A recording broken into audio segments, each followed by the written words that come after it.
Pakistan.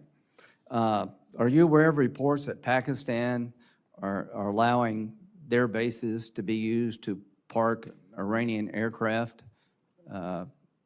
General King? Sir, I've seen one report on that. Well, is it accurate?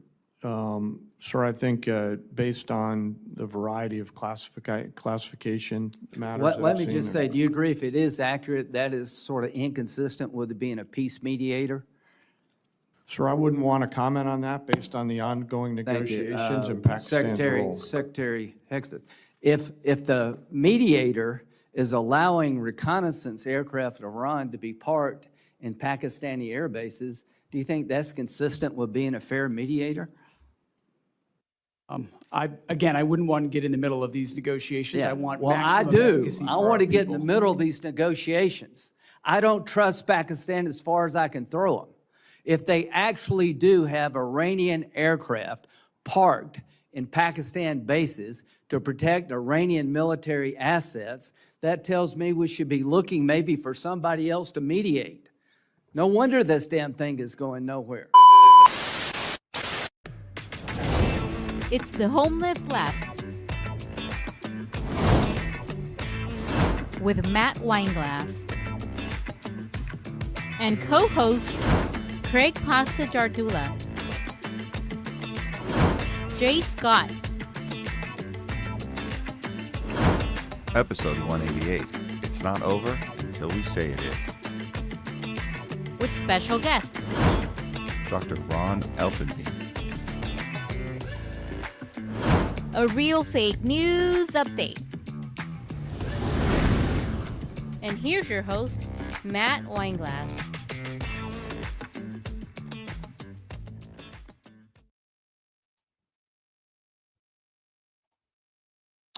Here we go.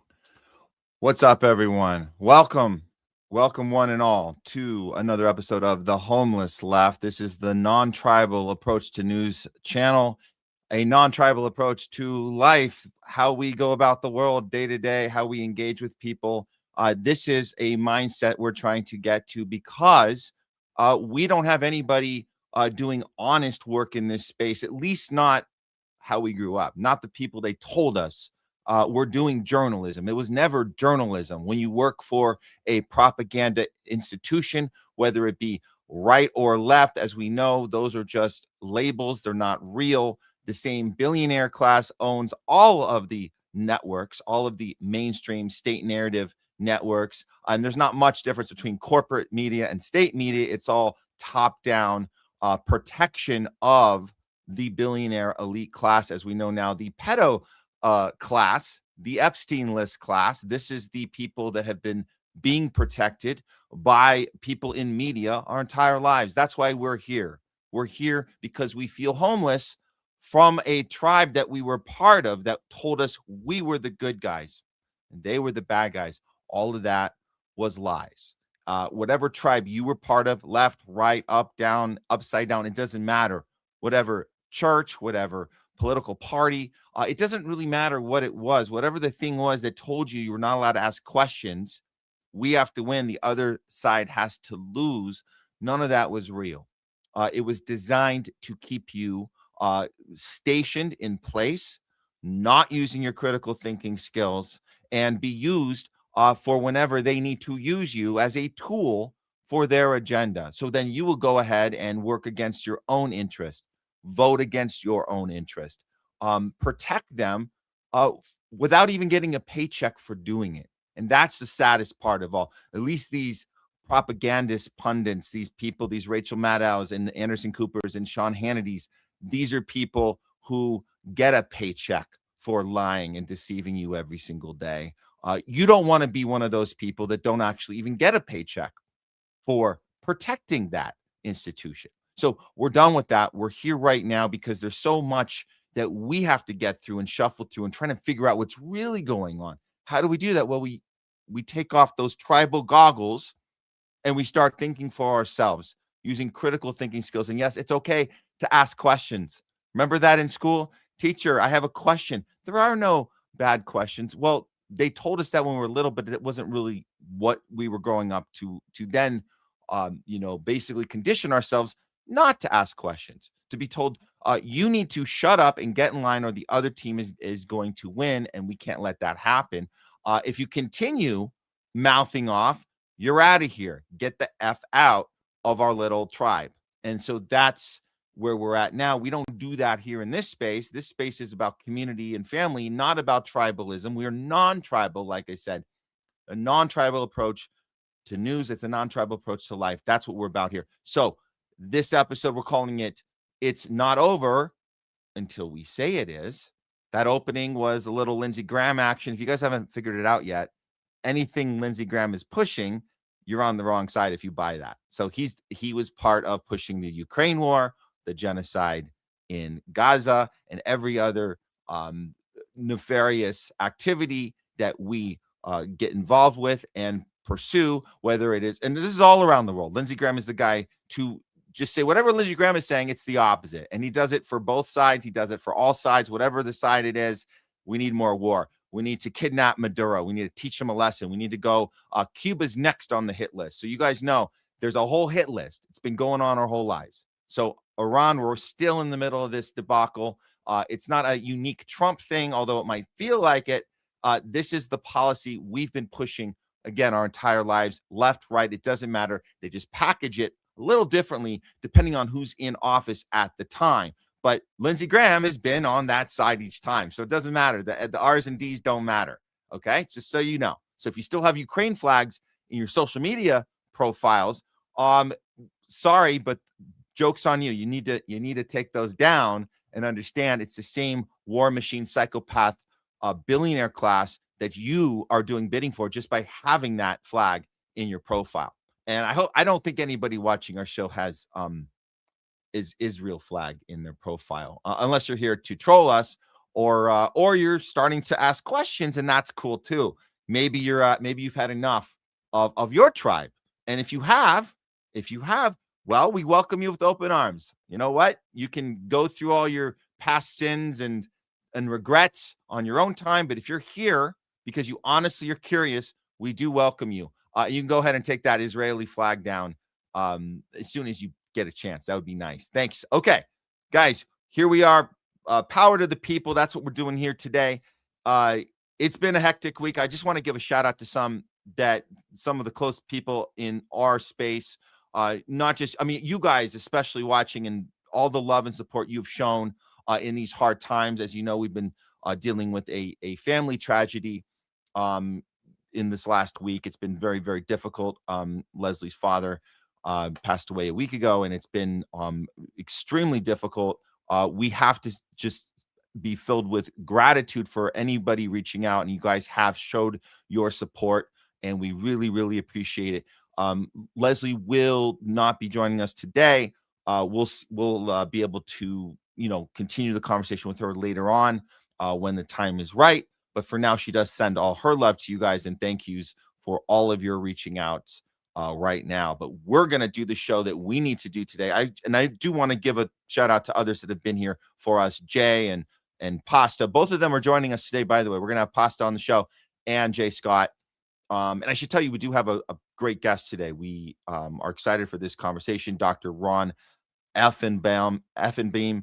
He has been fighting the pharma machine. Both administrations have not been kind to this guy. You guys are going to hear his story, the trials and tribulations of fighting for the people when you're talking about a death care system that when you're on the inside and you do the right thing, you get punished for it. So we'll hear his story later in the show. Shout out to Garland Nixon, Due Dissidents. These guys allowed us to have conversations, personal conversations during this last week. You guys can go check out some of those on their channels.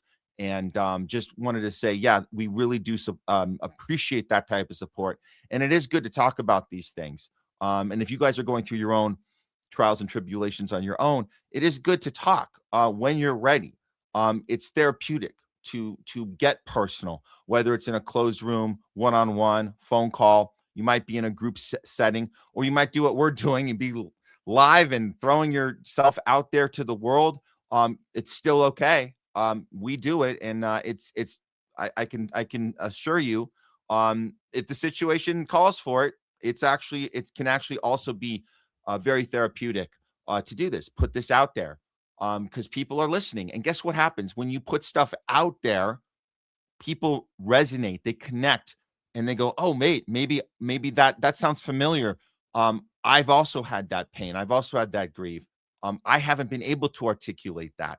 Maybe now I'm inspired to do that. So just know that when you share your stories, when you share your personal stories, you are actually doing good. You're putting those out there to inspire others to do it as well. As we try and shuffle through the day-to-day, week-to-week chaos that's out there, just on the brink of World War III constantly, it seems like. So we'll be getting into all that. We'll be giving you guys updates on Iran, all the Israel shenanigans, not to mention, we haven't talked Ukraine in a while. Jay Scott, we're going to be talking with Jay about some Ukraine stuff, because that's been kind of brushed aside a little bit. But the big story right now, which we were in front of, we got in front of this one, but you guys have heard now of the Hantavirus. There's a massive fear campaign going on, being pushed by the WHO, and everybody is playing their role in this. And so we'll get into that as well. That's actually coming up on Real Fake News. We'll get right into that. So let me just make sure that all of our channels are up correctly right now. We almost started on time today. We're getting better at that. So yeah, feeling better about that, guys. And we try to get you guys full, all afternoon content. And it's always good to be here as close to starting time as possible. So we try to do that with you guys today. Yeah, please get this out there to you guys. Get the shares going, get the likes going, throw us a comment. If you just to show us that you're here, that really helps the algorithm.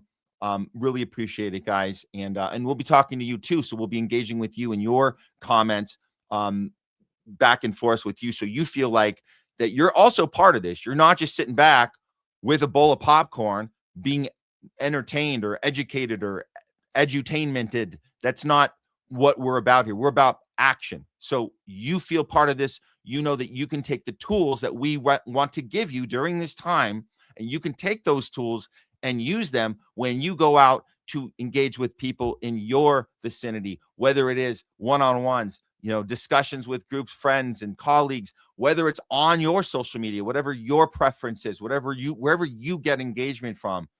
These are tools we hope you can use and get those conversations going, because it's all about conversation. Don't let them tell you that words are violence. Don't let them tell you that somebody's told you something that you disagreed with and that hurt you somehow, because you're a fragile little glass house that can be broken at any time with a word that made you not feel good.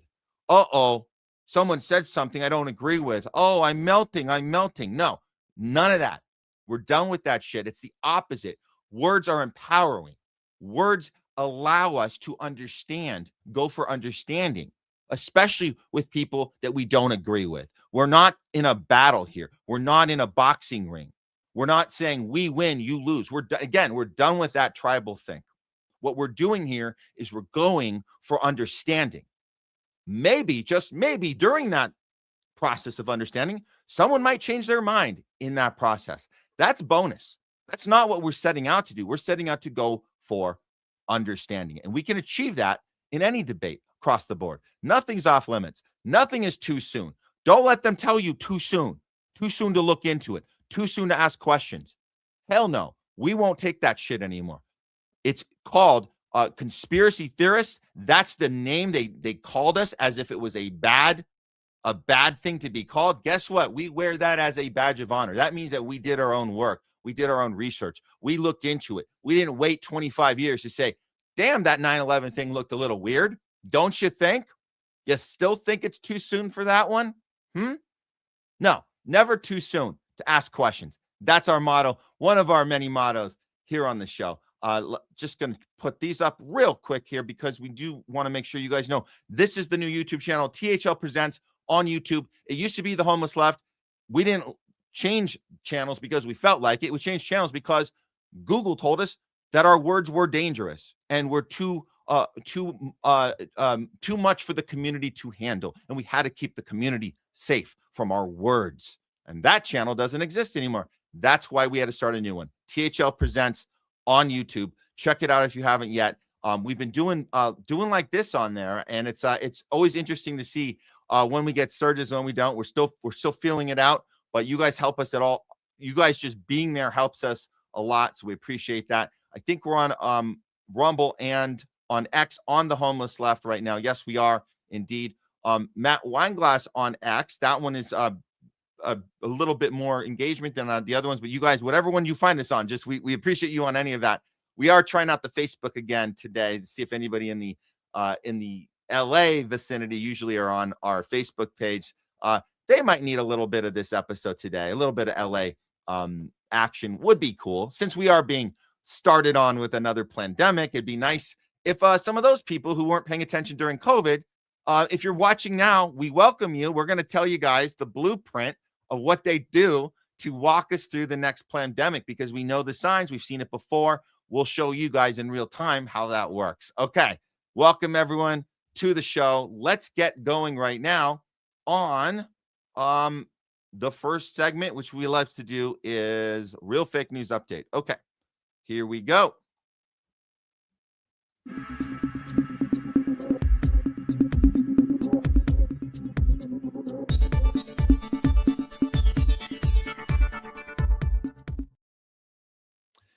It's a Real Fake News Update, not brought to you by Pfizer.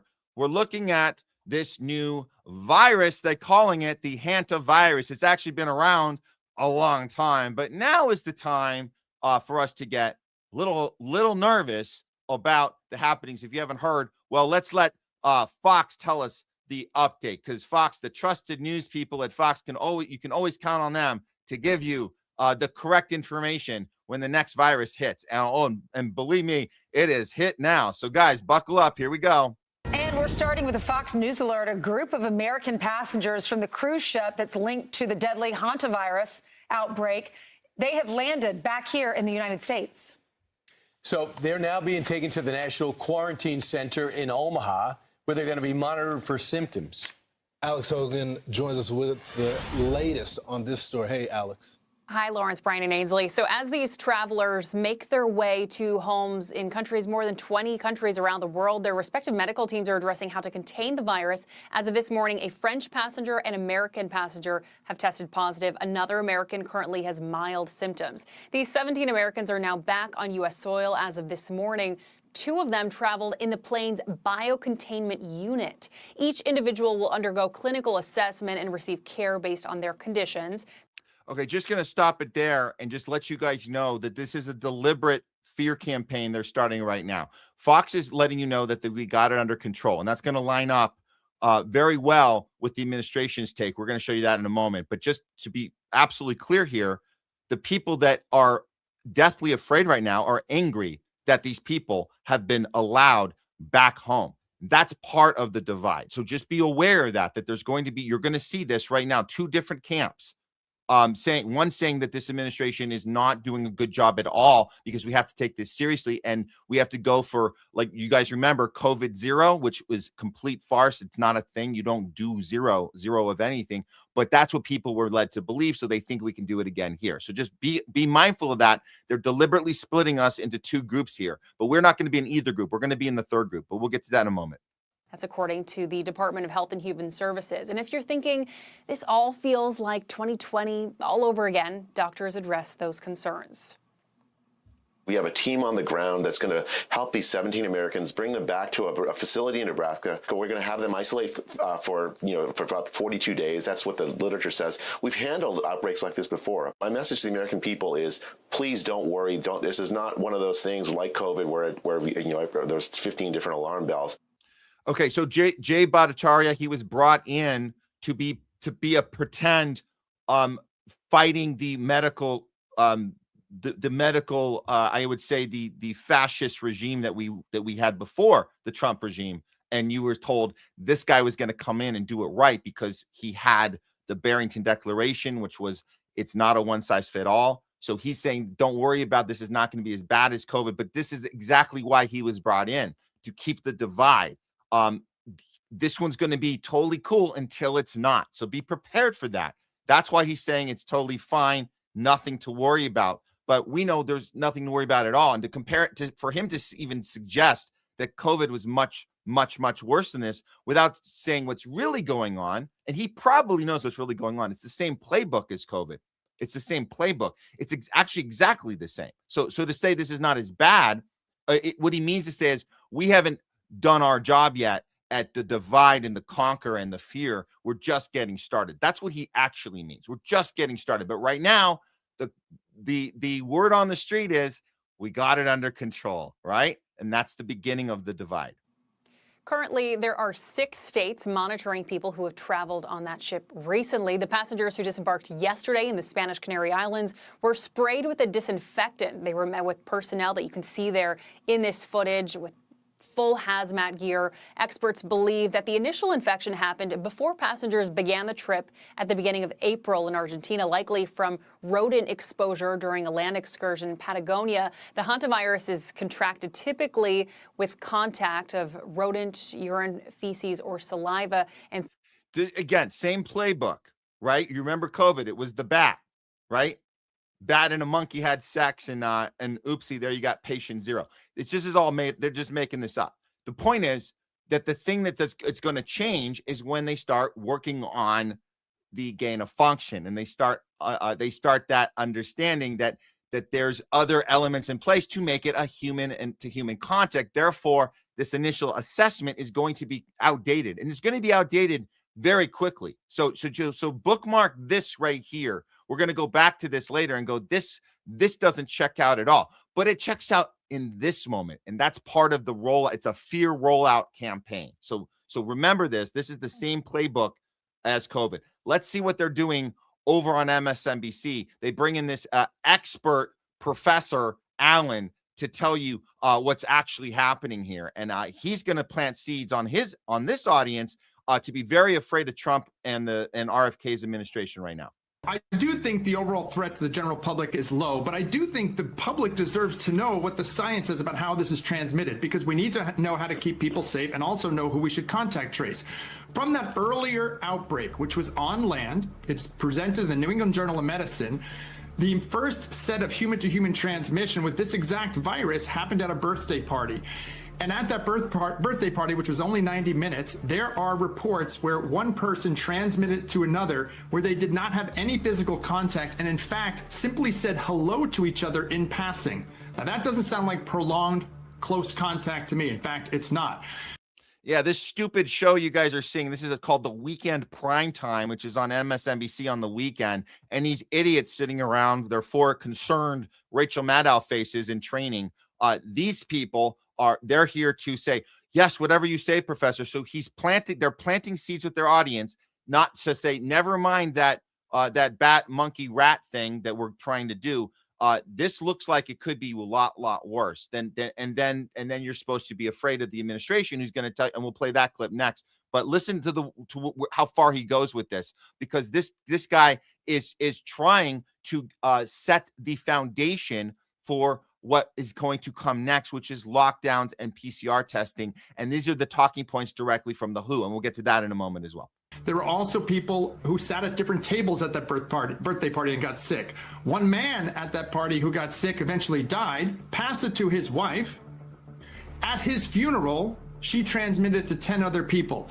So I think we've been underplaying exactly how this is spread, that you need some prolonged close or physical contact, when in fact the evidence suggests it can be transmitted by people who aren't in close contact, and in fact it can happen rather rapidly. So I don't think that's been communicated to the public, and this is really important for the people who are going to be quarantined right now, because we have to give them the message that it's not just this intense contact where transmission can occur. We don't want secondary transmission to other people in their house. And they have to recognize that that can mean if you're in the same room, you still need to be taking precautions. And it's not just this super close contact for extended periods of time. So he's saying the science, they trust the science, but this is a different report. Again, this is what we had with COVID. It was contradicting reports all the time. And if you questioned it, you were the person that was trying to kill grandma or not trusting the science. So they are deliberately putting the two teams together right now. This is a response about this guy, Professor Allen. Let me grab this one real quick, because this is what I was telling. This is exactly the plan. Make half the country think that this administration has got this thing wrong. there's plenty other things this administration has gotten wrong, but here's what we got here. So Professor Joseph Allen is confirming that Trump's administration is actively hiding how easily this hantavirus actually spreads. He reveals cases where people caught it just by saying hello in passing, which sounds completely insane. But again, this is going to work on a lot of people. So then when you see this happen, the little official gathering press conference with RFK Jr. and Trump, it's going to get you extremely afraid. Supervisor, for going home. We have this under control and we're not worried about it. But the CDC took 4 days after the WHO issued its, alert. Why was it? Why did it take the US 4 days to issue an alert? It's not true. As soon as we determined that the virus was out there, we issued an alert. The alert means nothing. They acted very quickly. I saw the alert too. Give me a break. They acted very quickly, and it looks like, and can't bet anybody's life on it, but it looks like it's just a disease that we've had around in a very small way for a long time. Not a good one to catch because, it's a very severe disease if you catch it, but it's very hard to catch. Daniel, did you have a question? I mean, he's literally using the same language from Operation Warp Speed.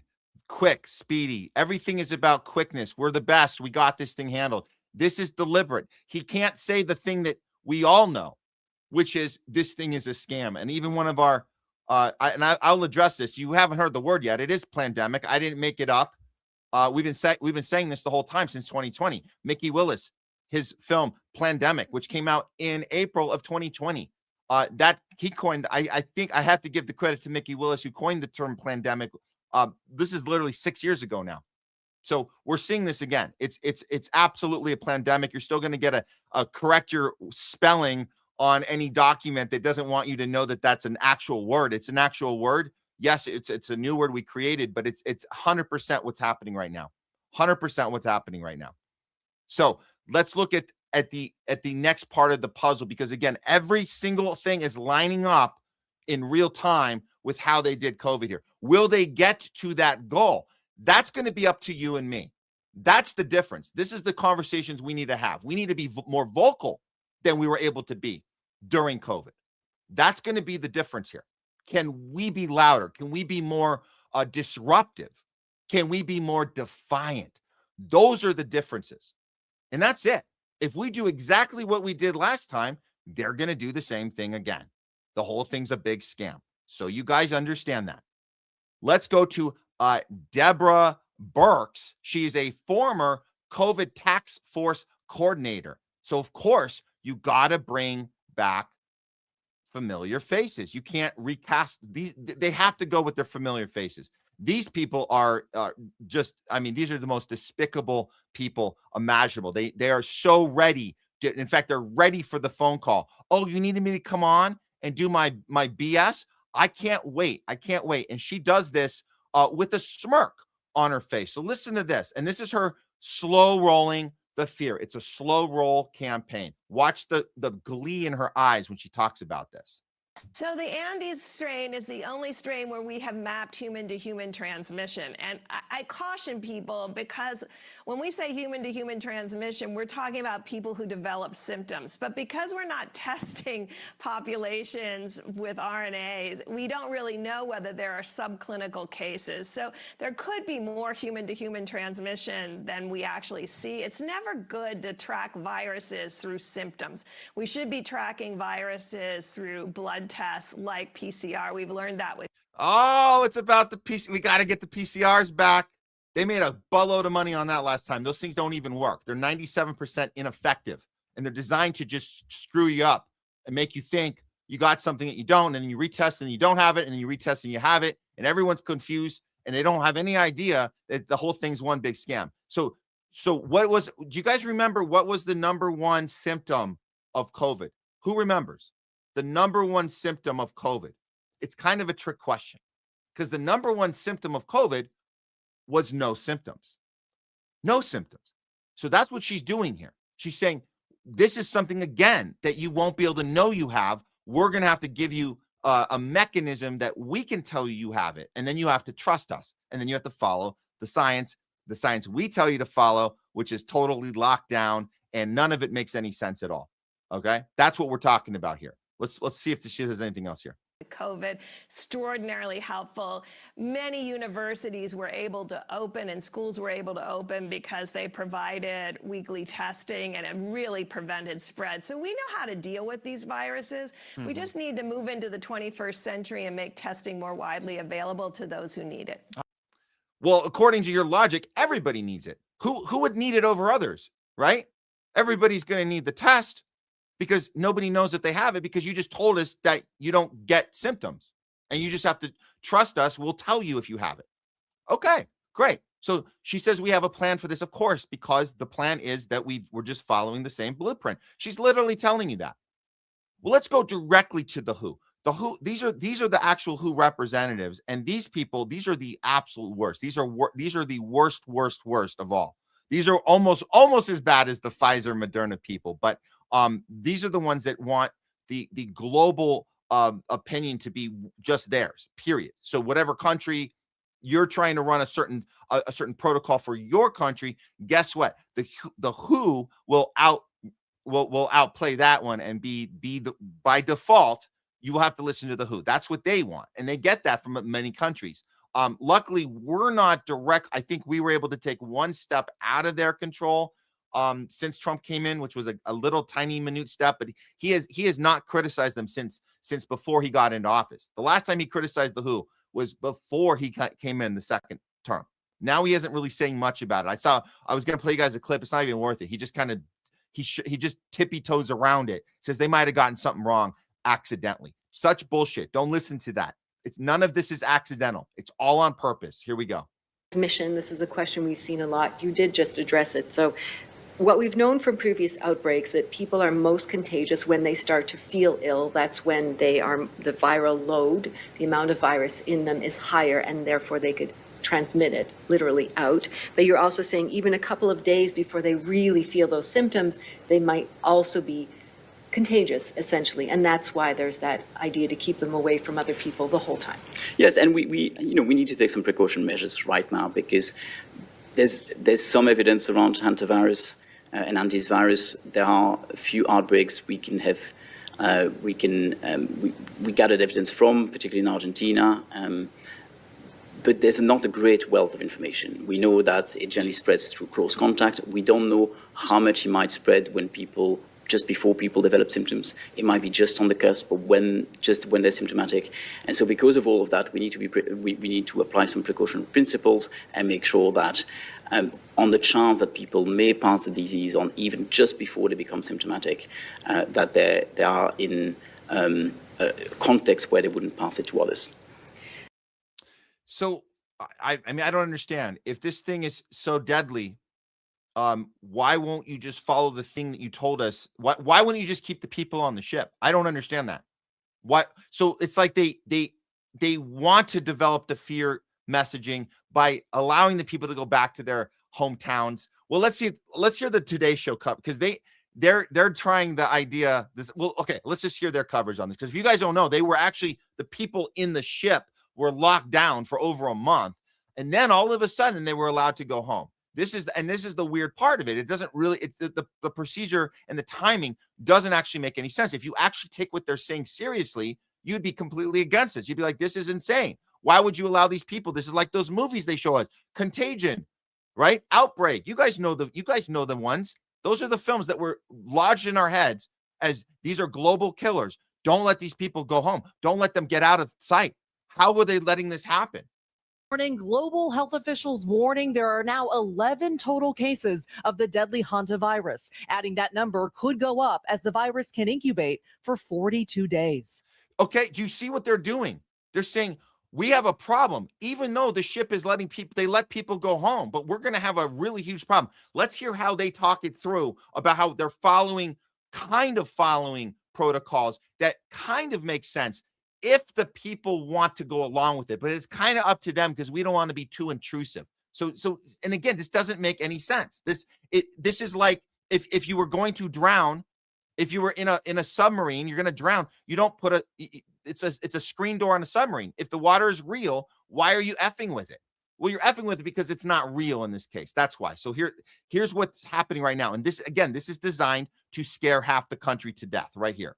Given the long incubation period of the virus, it's possible we might see more cases in the coming weeks. Here in the U.S., one couple is at Emory University Hospital in Atlanta after one of them started showing symptoms. Emory health officials say neither has tested positive. In Nebraska, one person whom health officials describe as mildly positive but asymptomatic is being held in a specialized biocontainment unit out of an abundance of caution. The 15 others remain at the University of Nebraska Medical Center. We want to do this in the least restrictive way possible. Officials say those who have not tested positive or exhibited symptoms will be kept in medical supervision for a few days. After that, they'll be allowed to self-isolate at home. Why would you be allowed to self-isolate at home if one of the biggest symptoms is no symptoms? Why would you be allowed to do that? Unless they know it's all bullshit. That's why. That's why. It doesn't actually make sense. If you're telling me that this thing can pass from person to person by breathing, by passing by, as they said on the other show, on the MSNBC show, they're telling us this can be passed through walking by people. You're going to let people go isolate at home? You're doing that to evoke more fear. That's why. They know it's bullshit, or they would have everybody locked down if this thing was actually a global killer, like they're suggesting. So these are contradictory game plans, which they're doing on purpose to keep the divide. Other countries, including Spain and France, say all patients exposed to the hantavirus will quarantine for the full incubation period. The director of the Nebraska Biocontainment Unit saying yesterday that the exposed patients have the option to stay for the full 42-day period. And I would encourage that for several reasons. The main one being is that we have the capability of caring for patients. Meanwhile, some passengers who left the ship earlier being monitored, along with those who may have been in close contact with them in multiple states, while officials aim to reassure the public. What you are seeing is that system work exactly as intended. Now, more on those questions around that incubation period. The CDC stressing that if passengers decided to leave the hospital before those 42 days are up, they would be escorted home. They would be asked to avoid crowded spaces, limit themselves to essential activities only, and also. But they would have to pinky swear to it. That's the catch. They'll let you go home and do your activities, but pinky, doubles, triple, super swear, pinky swear that you won't go out into crowd. Okay, can you do that for us, pretty please? That's the professional assessment we're going with here on this deadly disease that you can get by literally, as they told us, passing by each other and saying hello. As long as you super duper pinky swear not to go and pass by anybody on the street. Be asked to wear masks if they do at all go out in public. And again, that option, they say, is only available to people who have shown no symptoms and have only tested negative for the virus. Savannah and Craig. Maggie Vespa Force there in Nebraska. As long as you show no symptoms with a thing that they're telling you one of the symptoms is showing no symptoms. It makes absolutely no freaking sense. Same damn playbook of COVID. Exactly the same. None of it makes sense. We need more. The only way that this will go any differently than COVID is more people call this bullshit out like we're doing. You guys can see it, right? Look, another one of these WHO guys telling you it's time for what? It's time for these quarantines. It's time for quarantines for everyone. Let's push it. Let's do a quarantine for everyone. We know the incubation period for hantavirus and Andes virus is very long. On average, people who acquired the virus will only develop symptoms about 3 weeks later. So the average is about 3 weeks. It can be as long as 40, maybe 40 to 45 days. That is also why that period of follow-up is so long, because people can still develop symptoms much later on. We know that there's been transmission on the ship. It's great that the disembarkation process yesterday went smoothly. It was very important to have that, level of coordination across, and really encouraging to see that it went well and that people are now also in being quarantined at home and facilities and also being followed up. It will be important. Difficult times for people who were on the ship, knowing that they may have been exposed, they're not sure, and so they will remain vigilant for the next few days. But that incubation period means that we can see cases again coming up in the next few days, perhaps even next week. And that's why we need to remain vigilant, make sure that at the first signs and symptoms, people are being recognized, isolated, and taken care of. It's okay to be confused by this. It's okay. They want you to feel bad about it if you don't understand why is one thing being said, why is another. That doesn't really make sense. That's what Fauci, do you remember Fauci parading around, contradicting himself every effing time he went on TV? 1 mask, 2 masks, 3 masks, 4, 0 mask. Ha ha. What's your problem? What's your problem? I can't. Could I make myself any freaking clearer? And then he says something exactly opposite of what he just said. So making you feel like, wait, that's not the thing. Wait, how many masks on my child? If they're this or if they that, how many, if they're on a Zoom call, if they're doing Zoom school, do they put a mask on for that or no? Well, you can or you can't. But either way, don't do the thing that other people are doing that don't want to do the thing that you want to do. So just do the thing. So don't let that confusion is on purpose. So don't let that fool you. Say, call BS. Say this doesn't make any sense, because it doesn't.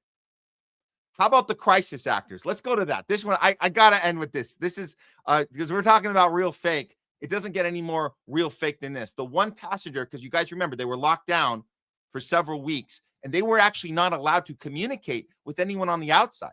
They actually had it was pretty bad. These people were put through hell. So one of the passengers was allowed to communicate for some reason. It's the only footage we've seen from any of the passengers. This guy, check it out. I need to say something, so I wrote a few things down. I am currently on board the MV Hondius, and what's happening right now is very real for all of us here. We're not just a story. We're not just headlines. We're people with families, with lives, with people waiting for us at home. There's a lot of uncertainty, and that's the hardest part. All we want right now is to feel safe, to have clarity, and to get home. Wow. So bizarre, right? That they would only let this guy speak. Is it because he was the most heartfelt and it made people feel the best about it? And oh, I'm with you. We're all in this together. Is that what this was? Well, let's look closer. Who is this guy? Well, apparently his name is Jake Rossmarin, the travel influencer in quotes. This is from NJ Truth Ultra. Who's saying this, this is a Hantavirus hoax, of course, because he cries on camera, making the only video from the MV Hondius cruise ship during the outbreak.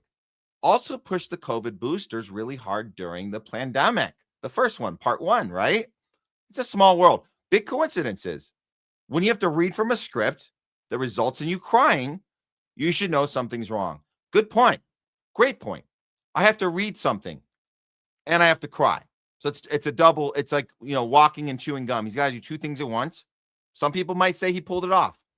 Concerned Citizen says, oh, look, the one person who has spoken from aboard a cruise ship where the alleged virus broke out, reading from a script. Guess what? The guy, Jake Rossmarin, was also a crisis actor and worked for pharmaceuticals during COVID. Humanity deserves better psyops.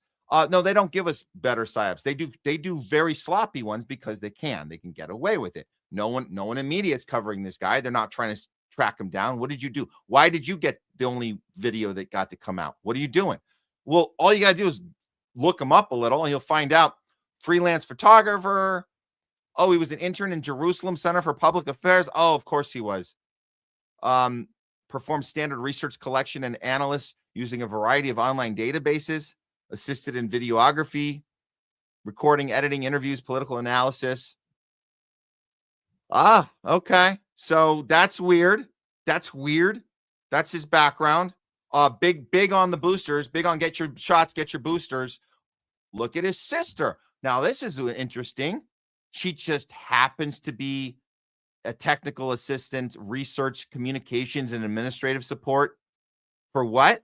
Public health and emergency management. What? Public health and emergency management. What is emergency management? What is that? Is that like how you present to the public during an emergency. What is the correct protocols and how do you get people to get afraid and take it serious? Interesting that her sister has a key role in that type of industry, which is exactly related to this thing. That's weird, right? The one guy that gets, okay, well, that's good. Well, I mean, it's not like these guys are pushing vaccines right now, right? They have no reason to be pushing all the boosters and the shots for something that just got released, right? There's no way. Ah, shit. No, it looks like there's 13 vaccines and gene therapies already being made right now. 6 by the U.S. Army, their DNA. We have 3 mRNA being made by Moderna, China, and Canada. Oh boy, look at that. We got 2 more coming from UK and Canada. One it's inactivated from Korea, and a protein one as well. No, we won't be taking any of these. Not at all. Here's more of a breakdown. I know if you guys want to screen grab this and blow it up on your own, you can see all of them in the works. There are 13 hantavirus vaccines in the works for sure. The U.S. Army's already testing them. So all that's already happening. All that is already happening. Let's take a look at one more little video that came from the same dude while he was sitting there on the cruise ship.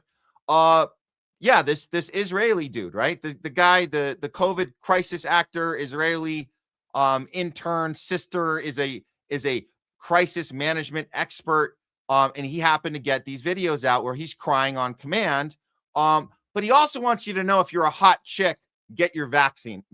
I'm not kidding you. He put this out from the same thing. Here it is. Vaccinated, gorgeous vaccinated girls get boosted, and gorgeous boosted girls get boosted again if you're eligible. There it is. Okay, so this is that little pushing the booster stuff.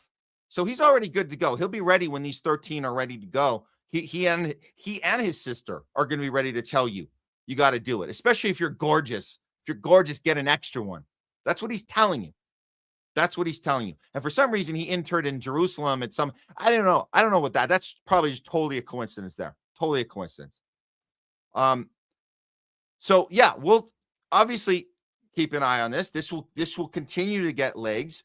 It'll continue to be in your faces more and more. But just remember, it's a blueprint they're following, because their job, when I say they, I mean the mainstream media, which are not media, those are not journalists.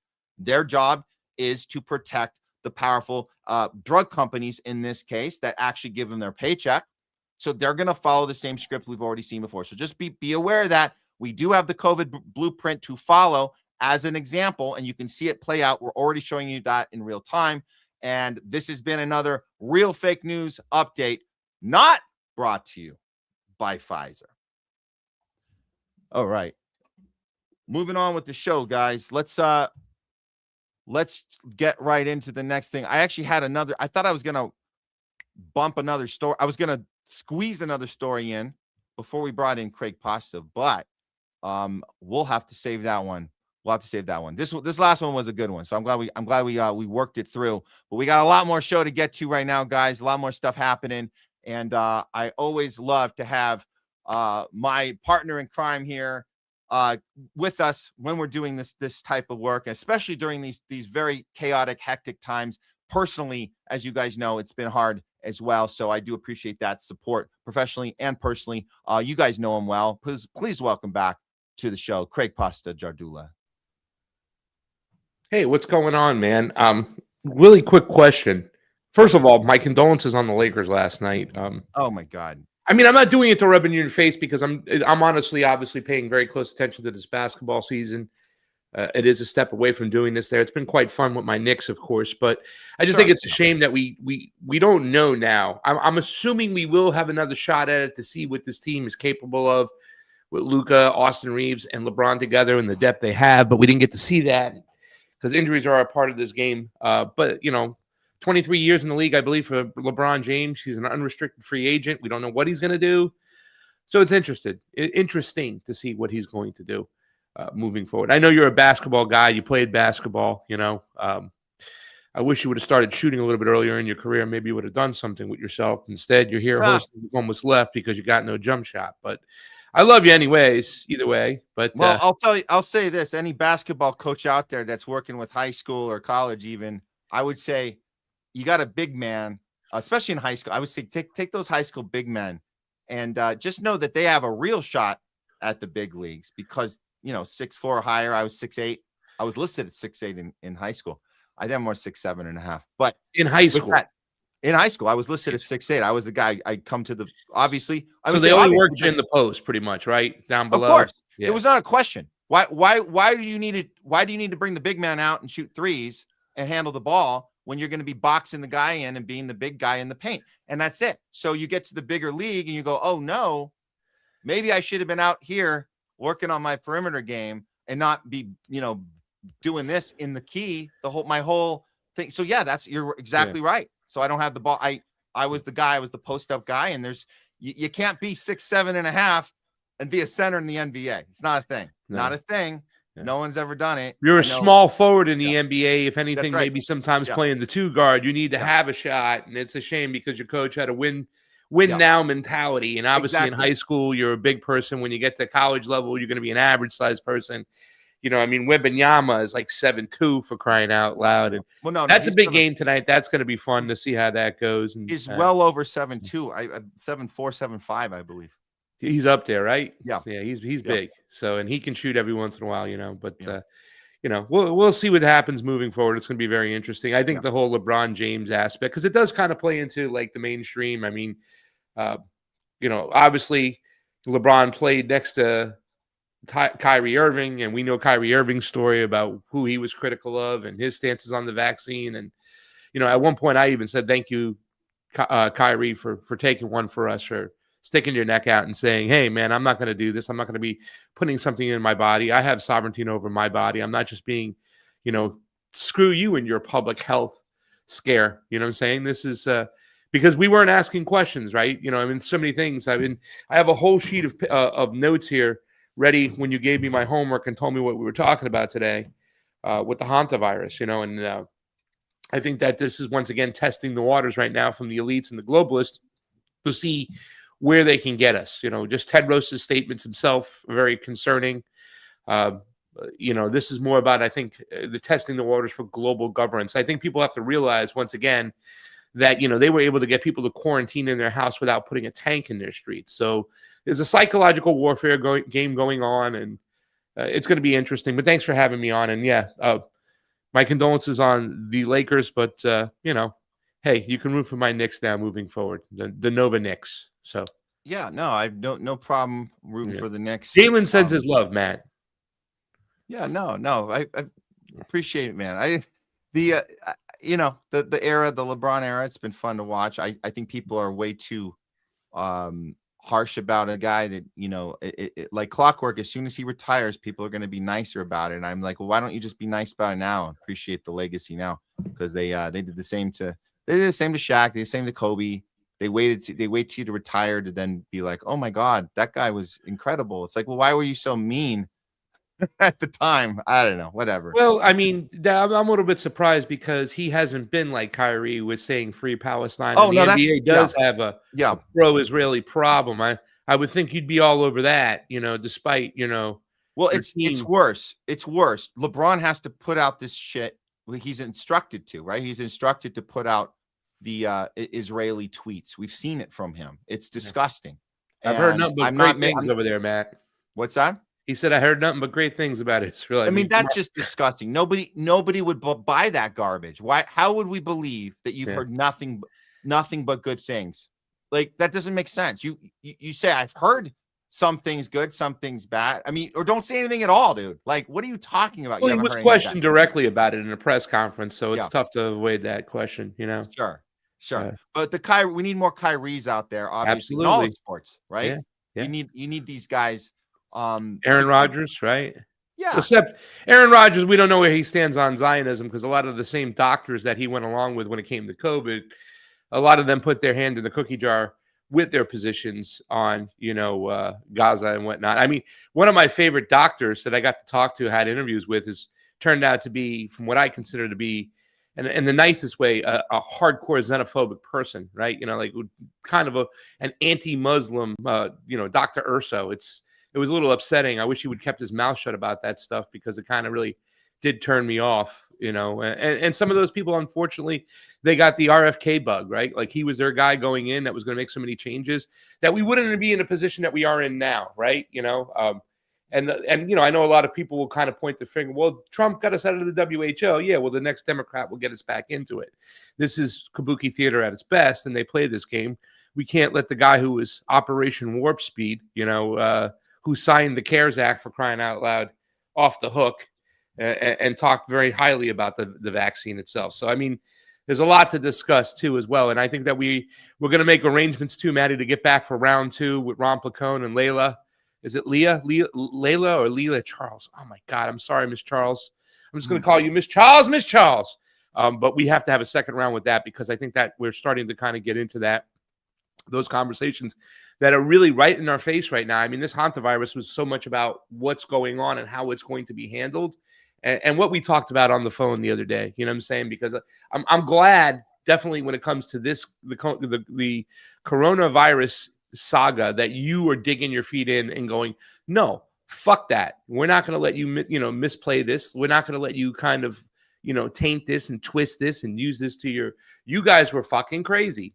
They were crazy. Who is they? Well, we can discuss who that is, but we're not going to let it happen again. And I think that's very important, because we do have to come to some common ground and middle ground and understanding about what these vaccines are, where these diseases come from.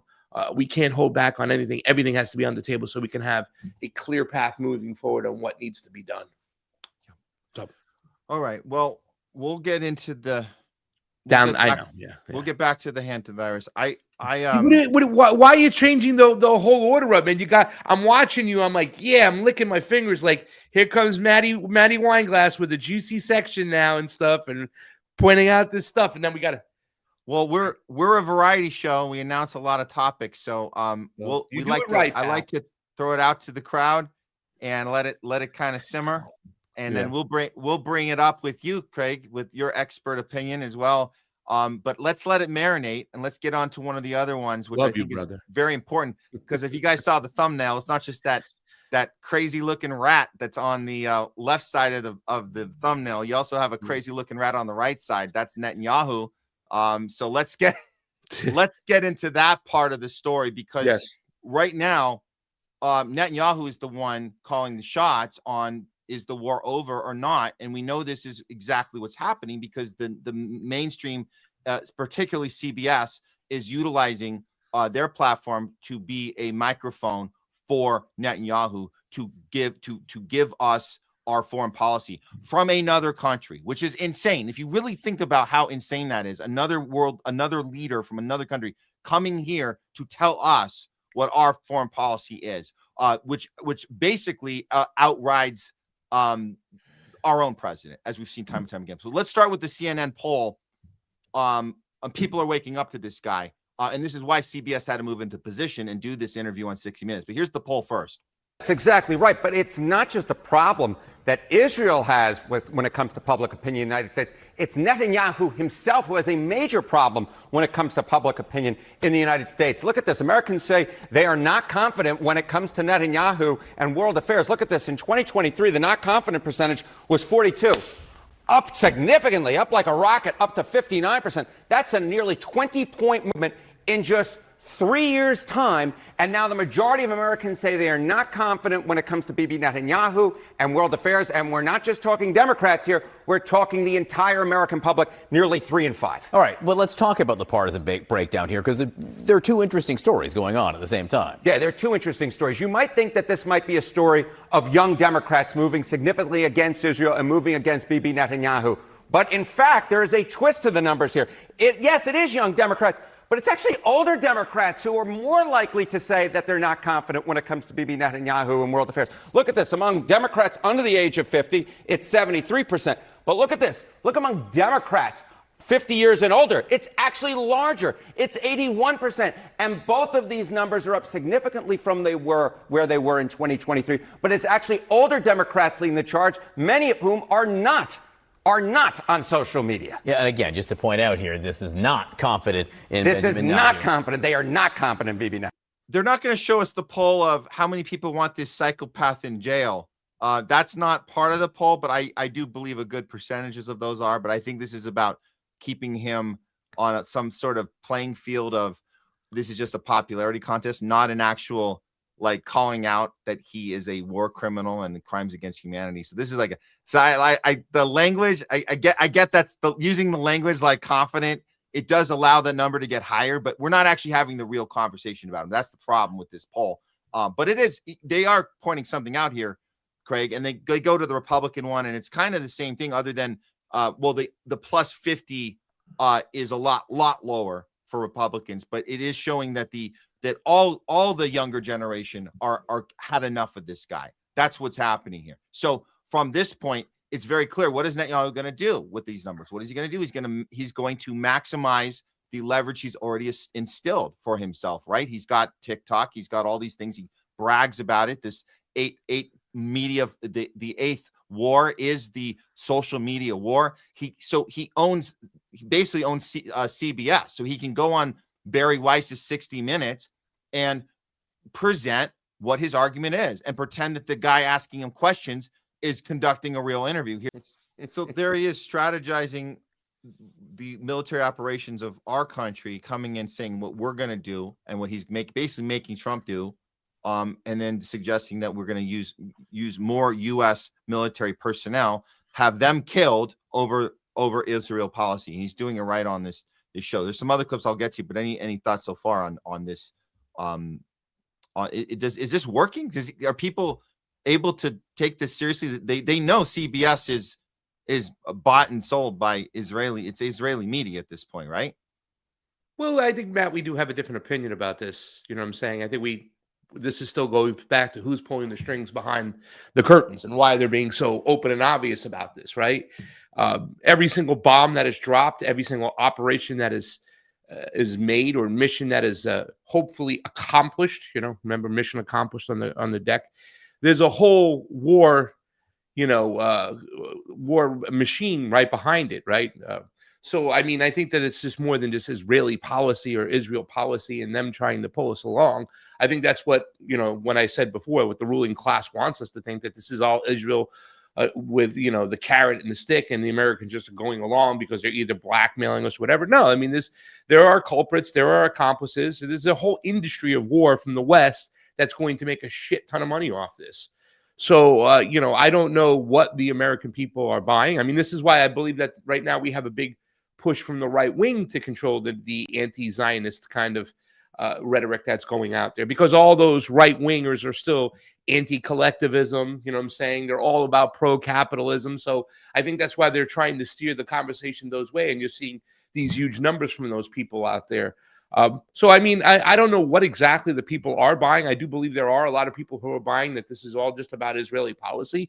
But this is, these are people walking hand in hand. These are accomplices and culprits walking together. And I think the war industry is happy that, at the end of the day, a lot of the blame will be put on Israel. But, I mean, the policies have been so linked together for quite some time. And it's even before Israel was a country. You know what I'm saying? The banking industry from the Rothschilds and whatnot. These are globalists and oligarchs who are making these decisions ultimately at the end of the day. So I don't understand exactly what people are buying, because there's all different types of, I don't want to say so much tribes. I would say more of cults, right? Different cults, and people will go along with different cults for different reasons. So I don't know exactly what people are buying. But it's going to be interesting to see what comes of this, because it definitely does, when you look at it in black and white, and I think even Anti-War put out an article about how the United States has overwhelmingly rejected Donald Trump. This is ridiculous what the Iranians are proposing. And it's not a lot different than it was proposed, when this war first started, everything that the Iranians want. So it's a little bit, if you've been following along or paying attention, you can just see this is more about keeping these wars going. At the end of the day, I don't think the United States or Israel cares who wins the war, who loses the war. I think they just care that they have the war. And in areas which they know they can gain territory, they're going to go after those territories. And while people are paying so much attention to Iran, southern Lebanon is on fire and they're bombing civilian bridges on a regular basis, which are war crimes, and once again, all those bombs drop. It's the war industry. So I don't know exactly where we're at, Matt, what people are buying, but we are definitely going along for this ride. That's for sure. Well, whatever the case may be, going along for the ride, whether it's because it's so fun to go along with it, or because you're being blackmailed to do, or and there's a lot of forms of blackmail, right? There's career killing, ending stuff that we can end you. Your career's over if you don't do this. Obviously there's more physical threats, stuff like that. There's ways to set you up with things that you don't want to get out there. So there's a lot of different ways to do it, but for whatever reason, it does seem like we're going along with this. And what is this thing exactly? Because we're stuck in this position where nothing is being accomplished with Iran other than we keep murdering people, starting with the schoolgirls and beyond, and we've lost all of our military bases. That's the other part about it. It's like not only have we not really accomplished anything for any interest of the U.S., we've backstepped 1,000%, and we're not even talking about the economic collapse that we've all experienced too. So like this is all nothing. So to say that the U.S. voluntarily wants to do this, I don't know who would want to do this voluntarily.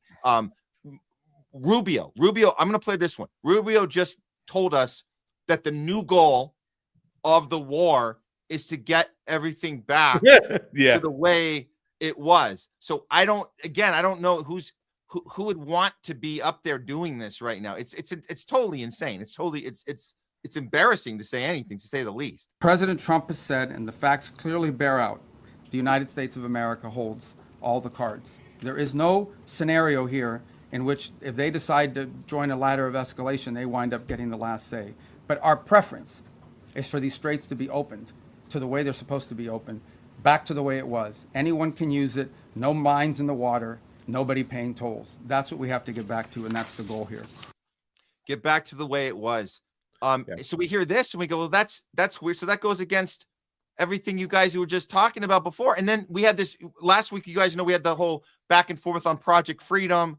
Yeah. We had the blockade, then we had the Project Freedom. You had Jesse Waters defending this on Fox News, saying it makes sense that he's going to do both at once. And then the very next day, it makes sense that he canceled Project Freedom. None of it makes any sense. And now Rubio's saying this, we're just trying to get everything back the way it was. And then we had this from Fox. This looks like Project Freedom might be back on. Spoke to Fox News' John Roberts a moment ago. He says he is now considering renewing Project Freedom, but he says this time around, the U.S. guiding ships through the Strait of Hormuz would be just one small piece of what would be a larger military operation. When it comes to peace negotiations, the president tells Fox the regime is, quote, going to fold. What? Like, what is happening? So look, so just looking a little closer at the timeline, and I think this is important when we do have that, that friendly discourse about who's wagging what dog. But it seems that if you look at the order, Craig, that the changing of language happened specifically at a very particular time, as pointed out here, that now it looks like the Iran will restart. Trump spoke with Netanyahu this past weekend, and now he's meeting with generals on Iran. Iran has said they are ready. And then right after that, after a phone call, the ceasefire now is on life support with 1% chance of life. What happened there? So that's a whole nother development in the same 24 hours that we're hearing Project Freedom's coming back on. He's saying, never mind the ceasefire. Netanyahu ordered him to attack the power and energy infrastructure in Iran. He must comply. This is pathetic. People will die and the global economy will get further destroyed. Here's Trump telling us about this ceasefire. And what a strange terminology to use when you're saying talking about a ceasefire being on life support. Here we go. Where do we go? Okay, here it is.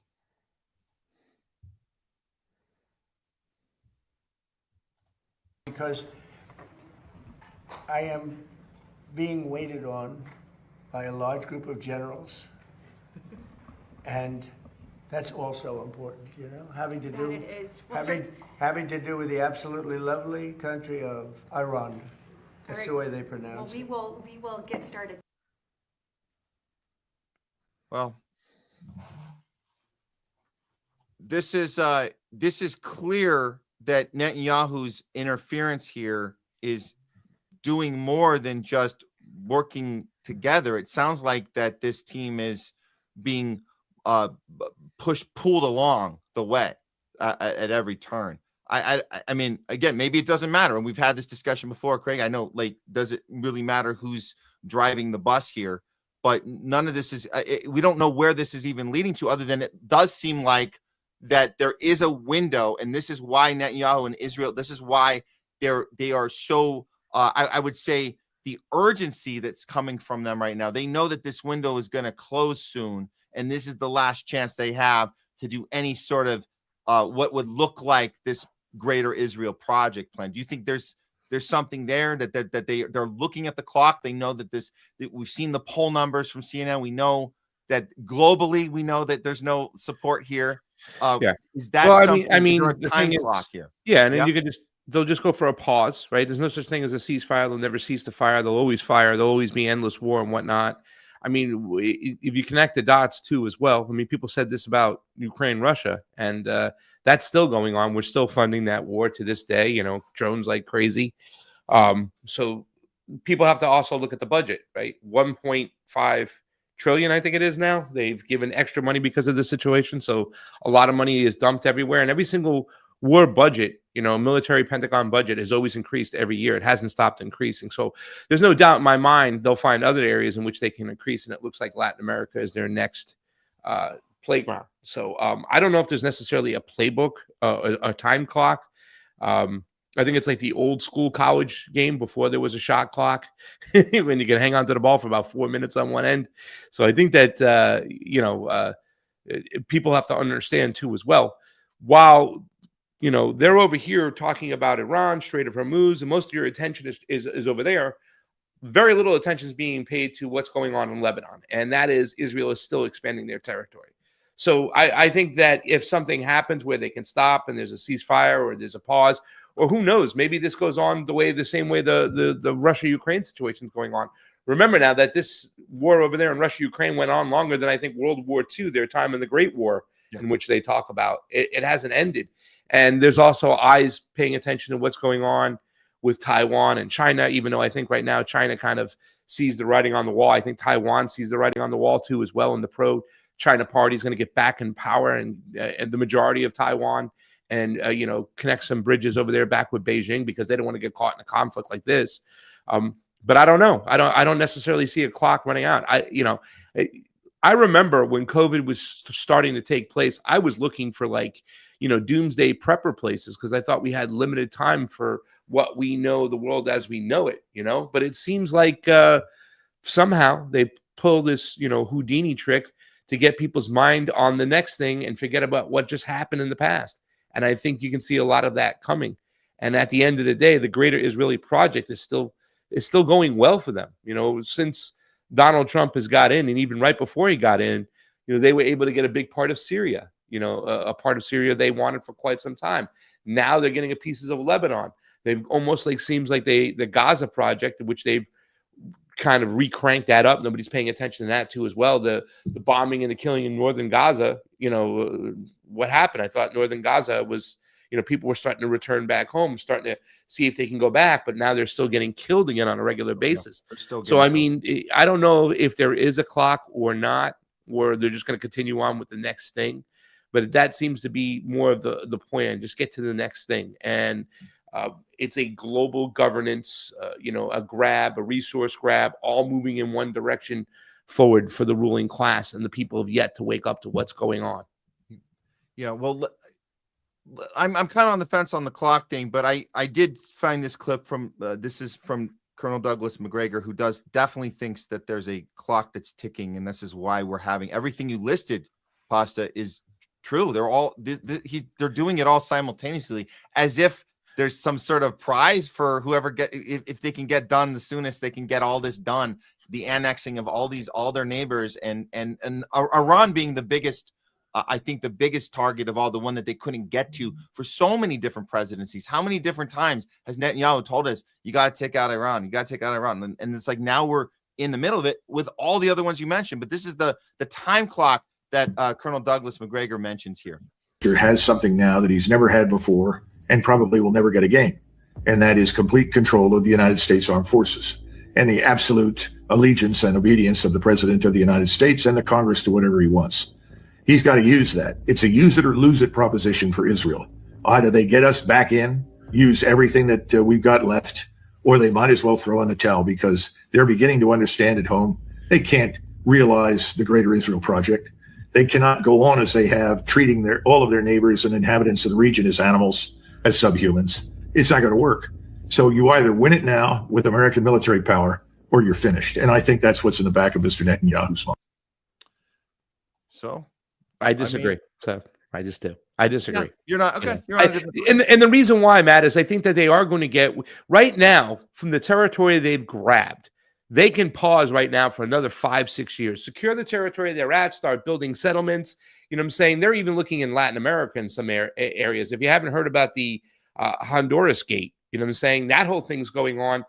I witnessed, and I didn't even talk about this, and I should have said something, but, you know, I was in Peru and I witnessed Israelis there hanging on out, and that's a new big thing where they're going there. So I don't think that there's a race against the clock for more. I think a lot of this was scheduled out, planned out, and eventually they will pause, they will stop, right? Because there is, I think, a overwhelming kind of like pushback globally against Israel. I mean, you see the protest in Milan, Italy today. That's crazy. You know what I'm saying? In Ireland, they're still doing that up. So there are people in Europe, there are people in Africa, there are people in Latin America who are pushing back against, you know, the Zionist entity. But they can just pause, and they have other projects they can work on. You know what I'm saying? And they have plenty of time right now to secure the land they have, start building more settlements, start pushing your propaganda, in another 5-6 years, restart the war up again if they were to pause it now. I don't think there's a clock they have right now, because I don't believe that clock exists. I believe that it's already been gamed out, planned out.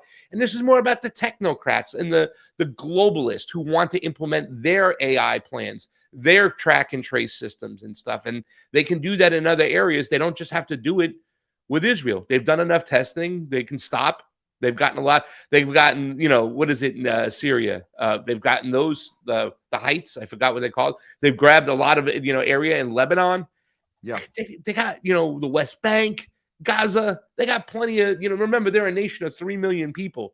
So they got plenty of territory right now that they can stop, pause, get some type of treaties for ceasefires, not get attacked again, and build their settlements and keep the territory they're at. And then while we get on to another project from another different area, you know, I mean, they just keep going to these things, you know, another outbreak, right? Another whatever, you know.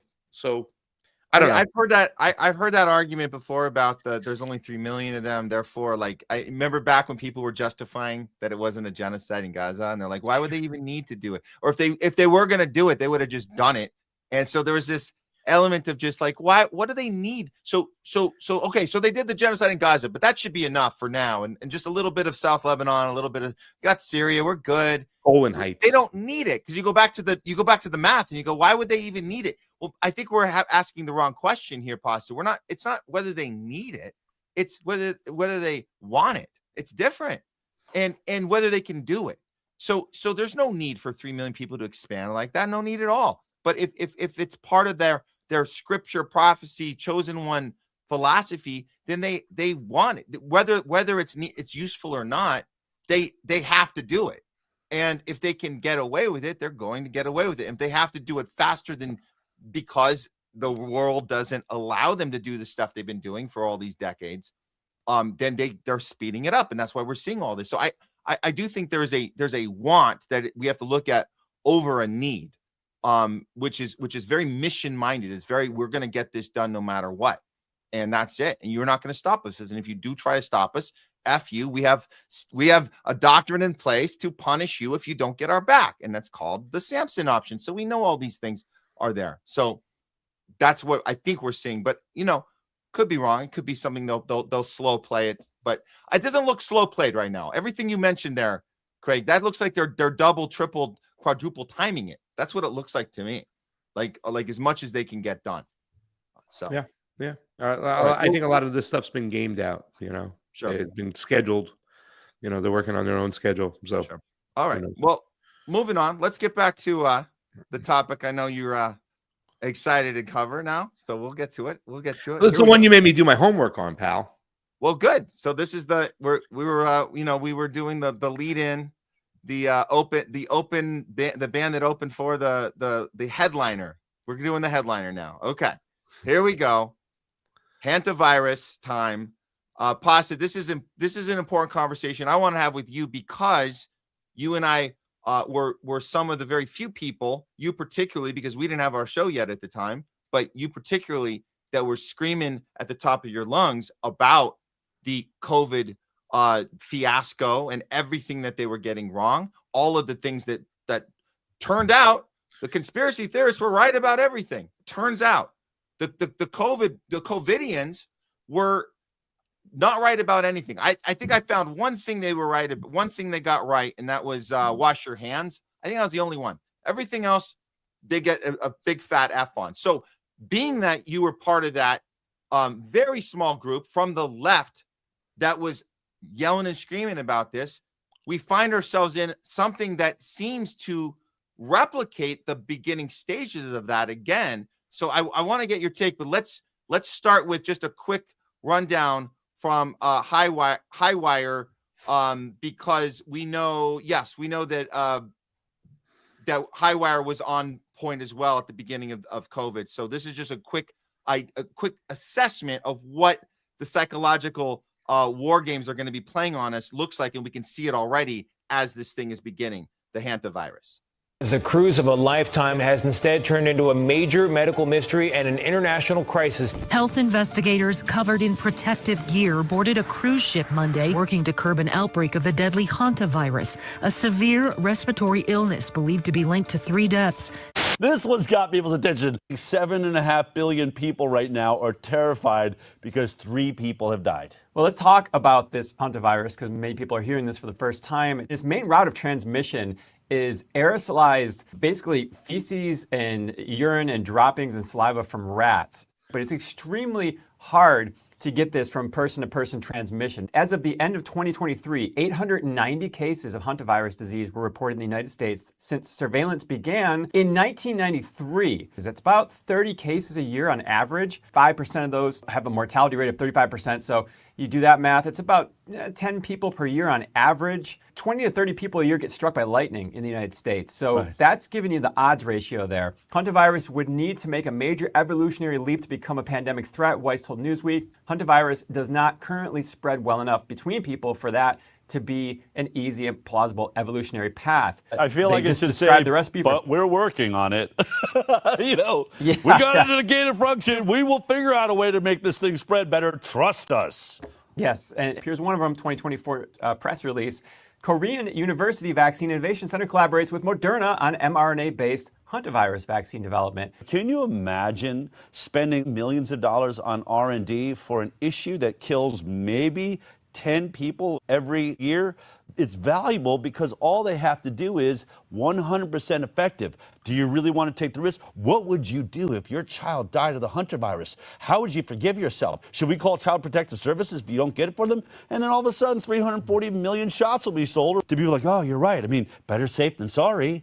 And that's what they know. And so they will make a vaccine for an almost non-existent problem because it'll still sell like hotcakes. And make no mistake, that vaccine is already, like he pointed out, the one in Korea that was already being put together. This is the Army, is the U.S. Army is already trying this one out. The name of the strain there is the Andes. I guess that they're using the A to start. They're going to have a B, C, D ready to go as well. But these are the same thing, gene therapy injections, same strain behind the cruise ship outbreak. 98%. So they did a clinical trial with the Army. So the U.S. Army does this clinical trial. 98% of the participants suffered adverse events. So that was created in a lab. The DNA plasmid was created at Fort Derrick Army lab. Dietrich. And then this is the actual. There's the paper trail of the study. And you guys can see that this is, they literally conducted this thing. So they're doing it also in reverse order. We know COVID was done in reverse order, Event 201, all the patents that were done years before. So everything is lining up here. But the fear propaganda campaign, that's the one you can easily detect right on the surface based on the way these newscasts are being presented to their viewers. Pasta, what have you seen so far? Are they following this blueprint? And should we be concerned that people are going to fall right in line and this is going to be Plandemic Part 2? Well, I mean, I often, on my notes, I wrote so many things, different avenues, things to focus on, the biggest mistakes of COVID or the COVID scare or issue or whatever, crisis, whatever you want to call it at this point, because I think that, you hit it on the nose more than anything, is that where do we go from here, right? There's a certain argument, there's a certain sentiment that says, hey, man, you guys were wrong about the COVID and whatnot, and you really didn't participate, and you put a lot of lives in danger. We're just going to forget about it and move on and say it. And you're like, hell no, that's not what happened. Let's not forget what you did, right? Like you shut down discourse, right? And so many of the mistakes that, and I wrote down the 3 biggest mistakes or lies of COVID-19. And the first one was the origins, right? And this means with all this conversations going on, I'm trying to figure out what is trying to take place. Are they testing the waters for global governments once again? Because the way we react differently to possible outbreaks or to possible diseases are now so many people within our own country are looking at central entities, you know what I'm saying? Like the WHO, the CDC, and they're very much sponsored by the big corporations and too as well. And, is it all about making sure track and trace gets put into play? Because the biggest threat to the empire is the citizens itself. So when we're looking at this, I think there's a lot of testing of the waters too. And there's also just financial gain.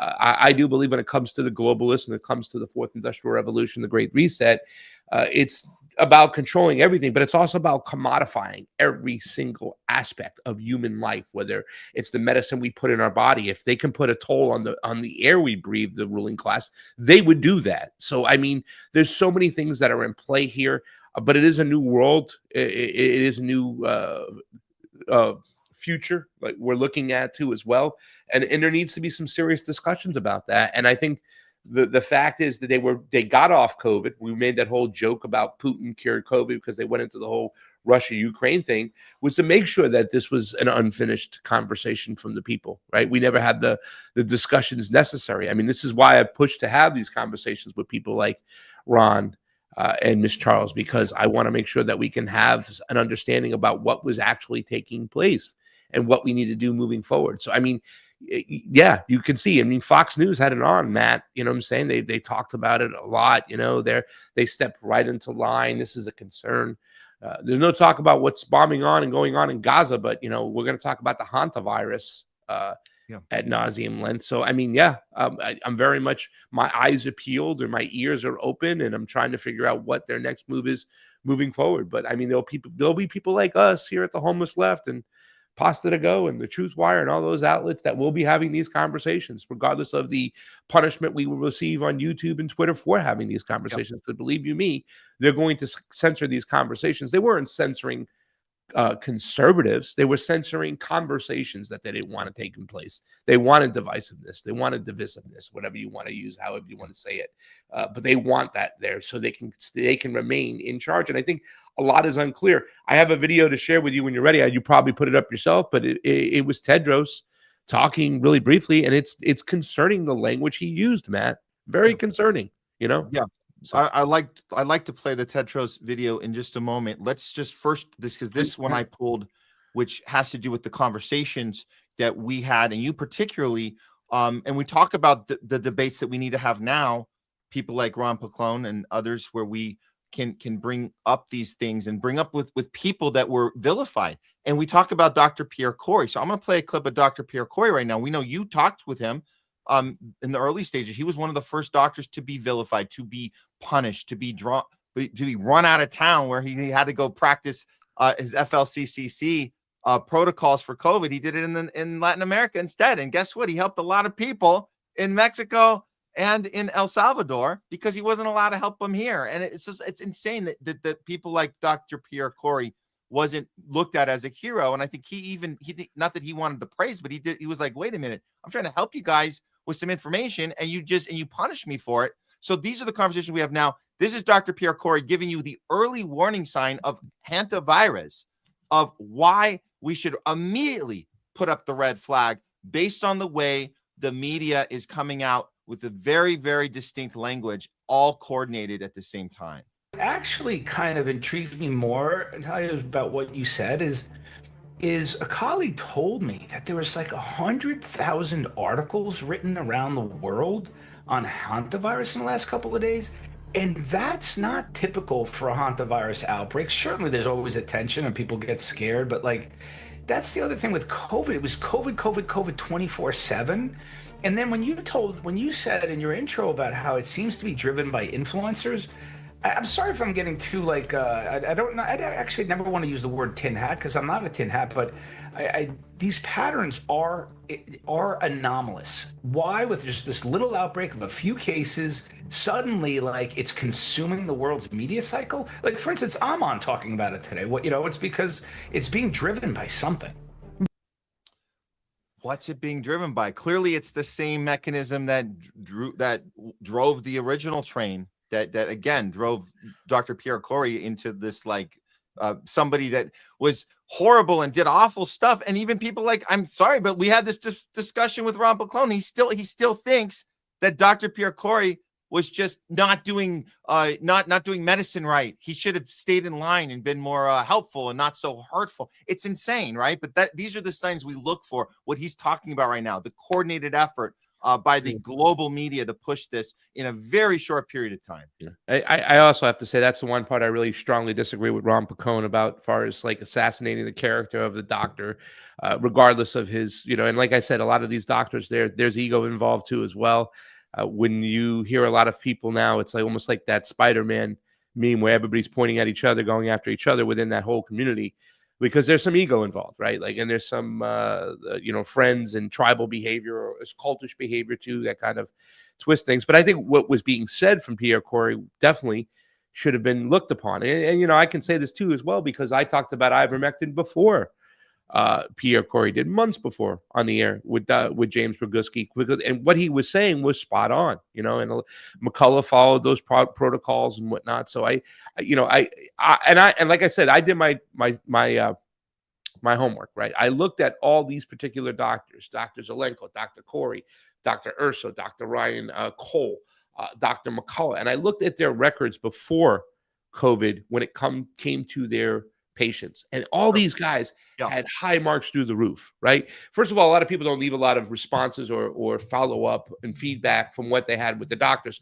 Usually it's between each other and they don't want to share that information. But for some of the information that did come out, these were all credible doctors who were loved and really revered by their patients. And that said a lot. That said for me that I should at least listen to what they have to say, which is also one of the biggest sins when it came to COVID-19, is that we weren't allowing these doctors, even if they were right or wrong, to express their opinions. They were being shut out, censored, demonetized, that sort of thing.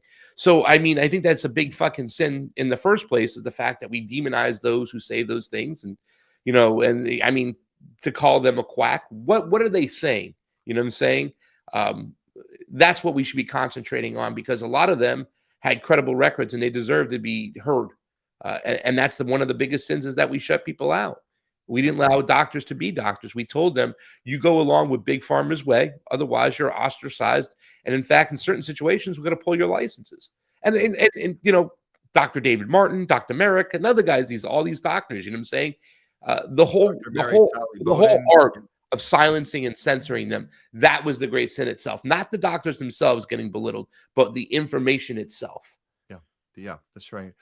Well, let's get to the heart of the beast here, which is the WHO, and this is the main dude.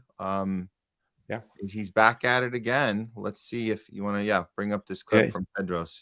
Really quickly, it says the director of the World Health Organization, Dr. Tedros, says every country in the world is now expected to fall in line with his international health regulations because of the Hantavirus. He says it is now a moral obligation for nations to submit to and believe in his global health order. He said in another statement too as well, that, I hope countries want to protect their citizens. Like, what are you saying? What does that mean? By protect mean falling in line, comply? Because we're not going to comply with you and the WHO. You're corporately funded. Everything behind the WHO very much mirrors our healthcare system here at home. And that was the biggest lost opportunity from the left, right? The fighting with the conservatives over how to handle this whole thing, you know what I'm saying? Really kind of put a divide in being able to come together. This is the same thing with the elections. This is how they do it. They put a stake for stopping the conservatives and the liberals or the left and the right in this country to come together and expose Big Pharma for what it is. And that was the biggest lost opportunity, I think, for actually getting something tangible, right? Was to able to reconstruct and look at our Big Pharma system and see how it is and really come together as both sides and say, fuck you. We're not going to let money drive the system while we're the lab rats. That was lost. And instead of looking at the system, we started looking at each other, the citizens. It's only when we support each other that we can respond more effectively to the viruses and outbreaks. Countries are expected to cooperate based on international health regulations, which is another word for global governance. And then the other issue is, I thank the Prime Minister because based on the request WHO made, he accepted. And the request I made was based on international health regulation. And countries are expected to cooperate based on that international health regulation. I have to pause real quick just to fill people in. The Brits handed over security to the WHO. The WHO then got on with their full hazmats and got on in. And then, funny stuff started happening. I think it was great what you pointed out. The one guy who was able to get the message out, all of a sudden, look at that message that leaked out. But he's thanking the Brits for, once again, handing over to the global governance of the WHO, which is just a stepping stone to practice on how do they implement all their track and trace systems. Because it's not so much just about knowing where you're going and seeing what you're doing. It's about what you're saying. They want to get ahead of it if there's any, non-compliance out there from those who would get together and commiserate with others to overthrow the government or to push back against what the government's doing. That's what they want to do. They want to get ahead of it so they can control everything. They can own everything. And once again, commodify every part of the human life. Like I said, if they can set up a system where you have to use social credits to breathe, to use their air, because they believe they own the air, the elites do, right? They would do so. I'm going to play the rest of this. Is not much more, Matt. Okay. But not only the IHR, I think we should also be strong believers of solidarity. Solidarity, because that's our best immunity. It's only when we support each other that we can respond more effectively to virus or to outbreaks like this. And it's also a moral duty. And then the other, solidarity and morality. I mean, we're all in this together. For the sure. buzzwords, right? Solidarity is a big buzzword for the left. They believe in solidarity. We're standing with solidarity. Very vague across the board, and that's what they're going to do. So I think that the WHO still understands who they're speaking to, right? They're going to rein in their base, and they're going to try to get everybody else to comply, and they're going to try to get people to comply with fear, whatnot. Yeah, and fear is a slow roll, guys. It's not. This isn't like it comes at you all at once. The slow roll is we got this under control. It's just a little thing we got to do. We just got to take a couple of these people, put them in some quarantine situation for several weeks on end. But just if they have symptoms, if they don't have symptoms, they can.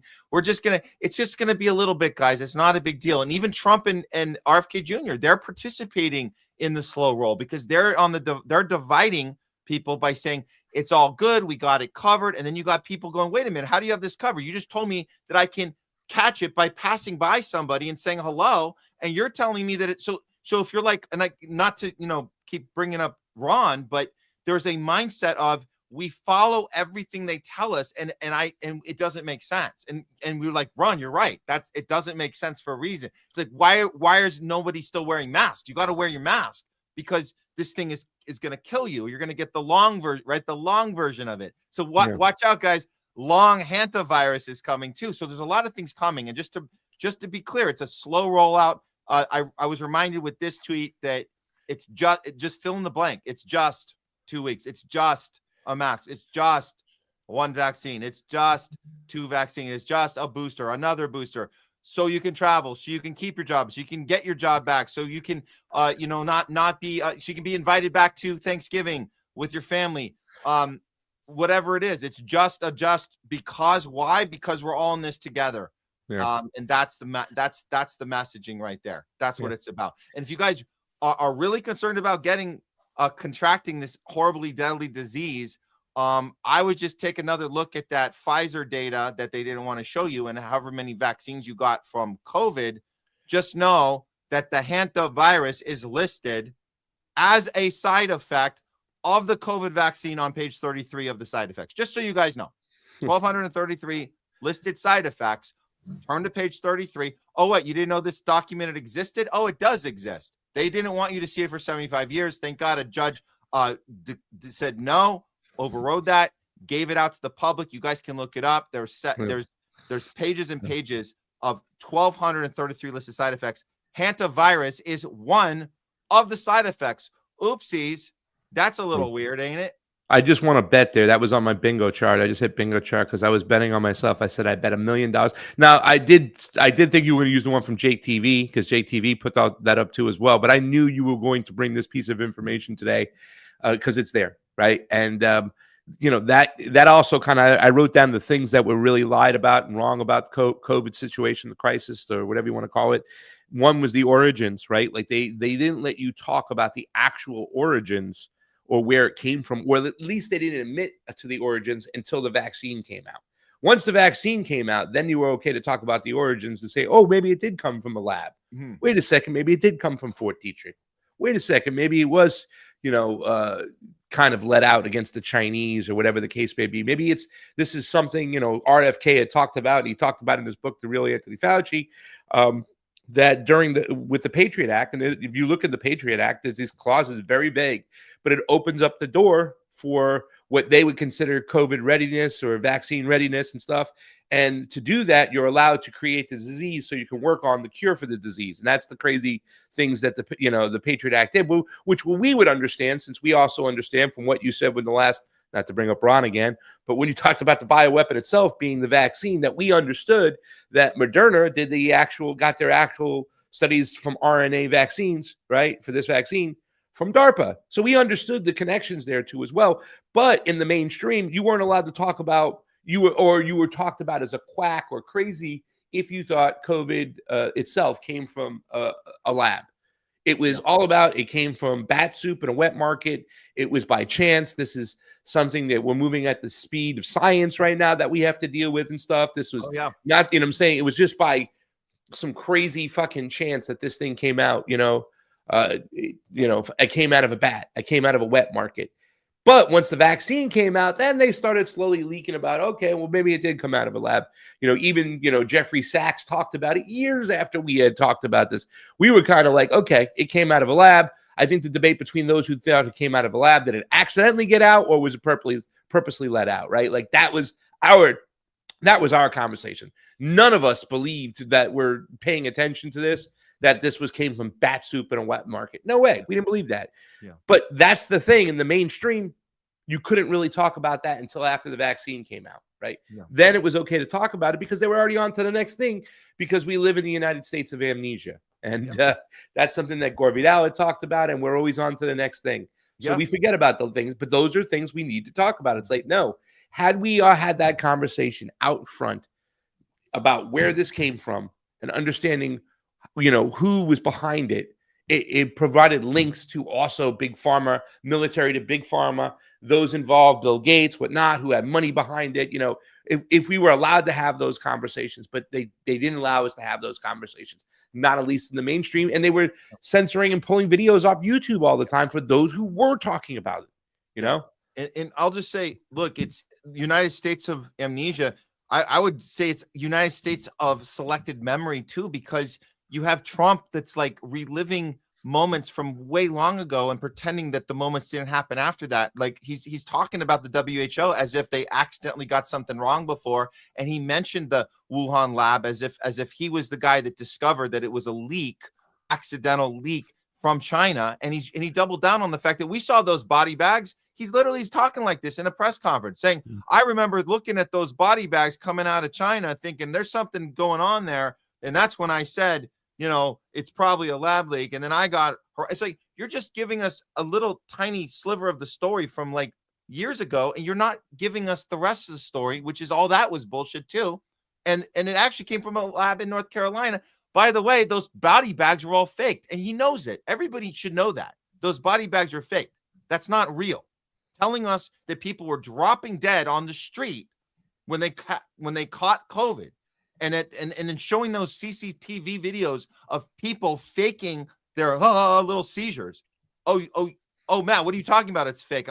You remember that? Isn't that weird? Nobody had seizures with COVID when they got it here. Isn't that weird? Craig, you remember that? Yeah. So this is, yes, United States of amnesia, but also United States of selected memory, because now we're going back in time and pretending that the big aha gotcha moment was, it really came from a lab leak accidentally in China, and Trump is giving the WHO an out. He's actually saying they got that wrong, like accidentally. Like he has he's not trying in any way to remind his base or anyone else who forgot that this thing was on purpose. And like you and I have both said several times, this was the bioweapon. The vaccine was the bioweapon, and it was all on purpose. So here we are again. Get out your hazmat suit. It's happening again, guys. This is it. This is happening now. Yeah. So get your hazmat. If you guys still have it back in your closet, get it out again. Get ready for your plane rides to be sitting next to one of these guys. And this is it. I wouldn't want to be living where you're living if something gets crazy like this again. Yeah.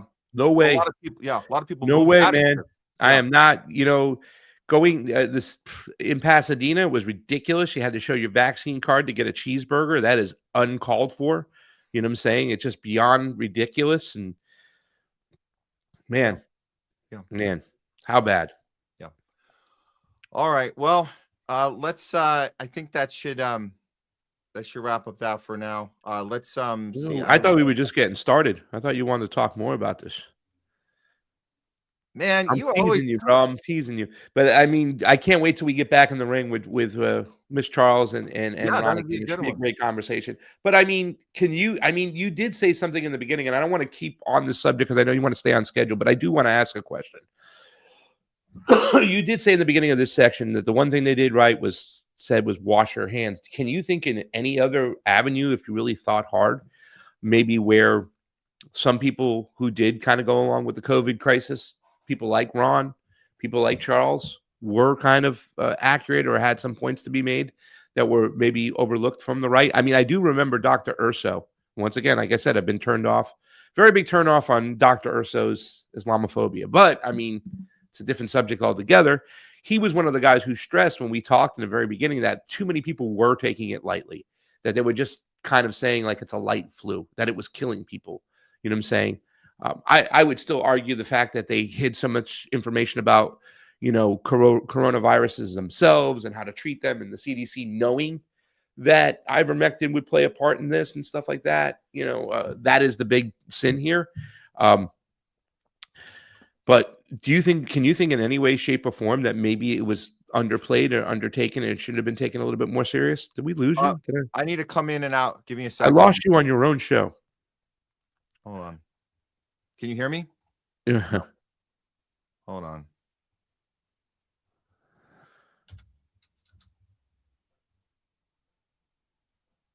Sasha. Who's Sasha? I don't know who you're talking about there, guys. Sorry about that. Hospitals killed people. Yeah. Well, I mean, yeah, it's hard to deny that hospitals didn't kill people, right? Like, because the protocols that were putting people on were definitely the wrong avenue. Once you got on that ventilator, you were dead. So it did seem like there was a push to get people on ventilator. But also, once again, this is what I'm saying. This is the opportunity that was missed by the left. When somebody says that hospitals killed people because they put them on ventilators following their protocols, right? And you looked at the CDC guidelines, and ivermectin was in their guidelines. It was way down. But the hospitals wanted to find a way to make more money right? And they didn't care about killing people. This is the area lost by the left because all the financial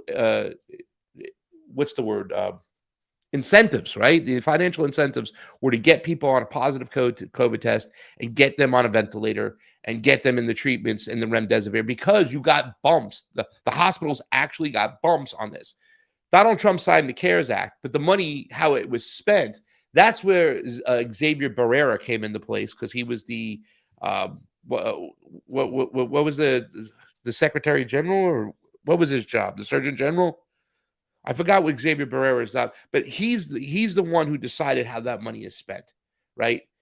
They allocated money to go into this, but how that money was spent, that was in the finer print. And Xavier Barrera, he was the one who decided how that money was spent. And there's a whole system built upon making sure the COVID scared the bejesus out of people and the protocols killed people because they could have those clocks. Remember the clocks on TV, Matt? Those were the scariest things when they had the counters and the clocks. But there was all money behind that. And the whole system was built upon money. And the left, the Bernie Sanders followers, their number one thing was Medicare for all and going against Big Pharma. So that's why it was so confusing to see people just kind of capitulate when that was their greatest enemy for so many years. You still there? Oh, the trip down memory lane. Yeah, man, we're gonna have to. I have to cut it off there because we have to get on with the rest. Go, buddy. Right now, but I appreciate it.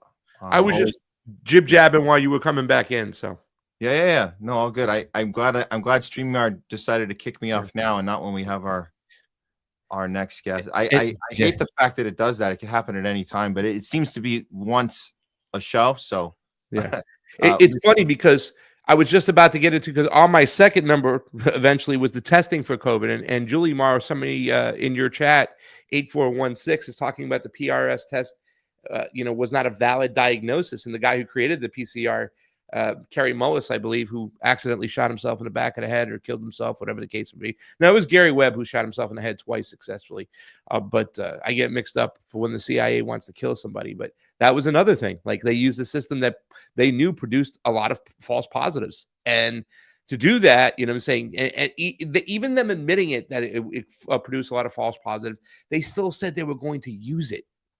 So they were able to keep this scare on of people getting COVID, and that, just put the fear of Jesus in their mindset and just drove them crazy. Another big sin of COVID, one of the top 3 sins, by the way. Yeah. No, it's important we keep a historical perspective, especially now, because we can pull it out and say, they're doing the game plan all over again. So hopefully there's more of us this time that are speaking out. It's not this little tiny group, especially here on the left, or whatever was left of the left, whatever the left is, it doesn't matter anymore. We're all people versus the power. That's what we're doing now. People versus the power. Thank you so much, Craig Pasta, for the time today. And you know what? Let me give, there is one, this is for you. This is a super chat from Citizen. New York won't score 11 threes in one quarter versus my Pistons, Pasta. Well, first of all, Citizen Pendejo, you lost yesterday, so we don't even know if it's going to be the Pistons. You better get through the Cavaliers first. Yeah, you got to get through that one first. You got to get through that one first. Knicks are sitting, having a good time sitting around with Oklahoma City Thunder, which I guess you guys have nothing to do for the next week, huh? Well, I mean, I don't know. It is kind of crazy because the other 2 series seem to be, the other 2 series are deadlocked at 2 each. So we got to see, but it is going to be one of those things for us. It's getting healthy. OG Anunoby, but I don't know. I would say, Matt, if you can give a bit of your knowledge when it comes to basketball, would you not agree that the longer you coach or the longer you kind of play in it, the better you get? In other words, a lot of people were kind of very hard on Mike Brown about where the Knicks finished 3rd, almost finished 4th, because the Cavaliers only finished 1 game behind them, especially after they got James Harden. But he went into these playoffs and he knew better enough to not show his cards like Donald Trump did, right? He knew better not to show his cards so that when he got into the playoffs and them now kind of working their offense through Karl Anthony Towns being a playmaker, and the guy's getting close to 10, 11 assists a game now, 12 assists a game, really caught the league and their opponents by surprise because they don't know how to react or defend it. So I would think that if you play this game long enough, you're going to be able to do these tricks and things because you'll know when to show your cards, and he just knows when to show his cards. He didn't show his cards until now, and they're blowing people the fuck out. How about this? Why don't we do a special basketball show and we can have this discussion then? I got to get on with the show. I know you do. I'm sorry. Saying it is God, one I can thing. talk basketball. Doing it is I another. can talk anything with you, buddy. Hey man, this is what we pack a lot in. We're gonna have to. You're the one who played the You want me chat. to bump guests? Is that what you want? No, go do We your can talk thing, baby. I basketball. love you. Huh? Should we bump our next two guests and we can just talk basketball for the next hour? You want to do that? Matt, don't be funny. I'm getting out of here. You have a great show. Thank you for Okay. having me on. One of the hottest live shows out there. The Homeless Left, baby. Let's do it. Thank you, Pasta. Yeah. All right, we'll see you next Later, time. buddy. All right, Craig Pasta Jardula, everyone, always down for the convos going as long as we go, and we should. I'm not actually kidding. We should do a more of a loose approach. Just talking crap, basketball, everything else. But it's hard to work all that in when we do have a lot more show here, guys. And we have a guest coming up soon. I'm gonna actually first what I'm gonna do here. Let's make sure we get through we had a few other super chats. I'm gonna handle those real quick because they're important. You guys are important, and we appreciate all your engagement. So we had Citizen had put that one up about the Pistons and the New York Knicks, but we can change subject back to here. Yes, Gaza's becoming obsession to the right. They care now. Thank you for the super chat as always, Citizen. Yeah, they care and they're talking about it. It's nice to see that. And I don't care. Honestly, I don't care whether it's earlier, sooner or later, or whenever it is. Just doing it is important. And then we can look at the people doing it and we can say, what are their motivations and incentives? But conversations are always better than no conversations. So let's always applaud that just as a starting point. It's great that anyone's talking about this stuff. So that's good. Very good. We need more people to do it. So whether it's Israel or COVID or whatever the thing that we're not allowed to talk about, we need more of that. So, and it sounds like it's going to be the Hantavirus next. Well, we're not allowed to talk about. Well, we're starting early on that one, guys. We've been starting early on that one. And yes, Leora W, $2. Thank you for the super chat. Yes, the Plandemic. Yes, spread it around. It's contagious. Tell everyone it's the Plandemic. It'll start to pick up. And there's no remedy for catching the Plandemic, because once you catch that information, you can't uncatch it. You have it forever. It's one of the things you can't uncatch. You have it for, it's a lifetime that you obtain that information. Once you pull back the curtain, you can't unpull it back. So spread it loud and wide. Plandemic 2 is coming. And yeah, once you catch it, you can't uncatch it.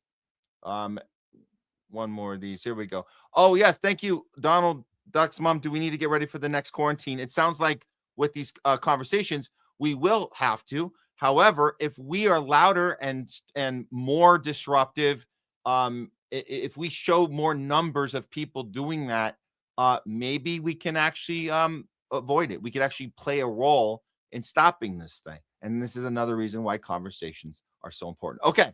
Thank you guys for all that. With all that said, let's go ahead and get on with the show. We'll bring in our other co-host for today. Please welcome back to the show, Jay Scott. What's going on, Matt? Oh, wow. Hold on. I didn't even get my mic set up. Can you hear me right now, though, or no? We got you. Do you have a sharper sound, or is that because we can hear you fine, though? Yeah, if you can hear me fine, let's just do it like this. No worries. So I'll just make sure I project a little bit more in this episode. But if you can hear me, we should be good to go. We got you. But yeah, I do like Craig's idea. I say we bring LeBron on and do an episode, all about basketball. He could be our special guest that day. Let's make it happen. I'm down. Yeah, but unfortunately, we probably won't even be talking about basketball if he comes on. I'm going to ask him, what did you mean by there ain't no party like a P. Diddy party? That would be my first question. Well, no, we got to invite him on to talk about basketball, and then hit him with that question. Yeah, that's good. Like how Kim Iverson did when she got Dershowitz on the show. Hit him with that at the end. So it's about basketball. Yeah. Absolutely, man. Well, let's do this because I know we have a little window here for the guests. So I think I have this first segment set up for us. let's just dive right in because I think we can do this in 20 minutes. Okay, here we go. You guys know, if you saw Top Censored News last week, you know that we were looking into the AI data centers expanding. There's a mass surveillance system in play. We understand that about AI data centers. We didn't realize how much they were expanding, specifically in our country, more than anywhere else right now. And it seems like it's a race against our nemesis, China. We know that that's like who can get to the goal line first. So what we do here is we put these labs, we force them into basically every city in the country, and it starts with these little places. We covered the one in Utah. That's the biggest one we've seen in the country, just kind of popping up in Utah. Even with people resisting it, even with people showing up and saying no, they say "F you," we're doing it anyways. Here's the latest one that we found out. It's called Project Sail. It's happening in Georgia. Check it out. Coweta County has given the green light for the construction of a massive $17 billion data center. The Board of Commissioners voted last night to rezone the 800 acres of land despite fierce opposition in the county. Now plans for the data center, called Project Sail, are full steam ahead, apparently. Tonight, Fox 5's Rob Durienzo is at the live desk with a look at where residents are taking their fight now. Rob? That's right, Russ. Good evening to you. Well, it was standing room only at this Board of Commissioners meeting in Coweta County over this massive data center. And after hearing from residents Tuesday night, the commissioners voted 3-2 to approve the rezoning. This is a no-brainer for the county, and I will stake my political career on it. If you can run against me, you can. A tense vote Tuesday night in Coweta County as commissioners advanced plans for the $17 billion data center called Project Sail. Its 9 buildings, more than 4 million square feet, would require more power than the output of a nuclear reactor. It's the right site for a data center project. It will bring good jobs and millions of dollars in revenue to the county per year. While the head of the company behind the plan, Prologis, says it will boost the local economy, residents organized a campaign against it, fighting it tooth and nail. It creates an industrial island in a sea of non-industrial land. This proposed development is just 1,200 feet from Arco Sargent Elementary School and only 950 feet from a daycare. Those residents opposed to the project wore red, arguing the jobs it would bring would only be temporary. Those in favor, like Chad Caldwell, wore blue. He thinks the county could seize on the money coming from Silicon Valley. I know we need more money in this county. I know we need to work on roads, we need to build bridges, we need schools. And I think we're looking at a great opportunity to generate a tremendous amount of revenue. As these data centers pop up all over the country to supply computing power for artificial intelligence, tech companies have increasingly been turning to Georgia. Within 60 miles of Atlanta, the website Baxtel has tracked 26 data centers currently under construction, with another 52 planned. This area is already congested, and to add additional 4,000 vehicles daily in this area is asking for a tragedy. Now, Russ, the permit that Coweta commissioners approved last night doesn't set forth a clear timeline of when construction could begin, but it does require that the developer has to fund road improvements and protect a private cemetery on the property. Oh, that's good. It's got conditions in play. That's good. So it's going to have to follow some rules before they do it. No, they're bulldozing their way in. It's happening all over the country as we see this, and people showing up, to express themselves, which is good. They don't give a crap. They're going to do it anyways. But I say still show up and have your voice be heard. But you might be asking yourself, well, why? What's the real reason? What's actually happening here? Well, from Power of the People, here's the thing about the data centers that not enough people are talking about. They are being built on top of farmland. They're replacing our food supply with mass surveillance centers. Humans cannot survive without food or water. So these are two things the data centers are deliberately taking away. That's one part of it for sure. So why? Well, because the billionaire class knows AI is going to replace millions of human jobs. So they're deliberately reducing our food supply. Their plan is to let millions of us die and usher in AI techno-capitalist dystopia. That is why the fight against these data centers is an existential fight for humanity's survival. I don't think they give a crap about what they're destroying or mowing over. They're going to do this anyways. And if we lose food and we lose people along the way, so be it. I'm not necessarily convinced it's the only reason, but it is a unfortunate consequence of what they're doing. And again, they don't care about, if anything, human population is reduction is not a thing they stress over by any means. So so there might be some truth in this. There's another one that well, let me just put this one video first, and then I want to hear your thoughts on this, Jay. USA far surpasses any other country for the number of data centers, okay? We have an additional 5,000 compared to number 2, Germany. So we are going way, way beyond any other country on the planet. Now, we're taking up huge amounts of farmland, huge amounts of water. The future implications of that are pretty obvious. You take away farmland, you take away food for the people. You take away water, you take away water from the people, and you put it towards AI, towards data centers. Why are we continuing to support and build our own doomsday towards the future? Because that's what it is. All this plays the 2030 agenda of moving us all into 15-minute cities. We're cutting down the population because we won't have food to eat or we won't have water to drink. And we're all giving it over to data centers and big tech right now. Yeah, he mentioned the 15-minute cities. Is that something, I guess, obviously those have been in play and we've been following that whole thing this whole way too, Jay. I mean, it seems like they're just going to be able to do this and get away with it, but it's not happening in any other country for some reason. What's your take so far?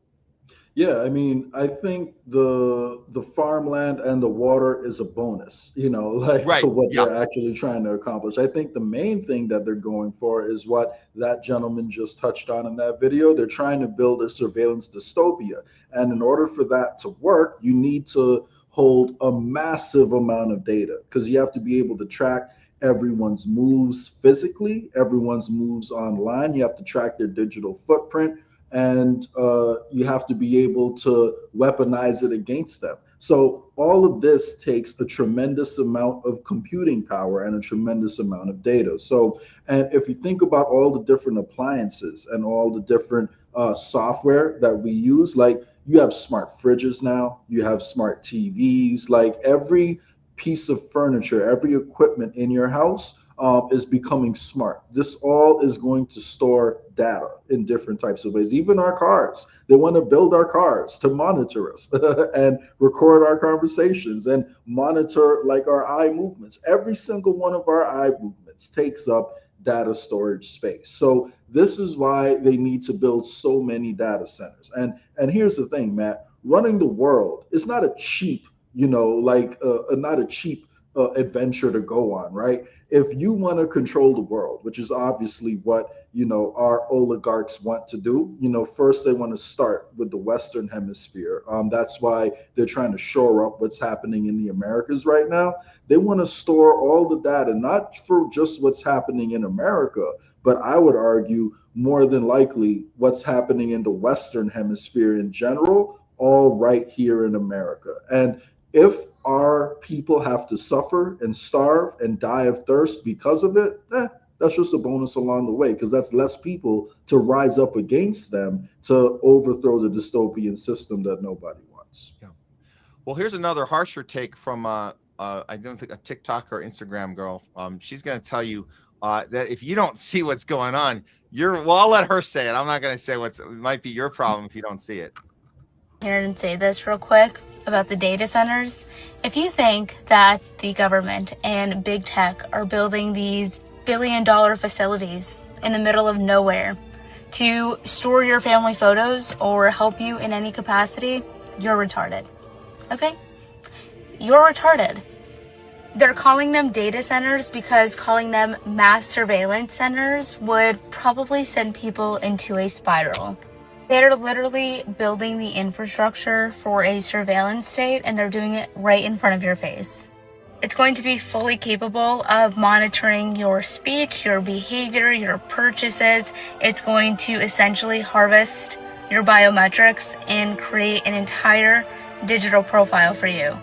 People are trying to say that something like this would never happen. There's a 92% chance on poly market that something like this is prohibited. Utah just got approved for a massive data center blueprint. This data center in Utah is going to be 63 square miles. Do you guys know how massive that is? I'm talking almost 3 times the size of Manhattan and 200 times the size of the NSA's data center that already exists in Utah. Why does Utah need a 63 square mile data center? And by the way, it's going to be using up double the electricity that Utah uses currently. And Honestly, why does the country need anything like that for that matter? So I'm asking you to just ask yourself if this is really for the betterment of society and storing family photos and for you, or is it for mass surveillance? Perfectly. Yeah, and guess what? Yeah. And guess what, Matt? That's not even touching on the next level of the conspiracy because, Bill Gates has already spoken about, how he wants to get your digital vaccine passport like implanted into you too. Like I've heard rumors now. I don't want to go down this hole because I don't know like how much of this is true versus science fiction, but I've heard about nanobots that they want to inject into you at some point. So if they want to be able to pull up everything that that person ABC has done, in the past year and everything going on inside this person's body. They want to be able to pull up every single thing you've said, everywhere your eyes have moved, everywhere, like every single movement you make. This is a massive amount of data. So she hit the nail on the head. And it's unfortunate that not enough people are waking up to it. Now, some people are waking up to it, and the people who are waking up to it are becoming very, very loud about it. But yeah, I wouldn't say this conversation is completely mainstream yet. Most of the mainstream conversation happening is about the inconvenience it's causing, because for the people who live next to these data centers, on top of everything we just described, it's also obnoxiously loud. And it's contributing to inflation because it's driving up the energy costs. So, that's what most of the mainstream conversation is about. But yeah, she hit the nail on the head. Yeah. And, she's asking the questions we're all supposed to be asking, and without feeling like you're an idiot. She's big. And she goes further and says, if you're not asking the question, you might be the idiot in this equation. But we don't want to be so mean. If people aren't, it's because they're still captured. We're just trying to ask you guys to take those tribal goggles off and start thinking for yourself. Here's another question that I didn't even think to ask until I saw this one. You want to go a little deeper on question asking? This is a very important one, and I'd love to know the answer to this, but this woman's asking, why is AI free? Is AI free? Here in the US, we don't get anything for free, especially if it's good for us. And yet the most powerful tool, technology, advancement in human history is now accessible by us? How does that make sense? I'm going to tell you exactly what they're doing in 3 steps. Number 1, they want to annihilate truth by exhausting our intelligence. They want to flood the zone with so much AI slop. One example with this Netanyahu clown show. Whether he's dead or not is not the point. What they're trying to do is to make you go, I don't know what to believe anymore. So you become complacent. You become helpless. You become ready to be fed with any offering that can tell you what reality is. I called that out. I just want to pause it real quick. I called that out. That it doesn't actually, we were having the debate, is Netanyahu alive or dead? And I said, it doesn't actually matter. They're just, whether he is or not, they're going to do the thing they're going to do anyways. And they're showing us they can, so that AI is real, but it definitely numbs people. It makes them feel like, what is the point of anything? Just give me something I can work with. And then you see him show up on the 60 Minutes. You're like, well, why did you do the 6-finger thing? What are you doing? What is going on? Well, it doesn't actually matter. They're just showing us the range of shit they can do and get away with it. And like she's saying, it exhausts you. And it does make you more compliant because you're like, what is actually real if everything's fake? It's wow, it's all on purpose. So she's on to that. I just wanted to point that out, that we were having this discussion already. But let's see the other 2 points here. This is step 2. Once we don't know what truth is anymore, they want to control our intelligence, making it so we're dependent on AI, not just for what to think, but more dangerously, how to think. Here are some of the top questions people are going to AI for in order to navigate life. How do I know if someone loves me? How do I make friends as an adult? Why do I feel empty? How do I become the person that I want to be? These are questions that you usually would talk to friends about, mentors about, family, loved ones. Instead, more and more people are turning to AI for important questions about what it means to be human. So now that you're completely dependent on AI for emotional processing, emotional support, for information, for intelligence, the last step of the grand plan is to sell you that intelligence as a utility, just like water, just like electricity. In other words, this is life as subscription. You need to subscribe to intelligence in order to even have it. And if you... Man, I want to let her finish this, but I'm just thinking the irony here is we're asking an AI what it means to be human, and then we're going to depend on that answer. It's pretty. This is pretty dystopian that we're. Ask a robot how to be human. That's where we're at. Yeah, and that's what they're counting on, and that's why the information itself becomes the subscription, and that's why AI is free. Let's just hear her finish this up. You think that I'm being hyperbolic or exaggerative, this is exactly what they tell us they want to do for anyone who's listening. We see a future where intelligence is a utility like electricity or water, and people buy it from us on a meter and use it for whatever they want to use it for. And this isn't even talking about the brain rot. I mean, what Sam Altman touched on, it's kind of linked to it, but the more people use AI, the less they learn how to research things and understand things themselves. And we talked about those studies on the show before that show that people who use AI for everything lose that ability. Like, for example, I know how to get to the grocery store without my GPS, and I know how to get to the airport without my GPS. Everything else, I pretty much need a GPS for. So, like if you're using AI to dive deeper into an issue you already know, or to maybe do a little bit of math, or to accelerate some things, that's one thing. But, it's such a powerful tool because once you become dependent on it, the more you use it, the more dependent you become on it. So it can, they can charge more and more like for that intelligence as a utility, concept. The studies you're referring to that we have covered on the show, very important that people understand that in the study group, if you learn the thing, then they take it away from you. You are worse off than you were before you used it. Just to be absolutely clear, that's the way your mind responds. And I think mapping yourself to your location is a great example, because if if your phone isn't working for some reason, you're in your car and you're like, oh, I'll just go to the thing. It feels weird. Doesn't it feel weird? You're like, wait a minute, I should know. Why am I so dependent on this thing when I used to drive all the time? I know exactly where to go, and your mind can't do it.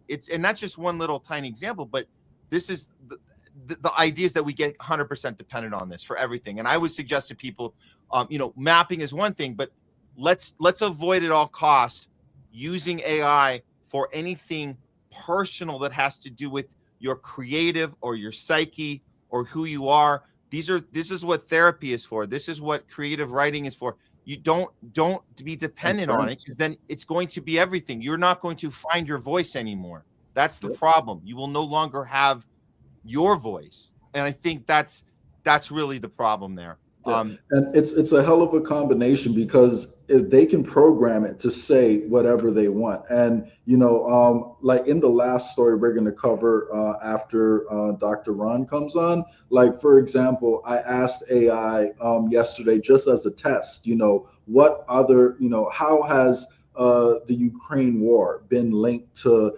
the disruption going on in Nigeria right now, and it just called it a conspiracy theory. And one of the articles it cited to call it a conspiracy theory was essentially an article of a past Nigerian president talking about how arms from Ukraine are now winding up in the hands of Boko Haram in Nigeria, that Trump wants to go defend and save. So, it's an easy way to control the narrative.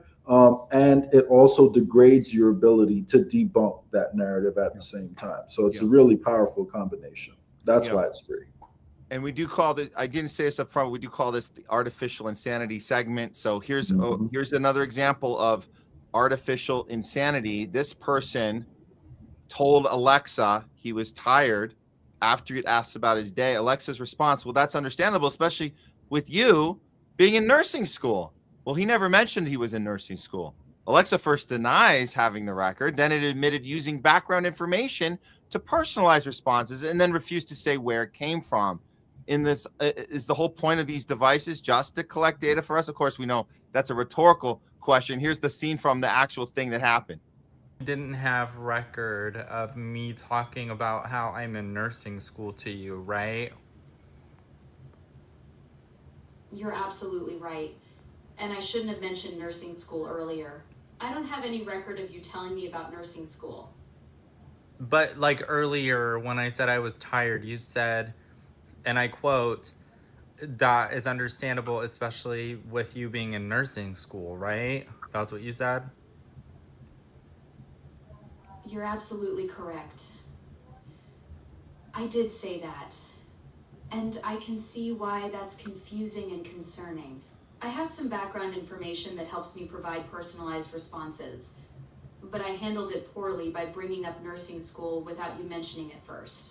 That would definitely feel weird, and I should have been more transparent about how I knew that detail. Okay, but then how did you know that detail? Because like, who gave you that information? I've never talked about nursing school with you. I hear your concern.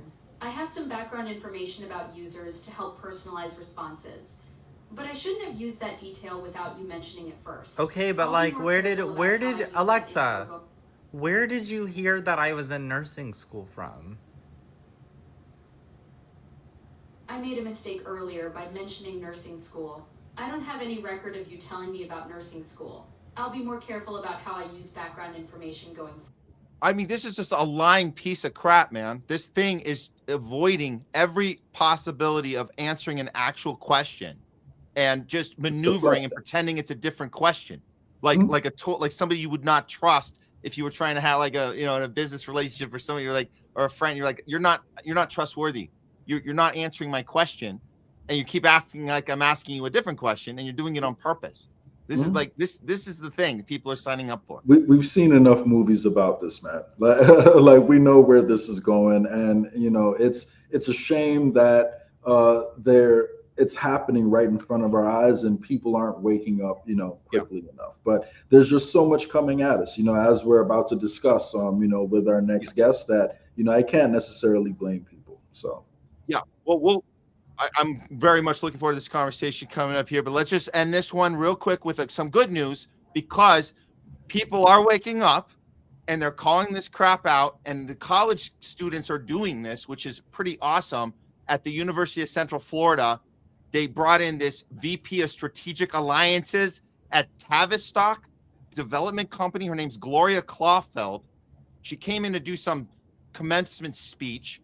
And we'll check it out. She got booed pretty bad by the kids, which was awesome, because she's trying to tell them what the new world's going to look like, and they're saying, no, F that. You're not taking away who we are with your tech coming in here and telling us what future we're going to have.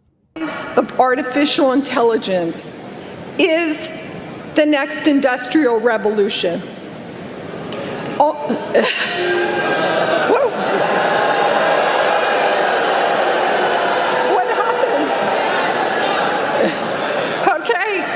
I struck a chord.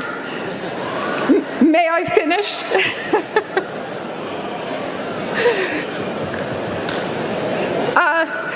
Only a few years ago, AI was not a factor in our lives.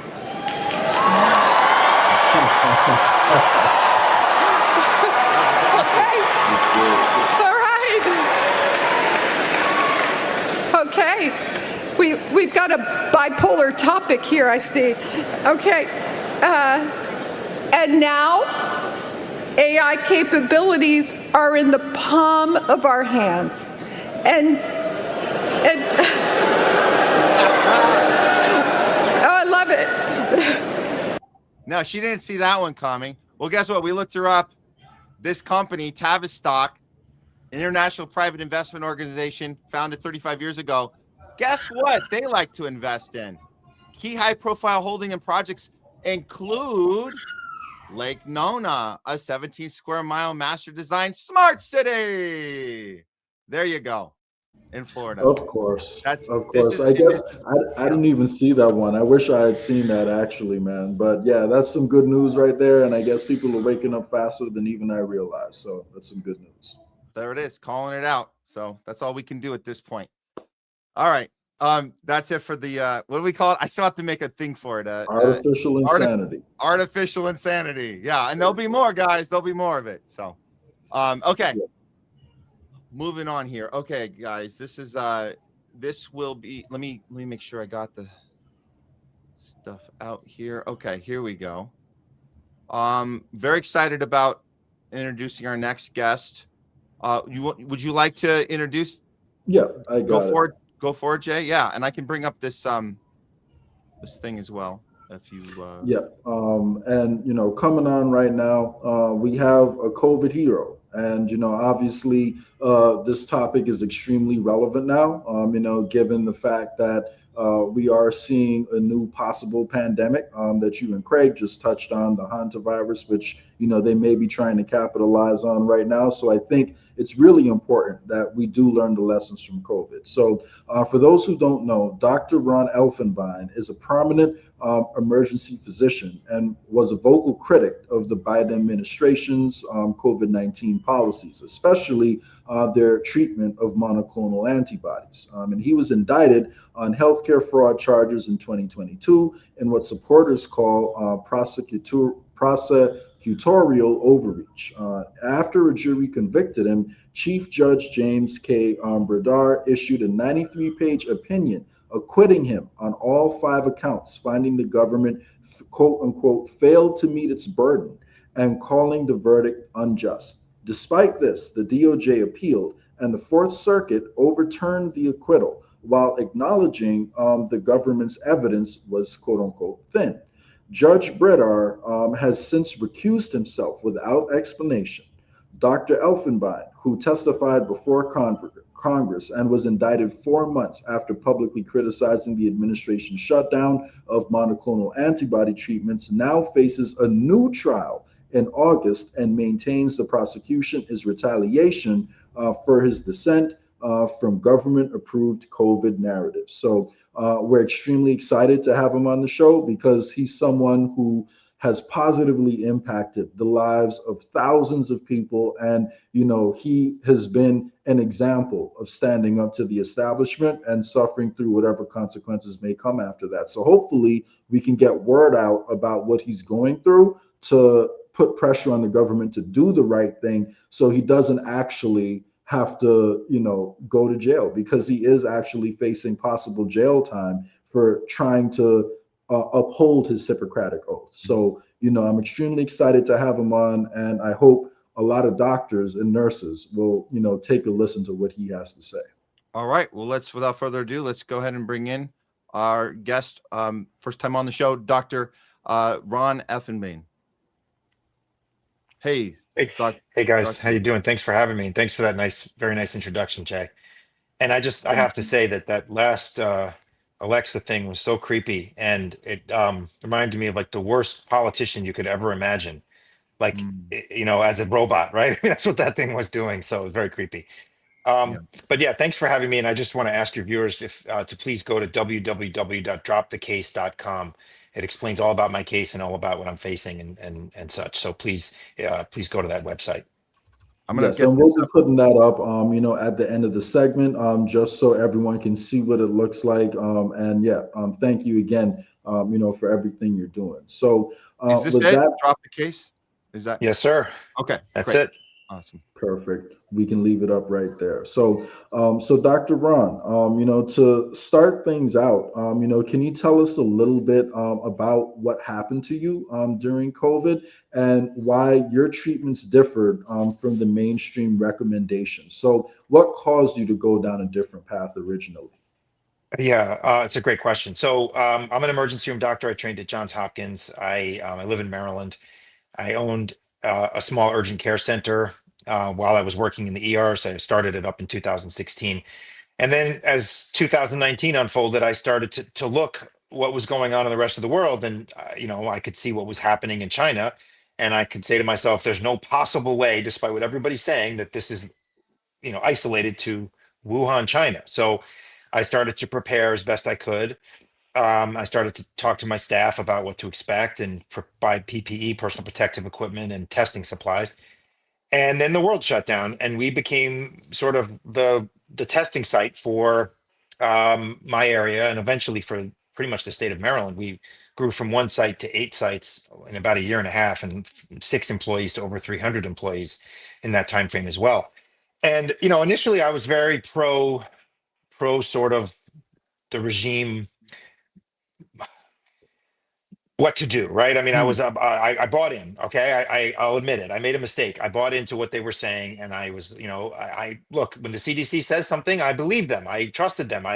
This is under Biden, by the way, not under Trump. I want to make that distinction. But back in the days of the pandemic, I was believing what I was being told and what the data, quote unquote, was saying.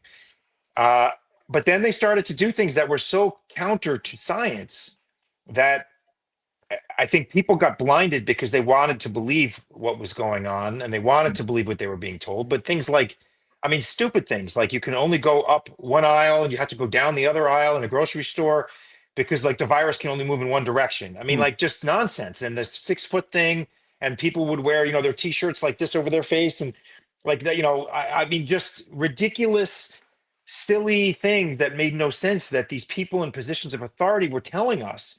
And I started to question that. And then what really got me was this whole natural immunity thing. Now, every virus in the history of known virology infers some sort of natural immunity, meaning that if you've had it and you survive it, you will have some degree of immunity to that virus, except apparently COVID-19.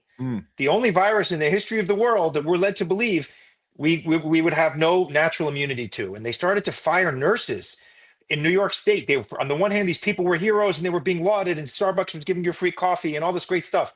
And then the same people who were just the day before being called a hero were now being fired because they refused to get the vaccine, even though they had just recovered from this virus. So I started to think, what the hell's going on? This doesn't make any sense.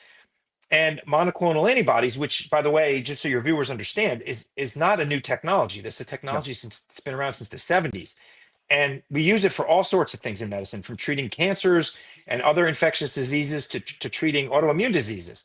So when monoclonal antibodies became available, I was a very, very early adopter of them, and I love them. I think it's the greatest thing since sliced bread. And I said I was on the news at least once a week: CBS, ABC, CNN, Fox, Newsmax, you name it. I was on the program talking about COVID and then eventually talking about monoclonals. And I was saying, look, why are we only focusing on this vaccine? We have these therapeutics. Like, everybody does not need to get vaccinated.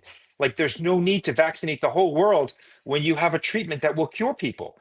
And so your viewers understand what the monoclonal antibody is it's a single antibody that's been cloned like a gazillion times. And you basically infuse it into an IV over 30 minutes. It cures the person right then and there of their COVID. So whatever, I'm telling you, we became the largest supplier in the state of Maryland because the government made it so difficult for people to get this life-saving cure. I said, well, I'm going to take it and run with it. So I built 2 centers. I didn't know anything about running an infusion site. I had to teach myself everything and learn through trial and error. I mean, silly things like, what kind of pumps do you use, and what kind of IV tubing do you use, and what kind of monitors do you need to put on the patients, and all these crazy things I would never have known about. I just had to kind of learn on the fly. And people would come in literally the color of my scrub top, and they would leave. They would walk out. They would be wheelchaired in, and they would be walking out of their own 2 feet. We had a 103-year-old man come in who had a host of other medical problems, and he walked out with no issues. He was on almost, I don't want to exaggerate, he wasn't on his deathbed, but he was really, really awful, not looking good. Wasn't expected to recover. We gave him the infusion, and he literally walked out on his own. 103 years old. So the stuff was amazing, and the government made it very, very difficult to get. And actually, HHS, the Department of Health and Human Services, reached out to me and asked me to set up a site at FedEx Field where the Washington Redskins play football. They said, look, what you're doing. Can you do this for us? So I said, yeah. So in partnership with my company, HHS, and the Maryland Department of Health, we opened up this site. And what we did there became the blueprint for the entire country moving forward. What I call the test to treat. We would test people with rapid COVID testing, and if they were positive, we'd have them. If they were symptomatic, we'd have them wait in their car for the results. And then we would go out to them and say, you tested positive and you qualify for this infusion. We think you should get it. And we would walk them to an infusion chair, sit them down, and cure them right then and there. And it was miraculous and it was unbelievable. But then the Biden administration decided to politicize the whole thing, and they made it even harder to get. And they started to use quote unquote equity as a means to distribute this life-saving medicine, which nobody can define that term for me, by the way. I still have no clue what it means. But and it certainly has no place in a medical discussion. But all of a sudden, they started using this catch-all term that the left loves to decide who was going to get this life-saving medicine and who wasn't. And I'll tell you, it was criminal what they did, because the state of Florida was having an outbreak at the time in early December of 2021 of the Delta variant, and they cut them off. They cut them off. They would not supply monoclonal antibodies to Florida and a bunch of other states. And it just so happens, if you look at them, the majority or all of those states happen to be red states. Now, I don't know if that was done on purpose or not. Kind of seems, pretty obvious to me, but that's what happened. And Ron DeSantis, to his credit, had to go out and purchase the stuff using Floridian taxpayer dollars, which the government, the feds, made incredibly hard for him to do. But he had to go and do that because people were dying in his state, literally dying. When they had this, the feds had the medication and they refused to send it to where it was needed. Instead, they sent it to where it was equitable, which is just unconscionable. And I don't know how any of these people can sleep at night. Yeah. And okay, go ahead. Sorry. No, I was going to say, and then they cut the whole program off in late December Right. 2021. They shut the whole thing down. And I went on Fox News and I raised hell and I said, they're going to kill people. I went on Newsmax. I said the same thing. I said, people are going to die. This is terrible. And 4 months later, as you said, Jay, I found myself indicted on healthcare fraud charges, which, completely out of the blue. I had no one had called me. No one had said anything. These are patients I didn't even see. I had, the nurse practitioners and PAs see them.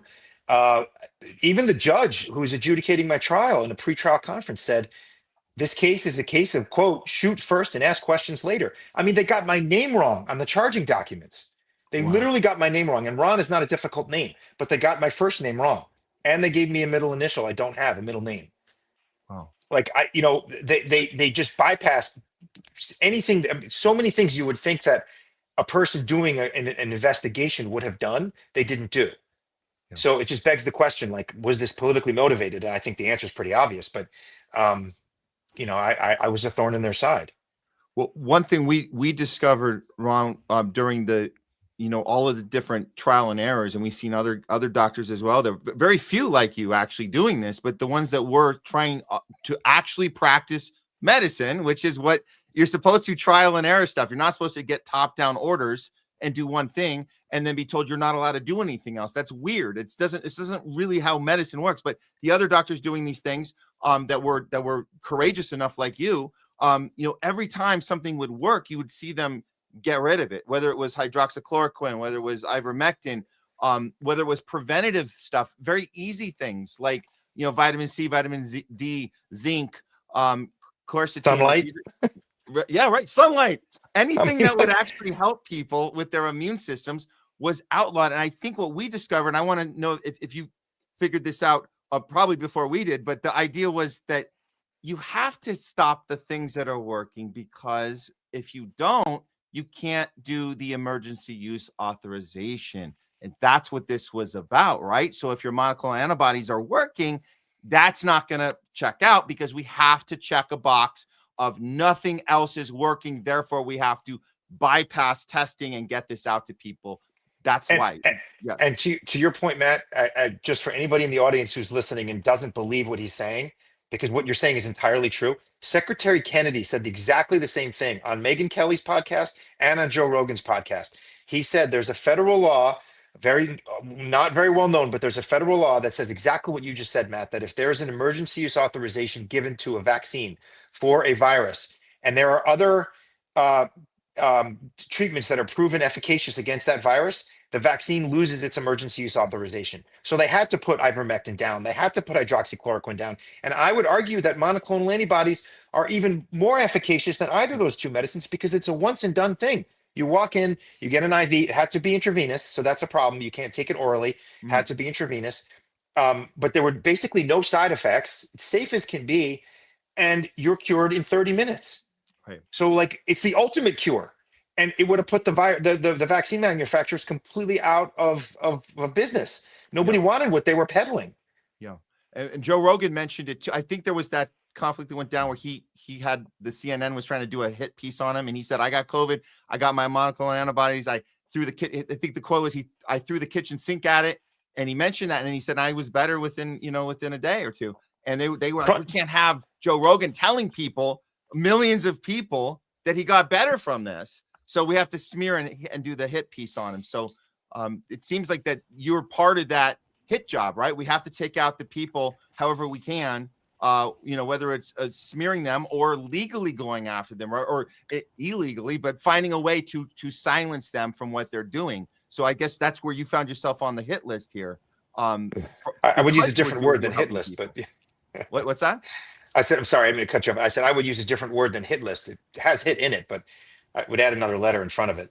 But yes, I have myself on that list. I like that. Okay, add the letter in front, and we know exactly what that list is. Yes, and President Trump benefited from monoclonal antibodies. He was one of the first in the world actually to get the monoclonal antibodies. And just to bring that forward to today, monoclonal antibodies are being looked at for this Hantavirus outbreak. There's 2 right now that are currently in clinical trials in rodents to see if there's any efficacy against Hantavirus. So, these things, this technology is real, and it's been around for a long time. And I will tell you, we infused, I believe it was over 5,000 people throughout the course of the pandemic. And I can count on one hand the number of side effects that we had. And most of those, if not all of them, were related to, basically what we call a vasovagal reaction. It's just like when anyone sticks a needle in somebody's arm, be it to draw blood or to give you something, people sometimes pass out or get a swoomy in the head or something like that because of just the fact that you're getting stuck with the needle. It has nothing to do with the medication. So, like, I mean, I have real data that's this stuff. There was like no side effects from it, and it was an ultimate cure. And if it works for Hantavirus, fantastic. They should be investigating it all the way. So on that, go ahead, Jay. Sorry, on that specific point, what a lot of people don't realize is the reason why a lot of people are noticing side effects from the mRNA injection is because it's based on making your body create a spike protein, which turned out that it was cytotoxic, right? So yes. When you are using these monoclonal antibodies, can you talk a little bit more about the difference between having the body become a spike protein factory and then giving someone, monoclonal antibodies? So how are they different, and which one is more dangerous? Great question. So the mRNA vaccine, totally different technologies, totally different approaches, and mRNA vaccine is way more dangerous. Let's assume that this is the virus particle. Okay, it's actually lip stuff, chapstick. But let's assume this is the virus. Okay. What happens is if this comes into, it's floating around in your bloodstream, okay?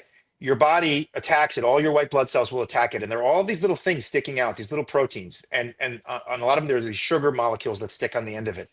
And all these things have reasons to be there. The idea is that they're going to latch onto something like a hook and a key model. So it'll come in like this and hook on. And all these things are sticking off. So your body senses that all of these little things that are sticking off are not natural. They're not part of your body. So they react by producing these things called antibodies, which are just very small proteins. And what they do is they bind to each of those things that stick out.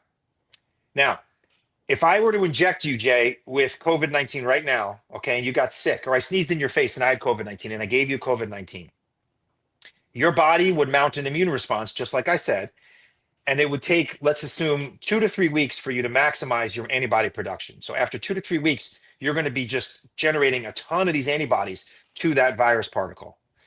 What monoclonal antibodies are, they take the most efficacious antibody. So there's probably this one virus particle could probably generate from your body, let's say hundreds of antibodies.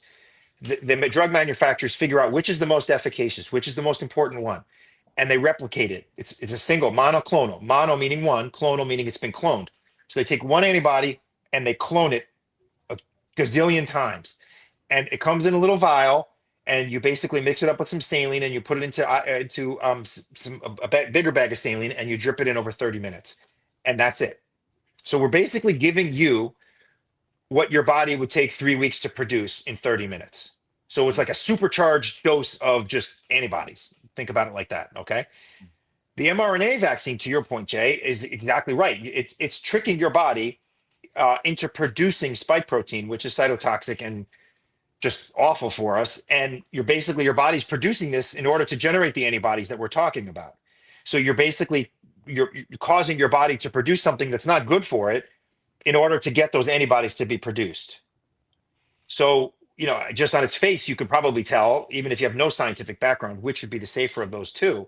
Clearly, it's not the one that's getting your body to produce something that's not good for it, because the antibodies that you're getting from this the monoclonal infusion basically get washed out. They don't stick around. So they will do their job, bind up all those virus particles, and then the rest of them just get washed out of your body. They get filtered out. Whereas the mRNA continues to produce this spike protein, now we know for quite some time, and it's very detrimental to your health. Yeah.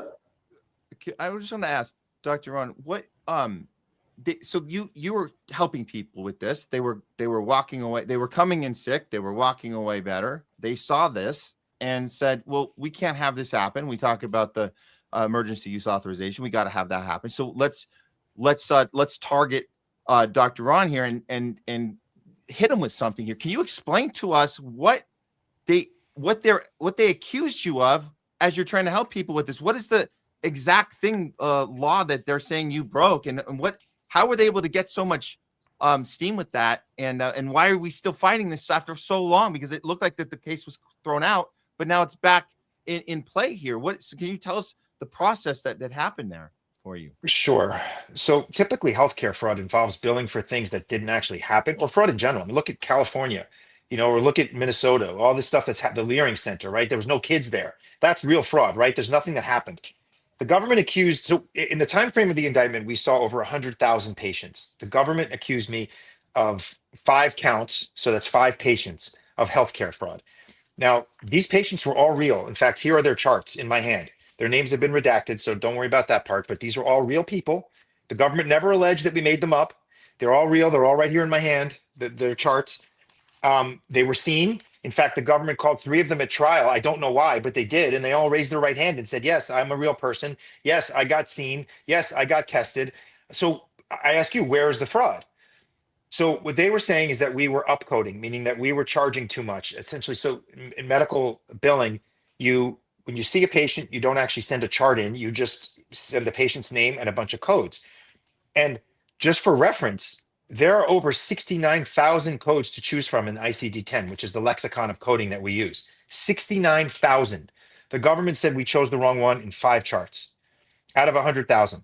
And they never even had a professional coder look through these 5 charts, just government lawyers. Now, what do government lawyers know about coding and billing? Zero. They never had a professional coder. At trial, I hired a professional coder who was the past president of the American Association of Professional Coders. And he looked at not 5 charts, he looked at hundreds of charts. And he said, all of these are properly coded. In fact, some of them may actually have been undercoded, which also, by the way, is a problem, because according to our silly laws, if you overcode or undercode, you can be in trouble. So, but I didn't code I think the relevant point is I didn't code any of these. I put out, recommendations to our providers, to the nurse practitioners and PAs who were seeing our patients.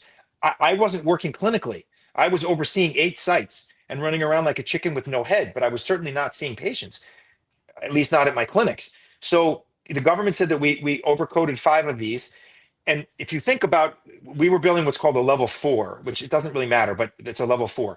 If you say, well, okay, well, you should have been billing a level 3. Okay, the difference between those two on average is about $50.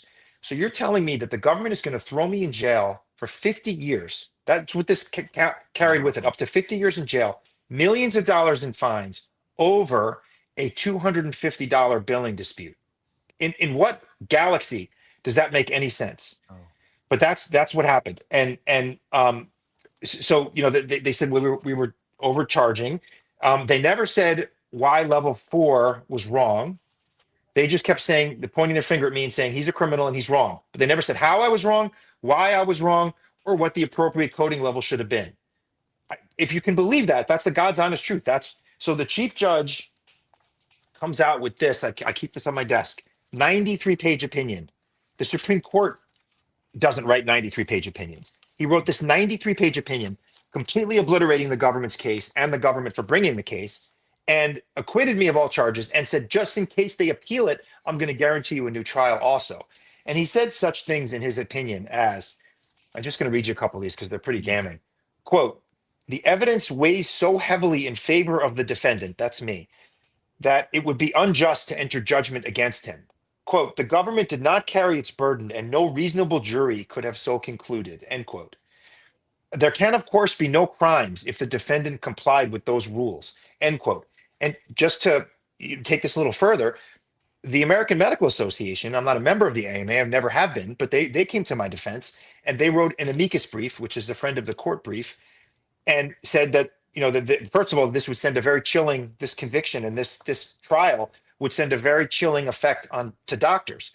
But what's amazing that the AMA did, the AMA wrote the rules that the government is accusing me of breaking. And the AMA said I didn't break the rules. The very people who authored the rules said that he didn't break the rules, and the government tried to throw me in jail for 50 years. Thank God this judge was paying attention, who, by the way, was not some right-wing judge. He's an appointee of Obama.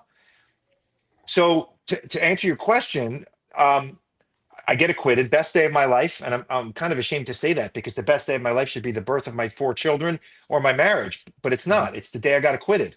I'm embarrassed to say that, but that's the truth. The best day of my life. So then months or weeks rather before Trump's about to be inaugurated, the Biden DOJ, as they're taping their boxes shut in their offices and putting their diplomas in, they decide, you know what, let's just appeal this. As the clock's about to run out on their time to appeal, and it's weeks before Inauguration Day, they appeal it. So now there's this giant snowball running down the hill of this new case that I'm facing, and it's very hard to stop that inertia.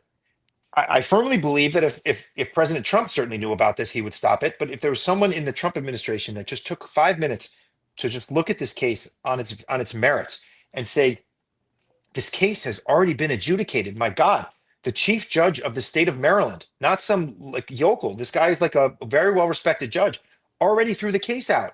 Why are we doing this? Why are we destroying this man's life? I firmly believe it's just because the Biden people don't like to lose and they're vindictive and they decided to come after me because they didn't want to lose. And it's awful and it's horrible. And, you know, but that's what's going on.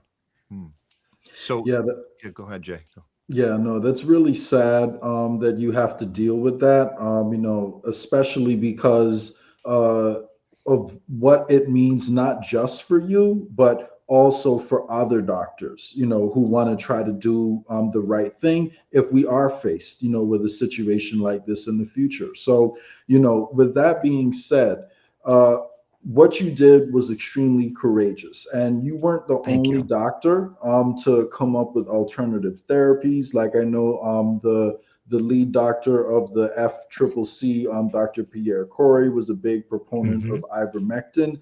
What do you think it is about your case that has made the government like focus in so much on you? Is it just that it's so obvious that the monoclonal antibodies were so effective, or why do you think the hammer dropped on you? Because I noticed that a few different people spoke out, but I don't think anyone was hit with charges like as draconian as yours. Yeah, it's a good question. I think a couple things. One, I went on national news and I badmouthed them. They don't like that. Number two, we were the largest supplier of this life-saving drug in the entire state of Maryland and actually the entire mid-Atlantic region. So this whole region, Delaware, Maryland, Pennsylvania, Virginia, West Virginia, as far as I know, we were the largest supplier. So we represented a big threat to this emergency use authorization. And then I also, look, Maryland is a very blue state. And we had just gotten a new, literally weeks before they indicted me, a new U.S. attorney who was looking to get his name in the newspapers. And there was this COVID fraud task force that was making this big sweep throughout the whole country.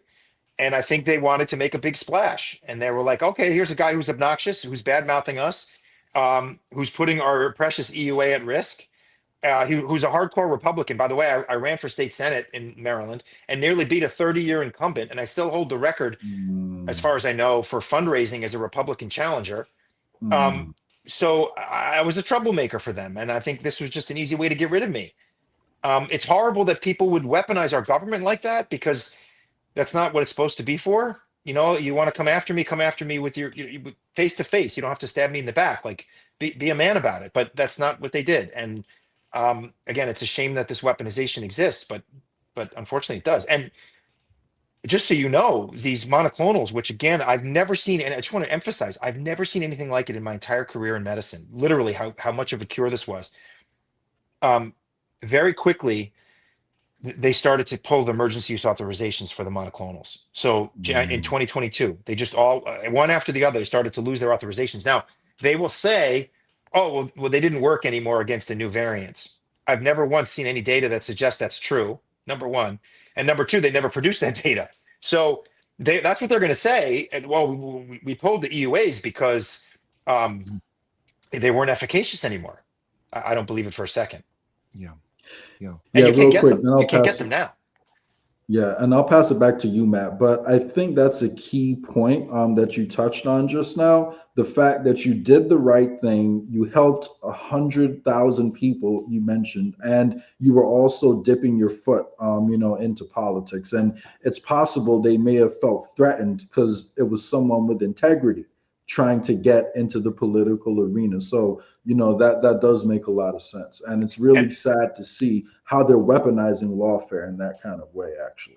And just to add to that, Jay, thank you. But just to add to that, my partner, who's not a doctor, but he ran the business side. And that's what I was saying before about like when they did this quote unquote investigation, this was all about money. Don't you think they would have wanted to talk to the other partner in the business? They never even called him. The government did. So, but I digress. But he was a sitting state delegate, Republican state delegate in Maryland, and they tied him to me during this whole thing, and he lost his election because of that. Look, he works with a fraudster. He's, this guy's a terrible person. Blah blah blah blah blah. So then he ended up losing his seat. So you can't really get away from the politics here. So, speaking of the politics, we're well into Trump's second term now, and clearly, and you have this case. Is it coming up in August? Is that correct? It's coming up. Yeah.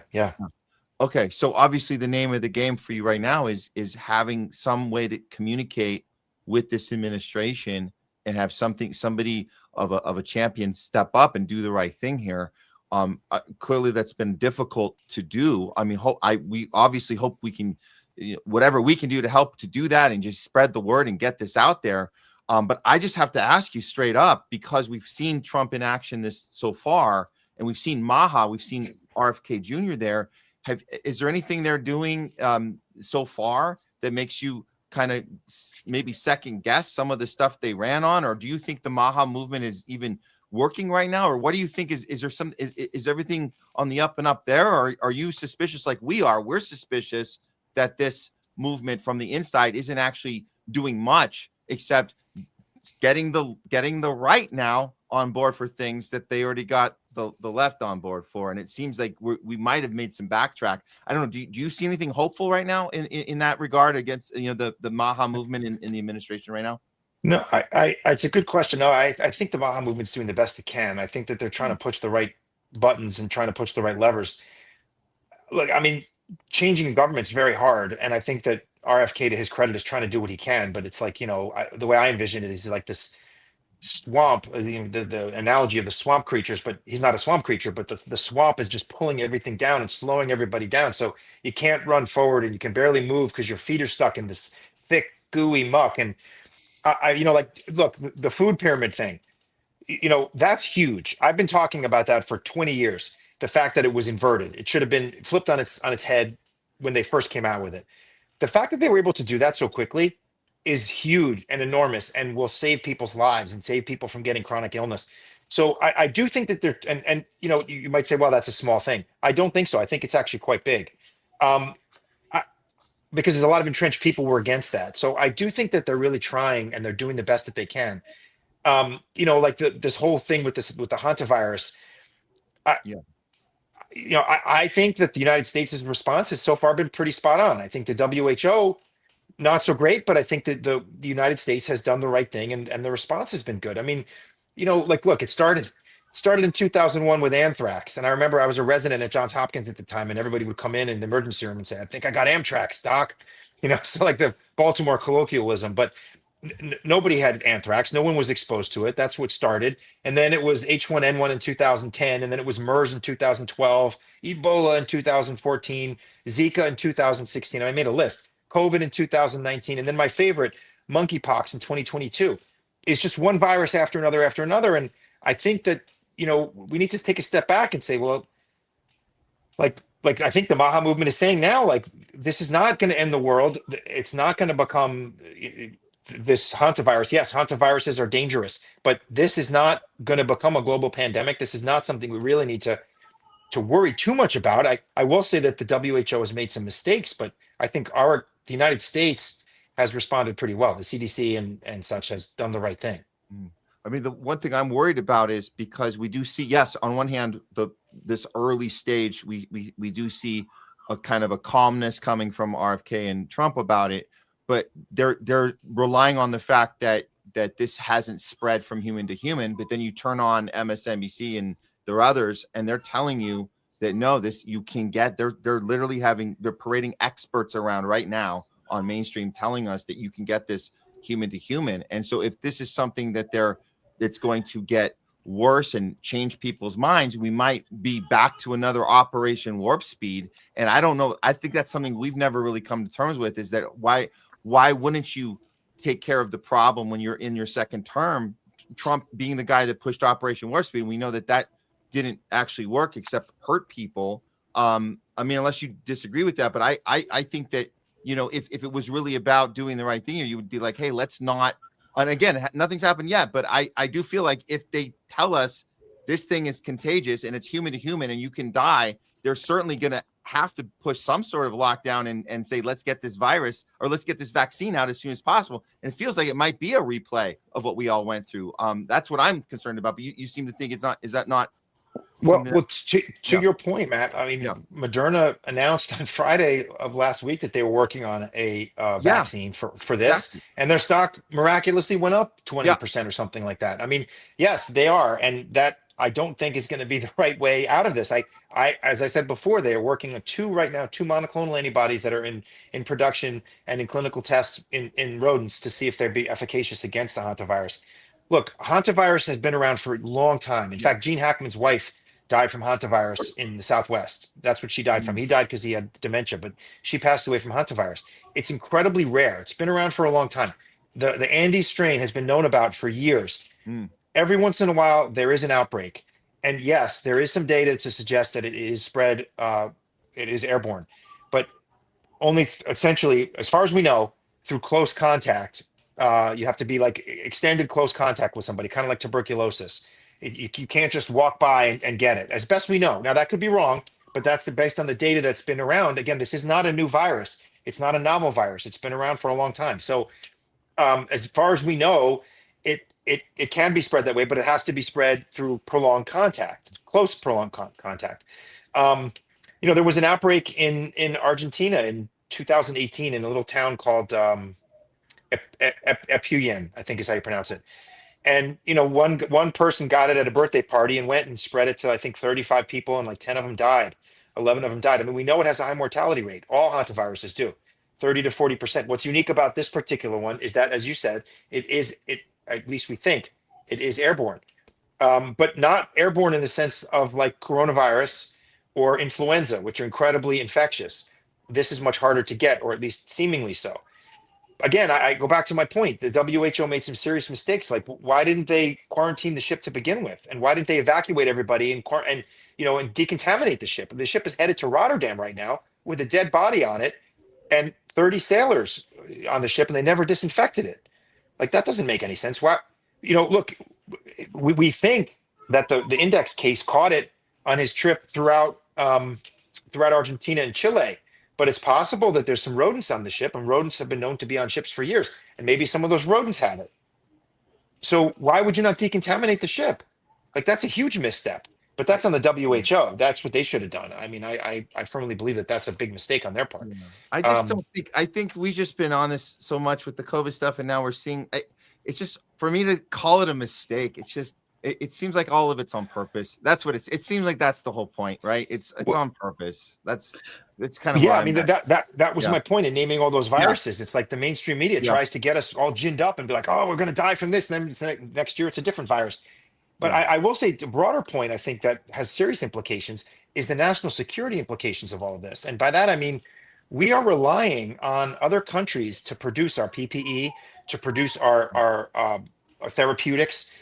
We had a hurricane in 2023, I think, that wiped out Hurricane Helene, and I think in North Carolina, and it wiped out one production facility for normal saline. Okay, it's something that we use all the time in the emergency room and throughout the hospitals. One hurricane for an entire year, we couldn't use normal saline. We had a shortage of saline worldwide. Like, that's not acceptable. That can't happen again, right? I mean, like that, and that's something that's seemingly so innocuous, like normal saline. Who cares? It's not a big deal. We use it all the time. It's in everything, and you give it to everybody. Anytime you see an IV hanging, that's what's hanging. It's usually you stick stuff into it to drip in slowly, and you dilute it into the normal saline. But so my point is, that supply chain is still very tenuous. We have to have learned from COVID, but it doesn't seem like we did. Yeah. All that stuff that, why are we relying on China to produce our face masks and our gloves and our gowns and stuff like that that we need to respond to something like this? This should be produced in the United States. That should be a national security issue. I think it is a national security issue. Yeah, and speaking of lessons learned, actually, from COVID. Now that you brought that up, just to circle it back to COVID, because I think we still have to deal with some of the consequences of how that was handled. In your experience treating some of that severe COVID early on, because especially in the earlier strains, COVID did have a severe impact on some people who had pre-existing conditions and, weaker immune systems. So, what do you think there's any overlap between some of the bodily systems that were affected by severe COVID with the people who were suffering from what could either be described as long COVID or long vaccine, or maybe both? Like, is there any overlap between those two? And, how do you think, people should, what steps should people take if they're worried about if they've been affected, by the shot, for example? Yeah, so I think you're talking about vaccine injured people, right? So yes, to answer your first part of your question, yes, 100% that there's an overlap between the infectious side, the infectious manifestations that you would have when you got the disease, and what people are manifesting with long COVID and or vaccine injury. And to some extent, there's a lot of overlap between even those two camps, between vaccine injury and long COVID. It's hard to tell exactly who has which, or how you draw that distinction. If people are having these symptoms, unfortunately, there's not a lot out there right now, but actually it's very exciting. There was just a study in Japan that there's a new protocol to treat exactly that. And there's some very exciting data that's coming out now, which I'm very proud to say I'm going to be part of, working on that stuff, to look at exactly what you're talking about and actually provide real treatment to these people who have been just basically outcasts and cast aside by society, who either calls them crazy or whatever, which they're not. They are suffering from a real problem, and they're suffering from, they have real symptoms, and they need to be treated as such. And unfortunately, a lot of people just didn't believe that or don't believe that, and just choose to, kind of cast them aside. And it's very sad. I mean, some of these people, it's been life-changing for them. Like, they can't go out, they can't function normally, they can't think straight. I mean, really, really detrimental side effects. And hopefully we can actually offer some sort of a cure, if you will, to some of these folks that have been so badly impacted by this, because there's millions of them worldwide. It's not just a small, there's millions of people who've been affected by that stuff and are still to this day affected. Yep, great point. Then I'll pass it back to you, Matt. But last question. Speaking of what you're doing and things you've accomplished, can you also tell us about some of the accolades that you have accomplished over the last few years, in particular during COVID? Yeah. So I was very active, as I said, during COVID. I wasn't just running my sites. I was doing all sorts. I was donating PPE all across the country. In fact, the federal government, the DEA, called me very early in the pandemic. The local office of the Drug Enforcement Administration called me and said, the federal government cannot provide us with PPE and we need to do a drug bust. Can you help me? The special agent in charge called me. And I said, sure. You know, what do you need? And he gave me a list and I had it to him the next day. And they effected their drug bust and they arrested all these people who were selling drugs. So I was doing all sorts of things that I could to help people. A friend of mine in New York City was drafted to work in the ICU, and he's a cardiologist, and they literally gave him a hefty bag to wear as a gown. And he called me freaking out. He said, I don't know what I'm doing. I don't know how to not get COVID. I don't know how to not bring it home to my family and kill my kids. Like, what am I supposed to do? So I talked to him for like a couple of hours. We walked through how, how to be careful and what to watch out for, things like that. And I sent him a ginormous care package of face shields and gowns and gloves and masks. And I found a friend of mine who had a 3D printer, and we found online the plans for face shields, and we started to 3D print face shields. And then he would deliver me packages upon packages upon packages of these, and I would ship them out throughout the country.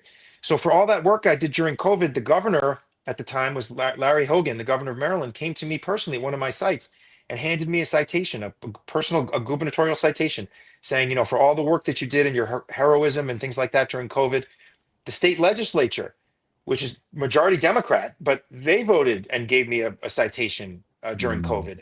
And the State Medical Society named me its Person of the Year even after the federal government indicted me. So I think those things speak of my character and of my desire to help and not be a fraudster and not commit crimes, which the most foreign thing in the world to me. This whole thing just came out of left field. And not to get off topic, but to go back to that point, what the government accused me of essentially is just a billing dispute. So any normal, rational person, if you have a billing dispute, what do? You pick up the phone and you ask to speak to the billing department. And you say, I think there's a problem here. Can we have a conversation about this? But that's not what the federal government did. They came at me with a sledgehammer instead of just picking up the phone like any normal person would have done.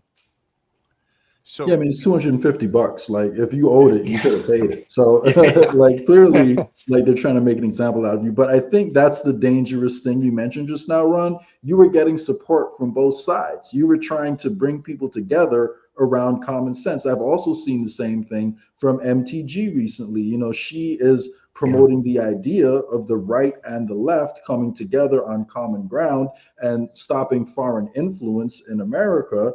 And she is being cast out, from the establishment for doing that. So maybe that also has something to do with the troubles you're going through. I mean, it seems to me like what transpired with you is exactly when you mention all the nurses. What happens is you're a hero when the thing you're doing is supporting we're all in this together, whatever it takes to get this done. I mean, you're talking about getting all the safety equipment to people. This was part of the thing. We have to all do our part. And so the nurses also got to be called heroes until they weren't. And I think that's when you start asking questions about why are we doing these particular things the way we're doing. You start looking at the data in your hospitals. You start seeing, wait a minute, why are these other alternatives being silenced, and why are people getting punished? So that's when it shifted on you. So I think that's the lesson here is, of course, you're going to be applauded when you do things. And it's not like what you did was bad. It's just that it didn't threaten them until it threatened them. Just like nurses helping people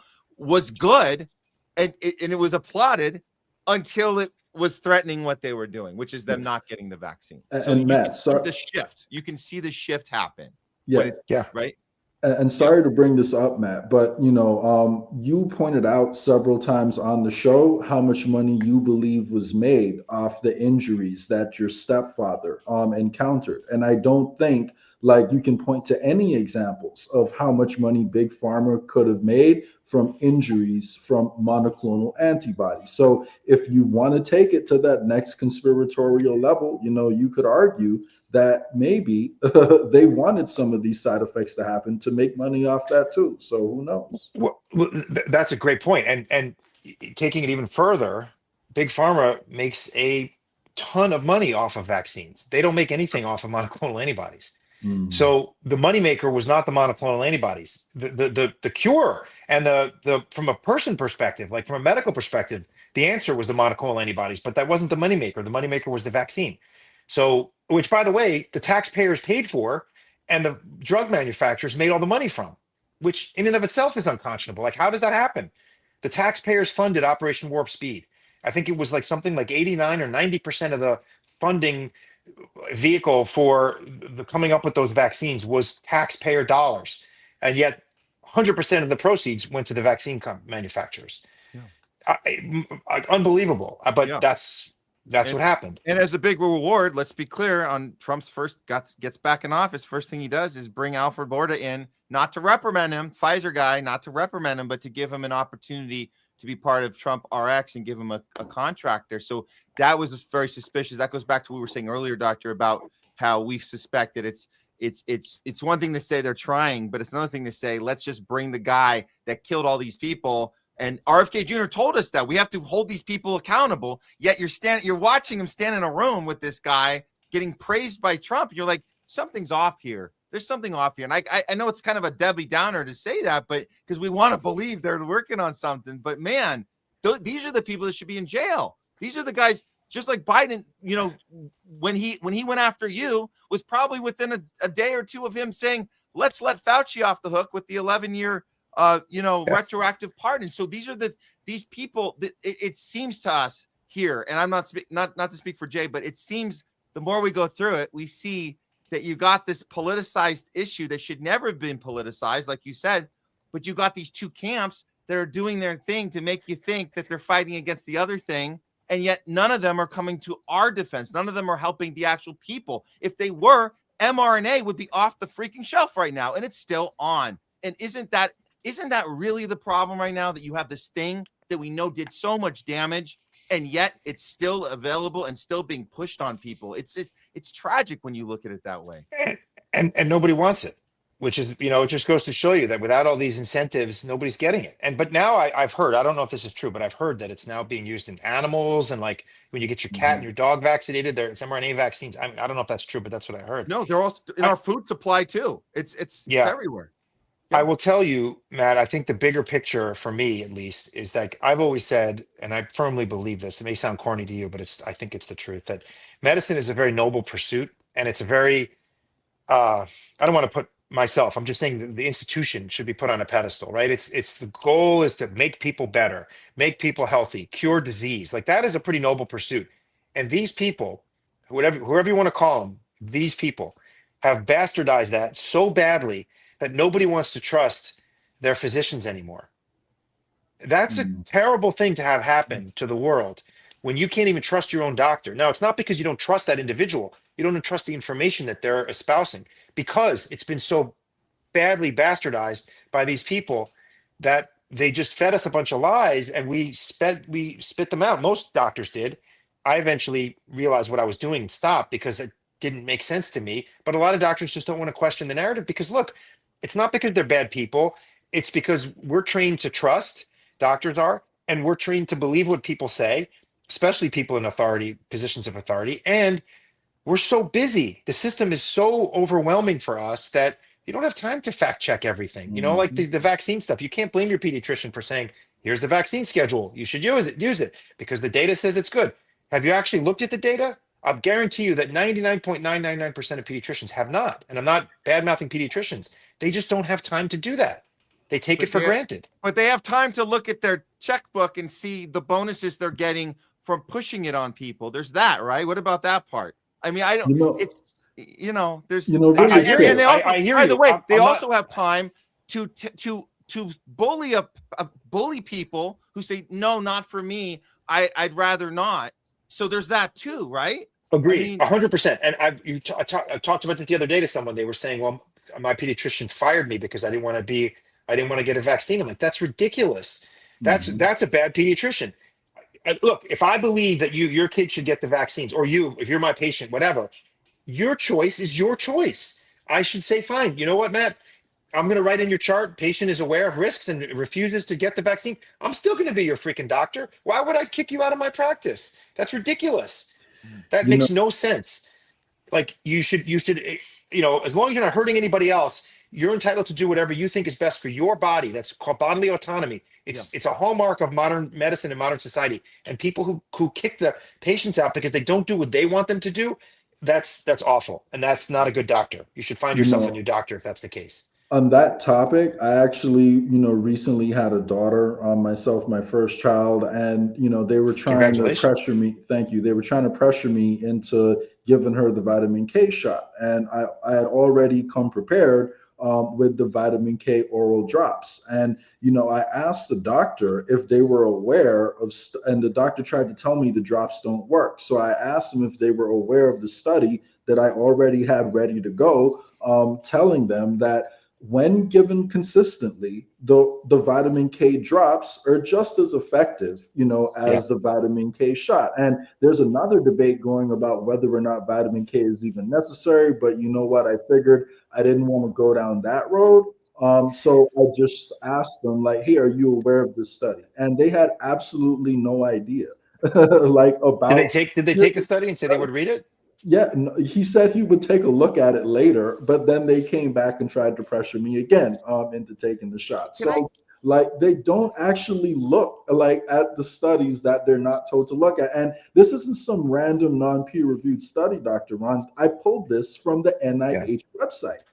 Yeah. No, I mean, and again, I would say, not knowing anything about your pediatrician, if they're not willing to at least take a look at it and to say, okay, no problem, I would find a new pediatrician. Oh no, this was when the baby was born. I actually took the time when I was selecting my pediatrician to call ahead to the offices and to ask them, will you kick me out? If I would like an altered or a delayed schedule. And I went to a doctor that told me that they weren't going to kick me out by doing that. Well, that's good. So I'd encourage everyone to call ahead and find a doctor, who aligns, like with who you are, and you can avoid some of these problems. And it may also force the hand of other doctors, to do the right thing. So I'll tell you a funny story real quick. I'm sorry, Matt, I know you want to say something, but this is pretty apropos to what you're saying, Jay. I was in the emergency room. This is probably about 10 years ago. I had a guy come in with crushing chest pain, sweaty. I look at his EKG, he's having a massive heart attack. I said, sir, you're having a massive heart attack. I called the cardiologist. I'm like, they're going to take you right to the cath lab where they put a little balloon up into the artery that's occluded, and they open it up and they save the rest of his heart. He said, I need a cigarette. I said, you can't have a cigarette. You're going up to the cath lab. You're going to be dead in 10 minutes if you don't get this procedure. He said, doc, I'm going to walk out that door unless I get a cigarette. And what am I going to do? Beat him up? I'm like, okay. So we wheeled him out literally wheeled the guy out. Of course, I documented all this in the chart that the patient demanded it. He refused to just go up to the cath lab without a cigarette. Wheeled him out into the parking lot right outside the ambulance bay. He quickly lit up, and I said, hurry up, hurry up, hurry up. We sat there with him, and we wheeled him right upstairs to the cath lab. I wasn't going to just turn my back on him and say, you know what? You're not going to do what I want you to do right this second. Get the hell out of here. Like, that's ridiculous. Now, this is a really extreme example. I get that. But he's a human being and he's got issues, and whatever it was, he wasn't going to do what he needed to have done without the cigarette. So I'm like, fine, lesser of two evils, do what you need to do. And then we're going right upstairs. The cardiologist couldn't believe what just happened, but he did great. He did fine. The patient survived and he did okay. But my point is that anyone who turns their back on their patient because they refuse to do exactly what you want them to do, that's not medicine. That's terrible. So everything you're saying right now, doctor, makes total sense, and it makes you feel like, how we just need to get rid of the bad apples that don't operate the way you're talking about. But I think the unfortunate reality of the situation is more of these doctors are like what Jay's experience is, and the reason you can tell by the way Jay's telling the story, even the way he says, I didn't want to go down that path about even suggesting that the vitamin K shot maybe didn't even have a purpose at all that would have helped my kid. I don't even want to talk, as if he has to walk on eggshells about this and call in advance and go. So when you say, and at the same time, you're right when you say, look what the COVID did to the way we look at our relationships with our doctors and how there is more skepticism. That needs to be there. I'm glad that's there, because it's not like everyone's Dr. Ron and is saying, you're really being a little paranoid here, Jay. I'm actually here to talk to you about anything you want or don't want. That's not happening. That's not happening at all. It's very rare that you are saying this and that it actually happens. And that's why that skepticism is very, very healthy right now. And that Jay did his homework before going in to the lion's den, which she should have. And more parents need to be like Jay and not walk in blind and be bullied in a corner and be forced to do something they don't want to do. 1,000%. And I am totally on your side on this, Matt. I agree with you. I couldn't agree with you more. My point really wasn't about skepticism. I think skepticism is fantastic. I always ask patients, you got a question, ask me. If I don't know the answer, I'm not going to BS you. I will go look it up. And I'm very honest about it. I even use Google sometimes because I don't know the answer to everything. But, you know, I want them to ask me questions, right? I want to know that. I want them to ask me questions. I want them to say, Doc, why are we doing this? Like, that's science. The definition of science is not taking anything for granted. It's question everything. That's what true science is. Yeah. Well, you know, is the sky blue? Well, prove it to me, right? I mean, if I drop my AirPod case on the floor, is gravity real? Is it going to hit the floor? Every time I've done it my entire life, it's hit the floor. But like, prove it to me. That's science. Asking, questioning everything. That's what we should be doing. Yeah. Only a nincompoop would say, I am science. And I think we all know who said that, who unfortunately didn't get the feds coming after him. But like, who says something like that? Who's got the gall to say that? You're not science. Science is the art and repeated questioning of everything. Don't take anything for granted. Yeah. So I'm sorry if I wasn't clear about that. I agree. Skepticism is wonderful. What I meant by bastardization was they took this institution and they completely screwed it up for everybody. And they just, you know, totally lied to the people who then provide that information to you and to Jay and to other people over the years. It's not just from COVID. It's been going on for years, as we find out now. Sure. And these people in positions of authority that have been trusted and that again, the food pyramid, like, there was data back when they came out with it that it was wrong, but they went ahead with it anyway.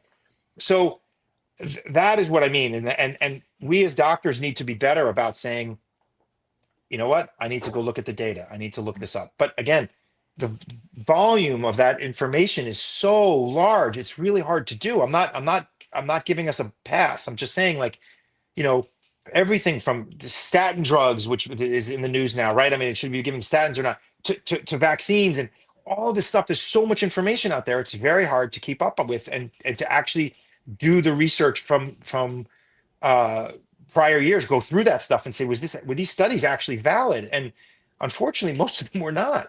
Yeah. We're learning that now because people are actually looking at them. Yeah. Sorry, and to play devil's advocate for one small second, you know, I don't want to take anything away from, you know, doctors' ability to deal with some of the acute problems that people have. Like, if you were having a heart attack and, you know, an emergency doctor tells you that you should do something, just do what they're telling you to do in that situation the majority of the time. So when it comes to dealing with acute situations, you know, I don't think people should really be questioning whether or not doctors, you know, can handle that. I just think when it comes to the management of chronic disease, there is a little bit more of an open question. And Dr. Ron, you actually have one of the most challenging practices because when you're an ER doctor, you have to deal with literally everything. You have people popping up, you know, coming to you with all kinds of problems. And it's kind of like a guessing game to figure out what's going on with them, depending on their history. So, you know, it is a tough job. So I don't want to be too hard on them in that sense, but I also want to, you know, encourage people to realize that doctors also have bills. Doctors also have families. And, you know, if they go against, you have to understand people's incentives.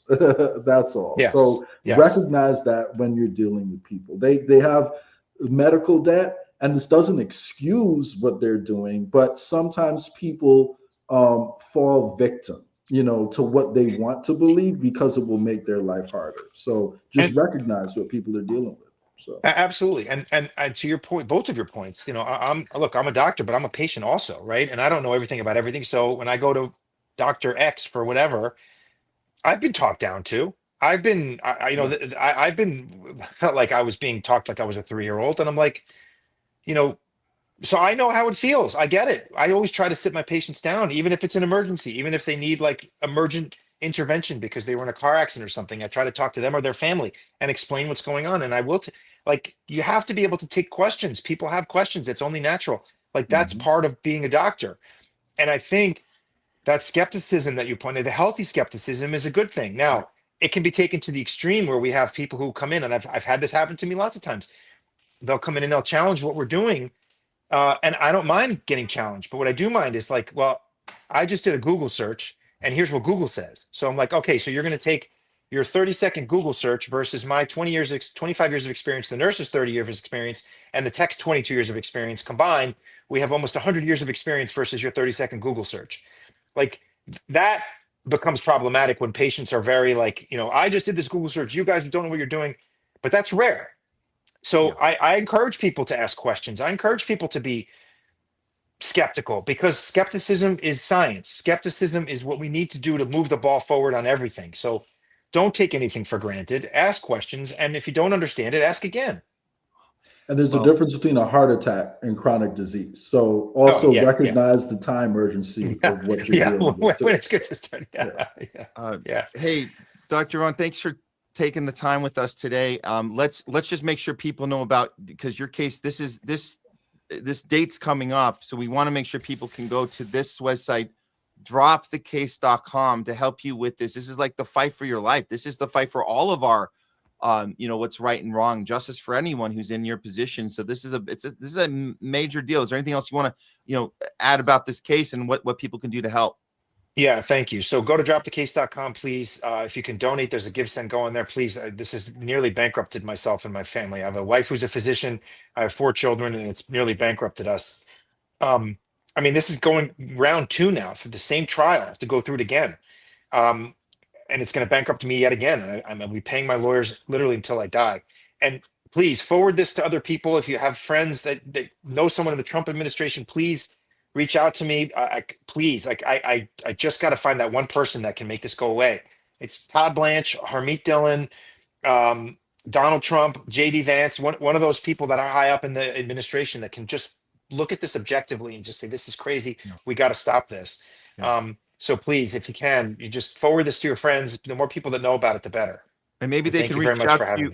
They can maybe reach out to you on Twitter too. I just want to put this up here so people can, if they want to, they can DM you there too as well. Maybe, I don't know. 100%. I respond to all the DMs. Anyone, by all means, please. It's Ron Elfenbein, MD is my Twitter handle. I've only been on this for a couple of months because I didn't used to use Twitter, but I'm finding it's a very useful platform, and it's very, I'm just putting up facts. I'm taking pictures of like the judge's opinion and putting it up there and showing people how silly this whole thing is. So yes, please follow me on X. Awesome. Thanks so much, Dr. Thank you guys. Thanks for keeping up the fight. You got it. Okay. Yes, thank you. All right. Keep us posted on the case, and we'll definitely want to have you back on. Okay. All right. Awesome. Thanks. All right. Man, the fact that Fauci has a pardon and the fact that Trump decided to pardon Kodak Black, and nothing against him personally, but he's now back in jail after Trump pardoned him, and he just pardoned like random rappers, but they haven't yet intervened to stop this frivolous case against Dr. Ron from moving forward. It does say something very dark, about the situation that we're in, because I don't want to be like the truth is, it shows you that the Trump administration will intervene when they feel called to do so and when there's a political benefit. So I hope they'll also do it when it's the right thing to do, and I want to believe that that they will do the right thing here. So we have to do everything we can to help shine some light on Dr. Ron's case. So, but truly amazing story. Yeah, for sure, Jay. Listen, I know we have the Ukraine story. I want to ask you: is it possible we can do that on Thursday? So I have there's a lot going on here with the events for my father-in-law. And no, I understand. No, it's perfectly reasonable. Do what you got to do. Appreciate you keeping the show going as always. And I'll be back Thursday, man. So okay, let me get out of here, and we'll be in touch. So okay, later, great stuff today, Jay. Thanks so much, and we'll see you back on Thursday. And the work don't stop; it keeps going. And Jay, thanks so much. And guys, follow Jay on. I like the new handle. It's the Jay Scott. That's awesome, man. So check him out. We'll see you next time. Thanks. Thanks, Jay. Later, Matt. Bye. All right, guys. We're still going strong here on this Tuesday show, starting the week off strong.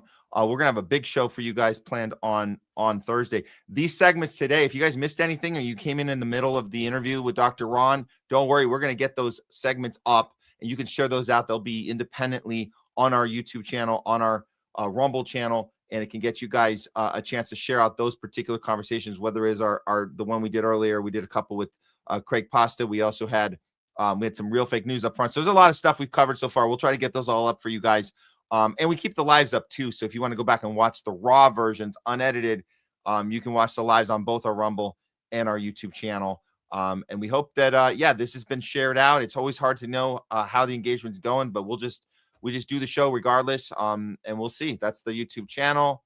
This is our Homeless Left channel on Rumble and on X. So we appreciate all that. Matt Weinglass on X as well, and on Facebook. If you guys are seeing us on any of those, welcome. We embrace anybody who found themselves in this space for whatever reason, that you found yourself outside of the two-party duopoly, the uniparty, the propaganda machine, the war machine, the thing telling you to stay in your camp and shut up, don't ask questions. We're done with that. That's why we're here, and it's good to have you guys here with us as well. So with that said, we're going to go to a quick little 2-3 minute grab a drink, come on back. We have more show for you. We're going to get to your guys' talking back with you guys soon. We're going to do another. I actually have I got two more seconds for you. We bumped a few things for Thursday just because we went long today, but we have two more segments coming up for you and talking back. So don't go anywhere. We'll be back with we're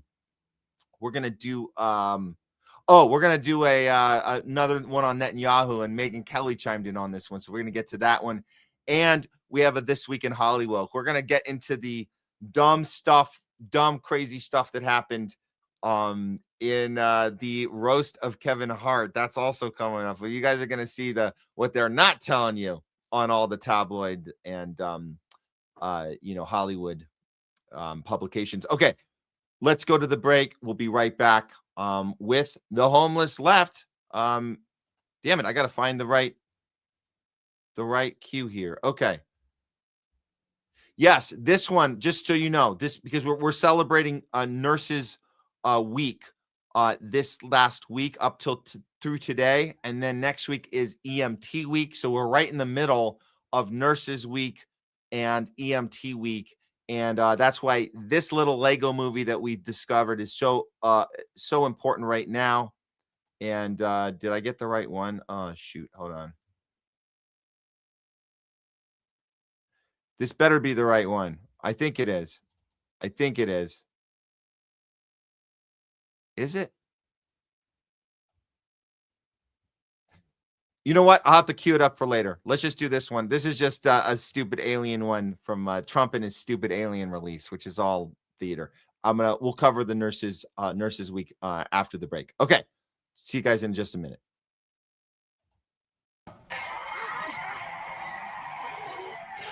Huh?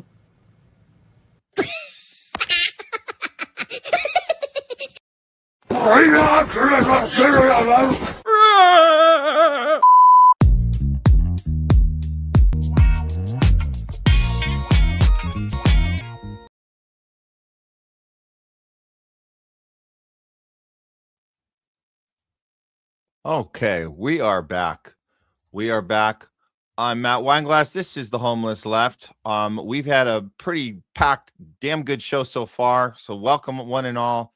I told you guys earlier, if you missed any of that earlier stuff, you can go back and rewatch it on either of our channels, or just wait for the segments to be uploaded later. And we're getting those out a little quicker now these days. So yes, let's do this story right now. We're going to do this one. This kind of got left over from earlier, but I wanted to relook. Let me get the right banner here. Okay, here we go. Okay. All right.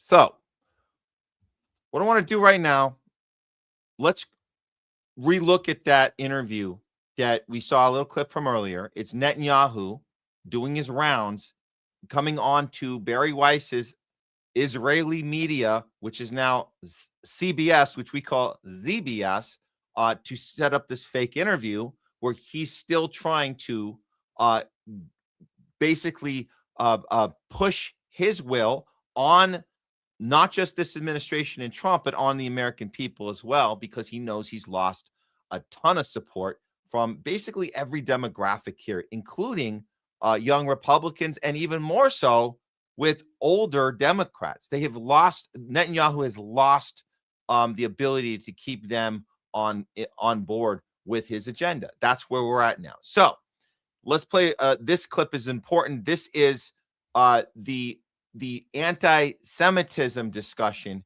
and it looks like he's being asked actual questions about this, but these are all setup questions so he can defend, again, why does he think Israel has been hurt as far as public opinion goes? And he's going to say it's actually because of jealousy. And this is where the anti-Semitism definition gets extended to. It's actually jealousy. That's why people hate Jews. And this is why Israel's getting criticized right now. We'll let him tell you for himself. Here we go.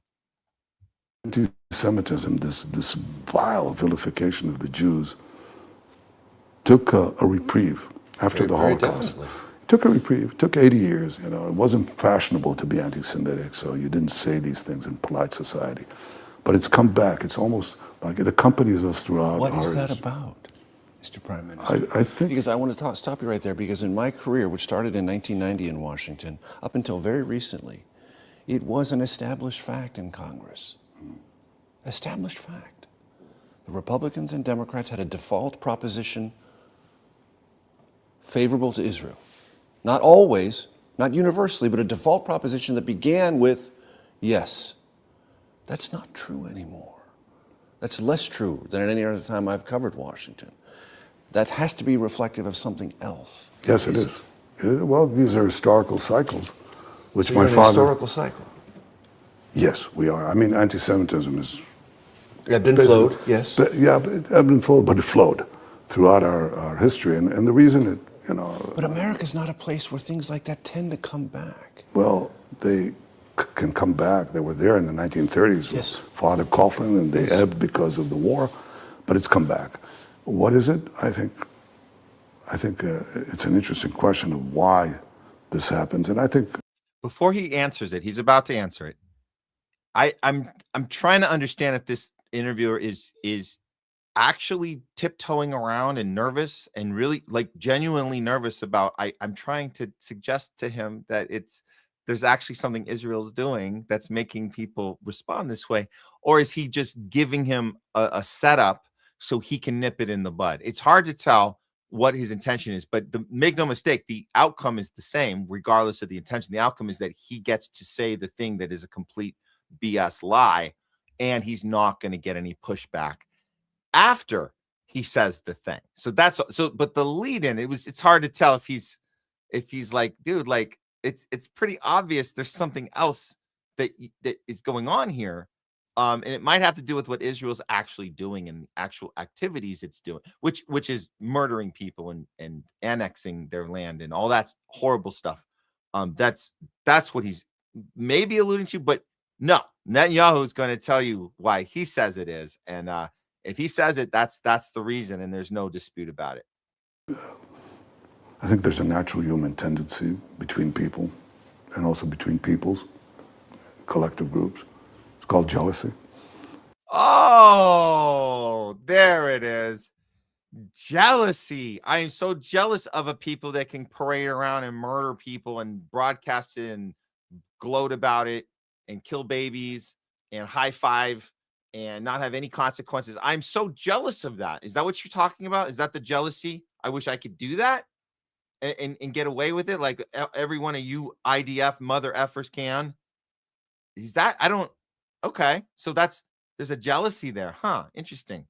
And jealousy often, if somebody is very successful, you can be appreciative of them, especially if it's, say, a very successful and strong country. A successful country, meaning that they're good at genociding people. They're successful at the thing they set out to do, right? That's So we can be appreciative. Is that what you mean? We can be appreciative of your ability to do the thing you set out to do and succeed at it and not have any consequences for doing it and be able to gloat about it afterwards, right? And then criticize people and make it illegal for them to criticize it. Is that what you mean by successful and us appreciating that? Okay. Then you temper your jealousy and you go to respect. But if you... So these are the embers of envy. I think it's part of it. I don't think it explains all of it, but I think one thing... Well, it's the thing you said. That's the answer to the question. So it is the majority of it, or you would have said something else if it wasn't this. This is the thing you said. It was. Okay. So this is it. It's envy, right? I can say is that there are many explanations for the phenomenon, the durability of anti-Semitism over the ages. My father was a great historian of this. And we can have a separate discussion on it. We can have a separate discussion on it. Even though you just asked me the question, I gave you the answer I told you it was, but there's other things, but we just don't have time for it right now. We don't have time for the rest of it. So just, that's going to be it. That's going to be it on that topic. Now let's move on to another topic. We're going to talk about social media, right? And this is really why I came here. I came here to impose my will on the phone in your hand. And when I say your hand, I don't just mean the viewers watching. I literally mean your hand. I'm going to effing grab your phone off of the side and show you what I can do to that phone. So this is as threatening as it can get within the interview. Go ahead. And this is Netanyahu setting this up. This is the whole point. He wants to demonstrate his iron fist, even to this 60-minute pawn of the Israeli media arm, which is now CBS, owned by Barry Weiss and controlled by Israel. He's going to show you that iron fist by picking up his cell phone, showing you what he does. No, 0, 100%. And this is how Trump just talks too. Everything's perfect, beautiful, the greatest. We don't do anything wrong. Everything's perfect. Yeah. And then here comes the war explanation. Oh, you guys know how war. Apologize for those mistakes. Well, and I was doing mistakes are in air quote mistakes. Do you apologize for those mistakes? That would be a good follow-up. Maybe those schoolgirls you annihilated or blew up, double tap, triple tap. Was that 3 mistakes or 4? Because I heard in some cases there was an assessment that it could have been a quadruple tap in that case. Was that 4 mistakes, 3 mistakes, 2? How many? Do you apologize for those mistakes? It was besieged on the media front, on the propaganda front. And we've not done well on the propaganda war. We have not done well in the propaganda war, and this is why you have to demonstrate the power of that cell phone. This is why, and this is exactly why this part of the interview had to be aired. Now, Megyn Kelly chimed in, and this is the part that is very strange, because you would think that a situation with CBS, Barry Weiss, the entire thing is Israeli media controlled, that he could manage this whole interview the exact way he wanted to do it, manage the narrative, very easily, because you don't have any interference. You can do whatever you want in that space. But however, Megyn Kelly noticed something. She says she rips the Barry Weiss CBS interview, protecting Netanyahu by editing anti-American comments. What? Wait, I thought he could do whatever he wanted on the show, and why would there have to be any editing done? What? Yeah. Megyn Kelly says that on the Barry Weiss and CBS News after 60-minute interview with Netanyahu, it aired over the weekend. It had edits, and she argues those edits were about taking out the pieces where Netanyahu looks bad in a situation that he controlled. It would look bad. So CBS made the call to edit. Well, what is she talking about? Well, she'll get into a little more detail here. Here's Megyn Kelly. From the last 2 sound bites, they were shortened, they were combined as if they happened back to back. With the phone. Now, they didn't include the comment about how Israel will be fighting back. They teased that they will use the same tactics to fight fire with fire on the social media front. Well, they're doing it. Okay, they're doing that. Bibi said it several times throughout the full interview, but none of that made the broadcast version. So why didn't that go in there? Why? There were also several references by Netanyahu to the Americans turning against Israel, saying that they also hate America. Oh, they do? Okay. So according to Netanyahu, if you are against Israel and its tactics militarily, you hate your own country here in America. You hate America. This is a talking point we've seen from the prominent pro-Israel media voices in the past few weeks. It seems to be like a new favorite. All of those references were cut from the broadcast version of the interview. Why? Why did Bari Weiss and her CBS cut from the interview of Netanyahu all the references by Netanyahu attacking Americans who have questions about Israel as anti-American? Is it possible they believed that might make him look bad and further alienate Americans? Yeah, I think we're answering that question in the question that was asked. That's the answer. Yes. Yes, that's exactly right. So here's a guy who has every ability to control his entire messaging, and he has to do editing off of his own thing. That's how bad. That's how Israel got here too, by the way. It's because, and we covered this on the show a lot, it's their inability to understand the optics of the thing they actually believe. And when they speak in Hebrew, we always see that as that's always the big reveal, is what's been said in Hebrew, and then they have to kind of modify. So the modifying had to happen in real time, and that's why CBS, and of course they're going to do the editing. They have to make him look good. And they're just going to do that. So that's what ends up happening. But even the stuff that did air, you guys can see it for yourselves. It's totally insane. The suggestion that a foreign leader has to come into our space, dictating to us what our foreign policy is going to be with our money and our troops, by the way, suggesting that our military service members are going to be yet put into harm's way yet again on behest of Israel. And if you have a problem with it, you're not only anti-Semitic, but according to Megyn Kelly, the part that was left out is you're also anti-American. Wow. And then you have to cut that last part, because that's a little too far. Just call us Jew haters, but you can't call us that we hate America. That's going a little too far. So that had to be edited out. So I just wanted to throw you guys that one out for a little bit. But it's good to have voices like Megyn Kelly and the others being skeptical, especially from the right. Very good to have that. So thought you guys should know. All right, let's get into the talking back here. I want to play this. Let's do this. I'm going to lead it in. I'm going to lead in talking back. I'm getting your comments ready. We're going to talk to you guys right now. But I'm going to play this nurse's video to start the segment, so it'll turn up on the segment when we upload it separately. Let's do that. Okay. Here we go. We're doing some talking back with you guys now. So get those comments ready. We'll get to as many as we can. And then we have one more segment for you before we end the show after that. Okay, here we go.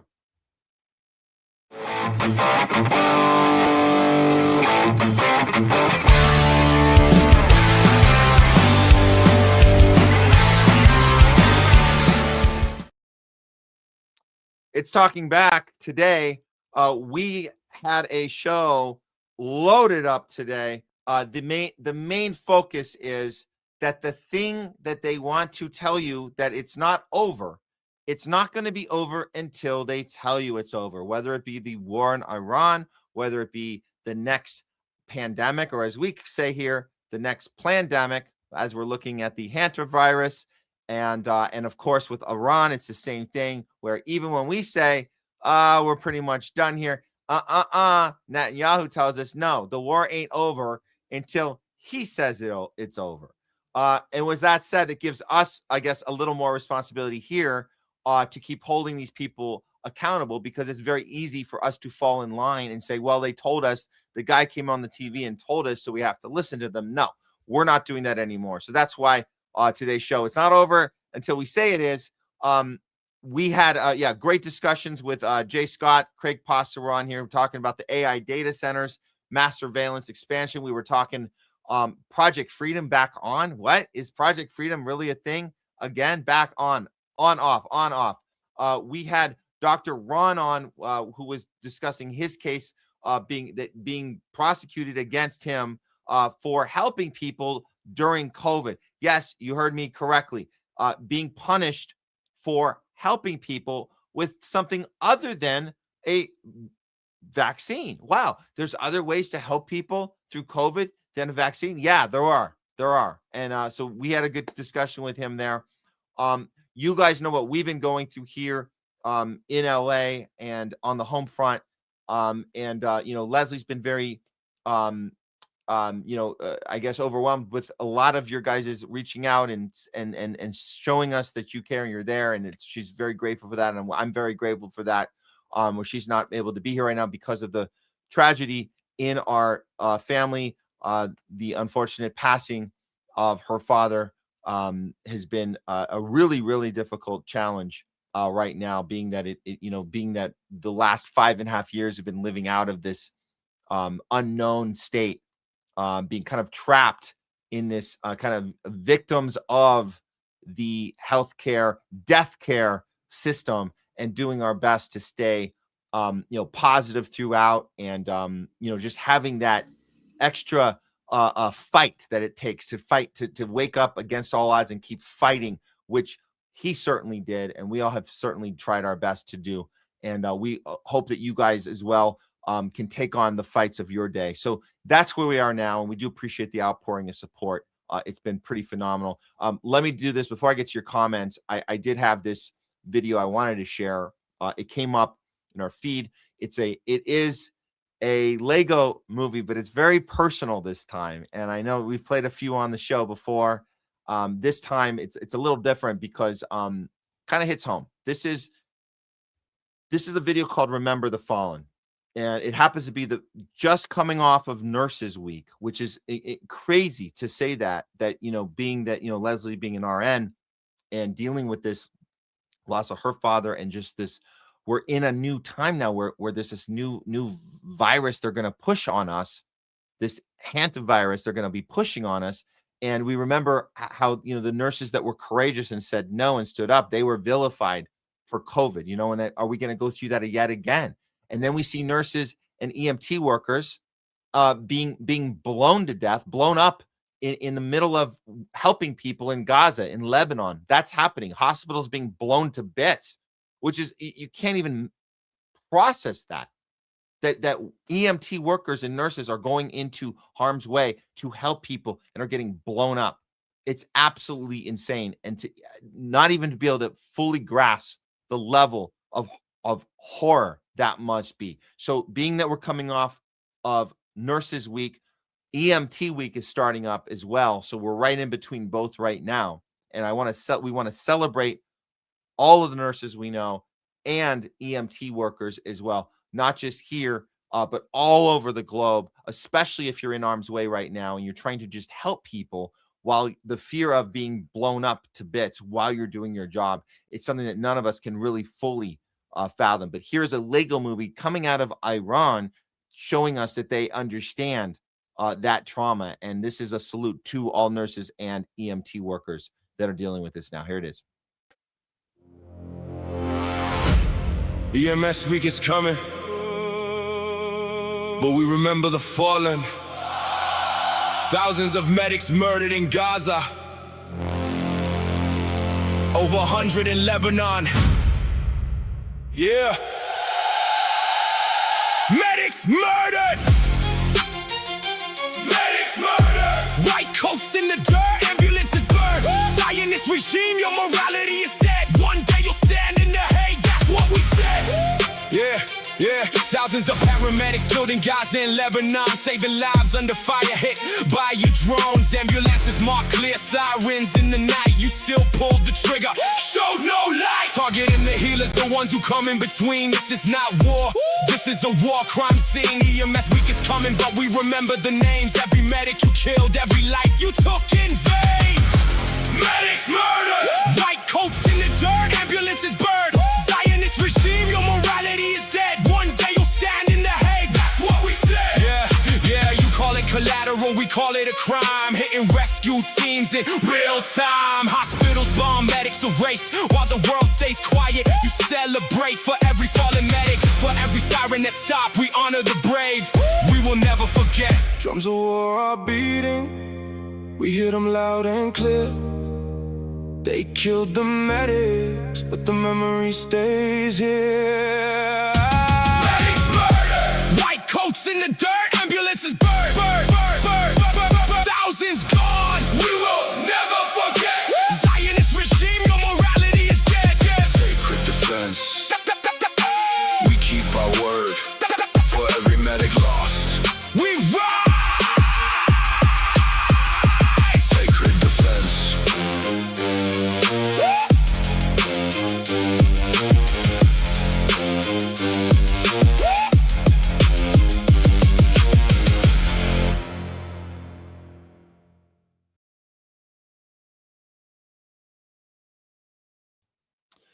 Okay. Just a shout out to all the nurses and EMT workers out there. We're all with you. We're all rooting for you. With that, let's get to some of your guys' comments. And we do have a Rumble rant. RDW, appreciate it. Living in Utah, I can confirm that all protesters are paid directly by billionaires. I know you're joking there. We're getting rich over here. Ha, just kidding. Data centers suck. You don't have to pay me to say that. That's always funny, right? When they accuse the protesters of being paid. We know when protesters are getting paid and we know when they're not. It's pretty obvious in this case. And that was appreciate your humor on that. Thanks again for the Rumble rant. Let's get to the super chats, shall we? We have, and I know we put a couple of these up already, but I do appreciate. Yes, we do. Yes, Donald Duck's mom. We do need to get ready for the next quarantine. Unless we can stop them with our conversations and our hell no's and our I guess you say our disruptions, right? And our refusals. That's the way we stop it. Otherwise it's the same blueprint. It's the same blueprint. Let's see what else we got. Yes, of course it is. The Plandemic. Here we go. It should be the Plandemic part 2 now. Part 2. As coined by Mickey Willis. Thanks for that, Leora W. We have Citizen. Yes, it's true. I put this up earlier, but yes, Gaza's becoming obsession on the right. They care now. Yes, they do, and that's good. That's good. I'm glad they do. I'm glad they do. We need more pushback on the left for standing up against the people they voted for. That would be awesome. One more from Citizen. For real, Matt, drop more movie reviews. So 1, and then 2. Now I see it, the Bill Lawrence effect. You figured it out ahead of me. Token, all Spielberg films.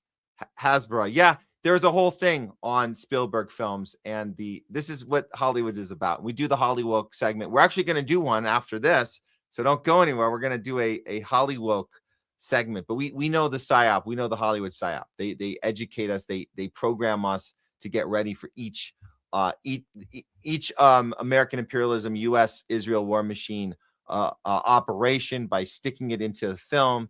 The last example was, I think, Top Gun Maverick, where they got us ready for the Iran. We're gonna take out their institution, their nuclear institutions, and we have the best fighter jets. We have the best people in the world, and we see that transpiring and playing out exactly like that by Trump. That's exactly what's happening. Okay. Did we have one more from Citizen? Oh, you have a cool joke for Leslie, do you, Citizen? At my expense, or your 3 expense, or maybe against me and Craig and on Jay. All right, well, we're looking forward to that joke, I guess. I guess if you have a joke and it's in good taste, that's fine. Go for it, even if it's at our expense. Okay. We're gonna go back to a few more from before in the show, because there's a lot here. Hold on, let me grab some of these for you guys. Oh, Gabrielle, thanks so much for helping us modding on the YouTube channel. That's very cool. Yes. Yes, and of course, this is great to have you here, Gabrielle, when you can be here. Like and share the show, sub, spread the word. Thank you kindly. Thank you so much for that. Really appreciate it. Yeah, this is good. Kiwi Corner, absolutely agree with this. They're losing power, the elites, because people are waking up. They have to figure out different ways to control us. You got enough people shouting at the top of their lungs.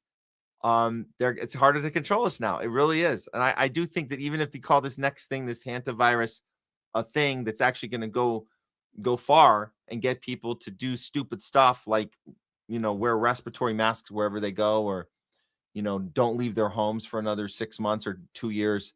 If they get that to happen, there's going to be enough of us that call it out while it's happening. And I think that's good. And it's going to make it harder for them to pull this off. Really, really. Okay. Yeah, Snow Himpo. Thank you. Yeah, we love you, friend of the show. It was a bioweapon, and the next one will be as well. Yeah. We thank you for that one. And yes. This is a good one. Hospitals killed people. I don't know if you guys understand that. We were talking to Dr. Ron, and this part didn't come up. Maybe it would have been nice if it did, but we had so much to get into. But what do you say to that? What do you say to the fact that when COVID hit, who died? Do you guys remember homeless people dead in the street? Do you guys remember people dropping dead in their homes? Didn't happen. You know where people died? In the hospital. It's weird. It's weird, right? That a place that's supposed to heal you and make you better is where people died. Like, they only died at the hospital. Isn't that strange? Well, what was going on there that wasn't going on in the streets? The homeless people weren't dying. There weren't bodies on the side of the road here in LA. We got homeless everywhere. They're all alive. They're on their fentanyl kick, and they're still not dead. So why wouldn't COVID kill? I don't get it. I thought COVID was a global killer. I'm confused. What happened? Oh, that's right. Homeless people didn't die on the street because they weren't put on ventilators and weren't given remdesivir. Oh, okay. Now that's starting to make some sense. Ventilators and remdesivir killed people. What? Yeah, that's right. High flow oxygen. That's correct, Pamela Drew. Thank you so much. Yes, they knew what they were doing, and they were still doing it. Oh, and let's talk about those PCR tests, huh? Julian MR, PCR test not valid to diagnose. Use it to create a psyop of a pandemic. Deaths were due to the protocols and withholding of treatment. Yes, we figured it out. Thank you for that. Yeah, the PCR test ended up being 95 or 97, somewhere in there, 95, 97% ineffective. That's strange, right? Well, that's why people were positive, negative. I don't know what I am. What am I? Do I have COVID? Do I not have COVID? One of the most, what is the biggest sign that you had COVID was what? No symptom, right? That's the number one symptom of COVID was no symptom. Wow. So I guess that PCR test is telling me I have something that I couldn't possibly know without taking it. Interesting. Okay. Here we go. Yes. And it's true. Once you see it, you can't unsee it. And that's the biggest virus of them all, right? Information, truth, knowledge. That's the biggest virus of them all. That's the one we actually want. Yes, I am. Just to be clear, yes, I am 6'7". I did reveal that with Pasta when we were talking about NBA chat. Yes, I'm 6'7", and you're 5'4". Okay, and everyone else is somewhere in between those two, I suppose. Somewhere in between is everyone else. Very cool. And yes, the great AI scam. The great AI scam is here, and people are waking up to that too. How awesome is that?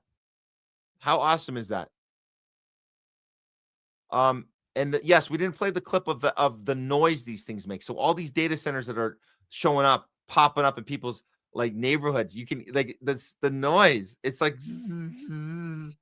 It's all day long.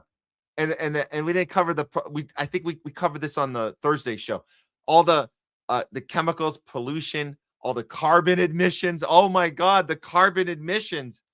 But the noise, it's like thanks for this one. It's like an electric company transformer on steroids. Yep, that's going on in Georgia. It's going on in Utah. It's going everywhere, guys. It's going everywhere.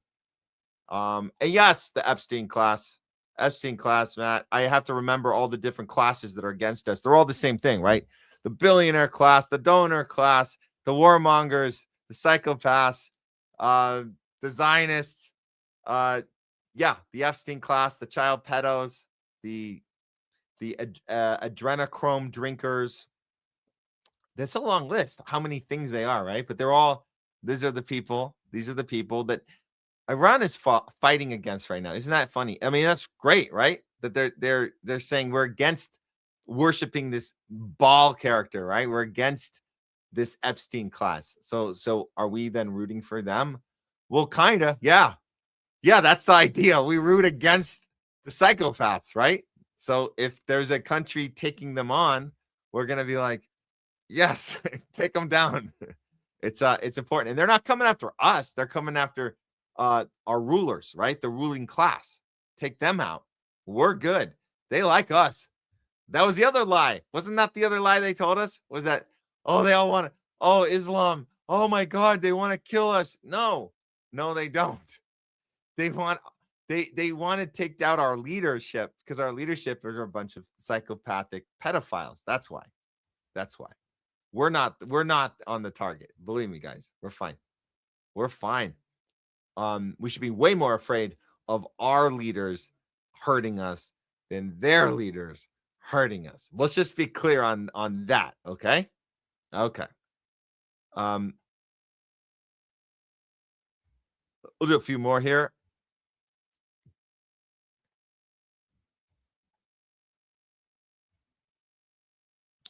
Oh, Tavistock. Yes, we did spend a time. So the woman from Tavistock, the VP who went and spoke about AI at that college in Florida, that was crazy because the students rose up and said, no, F that. It was at their graduation. It was like the commencement speech.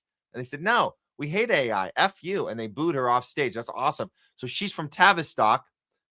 A dingo ate my baby. Thanks for the chat here. Tavistock is an M15 front or MI5 front and part of the trans agenda. Okay, well, we looked up Tavistock, and Tavistock is doing investments in what? In 15-minute cities. That's what they're doing. Investments in these carbon footprint. We're accounting for every bit of movement and behavior, and we're going to log all of it. Everybody in that space. So they're literally putting up 15-minute cities in Florida right now. So yeah, I wouldn't be surprised the other things that it was involved with, but it's an investment company, and that woman got booed off stage at that graduation. So that's great that the kids did that. That's awesome. Yes, and in regards to Dr. Ron, he is a real doctor. We loved having that conversation, and I think he was a little bit over optimistic about the Trump team, and I get it. Like, Biden's team was the worst possible people you could possibly have behind the COVID days. Absolutely disgusting. Got the left to do anything to comply, to be against free speech, to be against bodily autonomy, to be against all this stuff before digital IDs and surveillance. Yeah, it was pretty bad. So obviously, if you're like, well, this new team's coming in, they're gonna right the wrong, right? Well, and I get it. He was very optimistic and still thinks that they're working really hard over there at Maha Town, right? They're working very hard to correct the wrongs. I don't know. I want to hold your breath on that. Sorry, guys. Sorry, Dr. Ron. I look, we want him to, and guys, please go support his cause. He's got a fight of a lifetime. It's pretty insane. He's got a fight of his life. And so just go. I'm going to put it up here. Just go, guys, go to Drop the Case. Check it out. He's a good dude. He actually does good practices medicine the way it's supposed to be practiced. You're supposed to ask questions. Isn't that crazy? Science isn't a religion. Well, they said it was King Fauci, and he was the king of science, and he knew everything, and it never changed, and it was just the way it was. And you don't, if you ask questions, you're trying to kill grandma. No, all that was bullshit. So Dr. Ron knows how to ask those questions, and that's why you guys got to help him out with this case, even if he's a little over optimistic about Trump's team. But hey, you got to have some hope. Sprinkle in some hope, but not too much of it, guys. Hope is another emotion that they can use against you, which we've seen over and over in the Democratic Party. We've seen it with Obama, with Kamala. Hope and change and joy. Don't fall for it. Don't let them use your emotion against you, because, oh, if you just hold on a little longer, we can't do it for you now, but we'll do it later. We need time. Yeah, give them some time. They need time. Come on, guys. They're fighting hard for you. Hope, hope, hope, hope. Change, change, change. No change. No change. Joy, joy, joy, joy. No, nothing joyful about a shitty campaign that Kamala ran on purpose, by the way, to take your money. That's what that was. That was to take money for the Democratic Party. They had Trump was going to get in no matter what. You just got to take the money from the Democrats in the process. That's what that was, by the way. So, you know, we'll do a few more.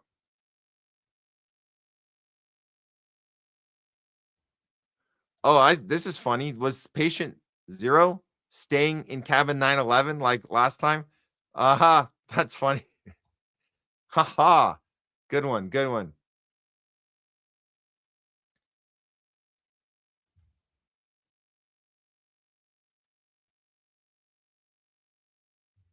Okay, here we go. Let's do a few more.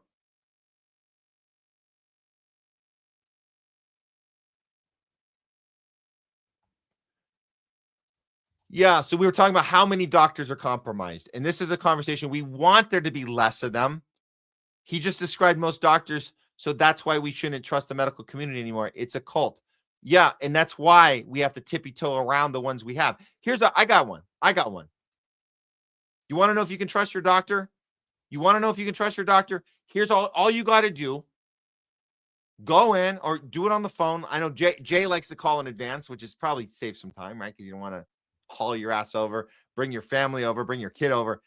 Maybe just get them on the phone, whatever. Or if you like, I like face-to-face. I like face-to-face. I'll go in. This is what you do. You say, hey, doc, listen, I want to set up an appointment, this or this or that. I want to ask you about this, whatever it is, whatever the thing is, whatever. And if it's a pediatrician, if you're there, you know exactly why you're there. You're there to get, check in about your kid and just check on stuff. Before you go any further, the next thing out of your mouth should be, hey, I have a question for you. Just wondering,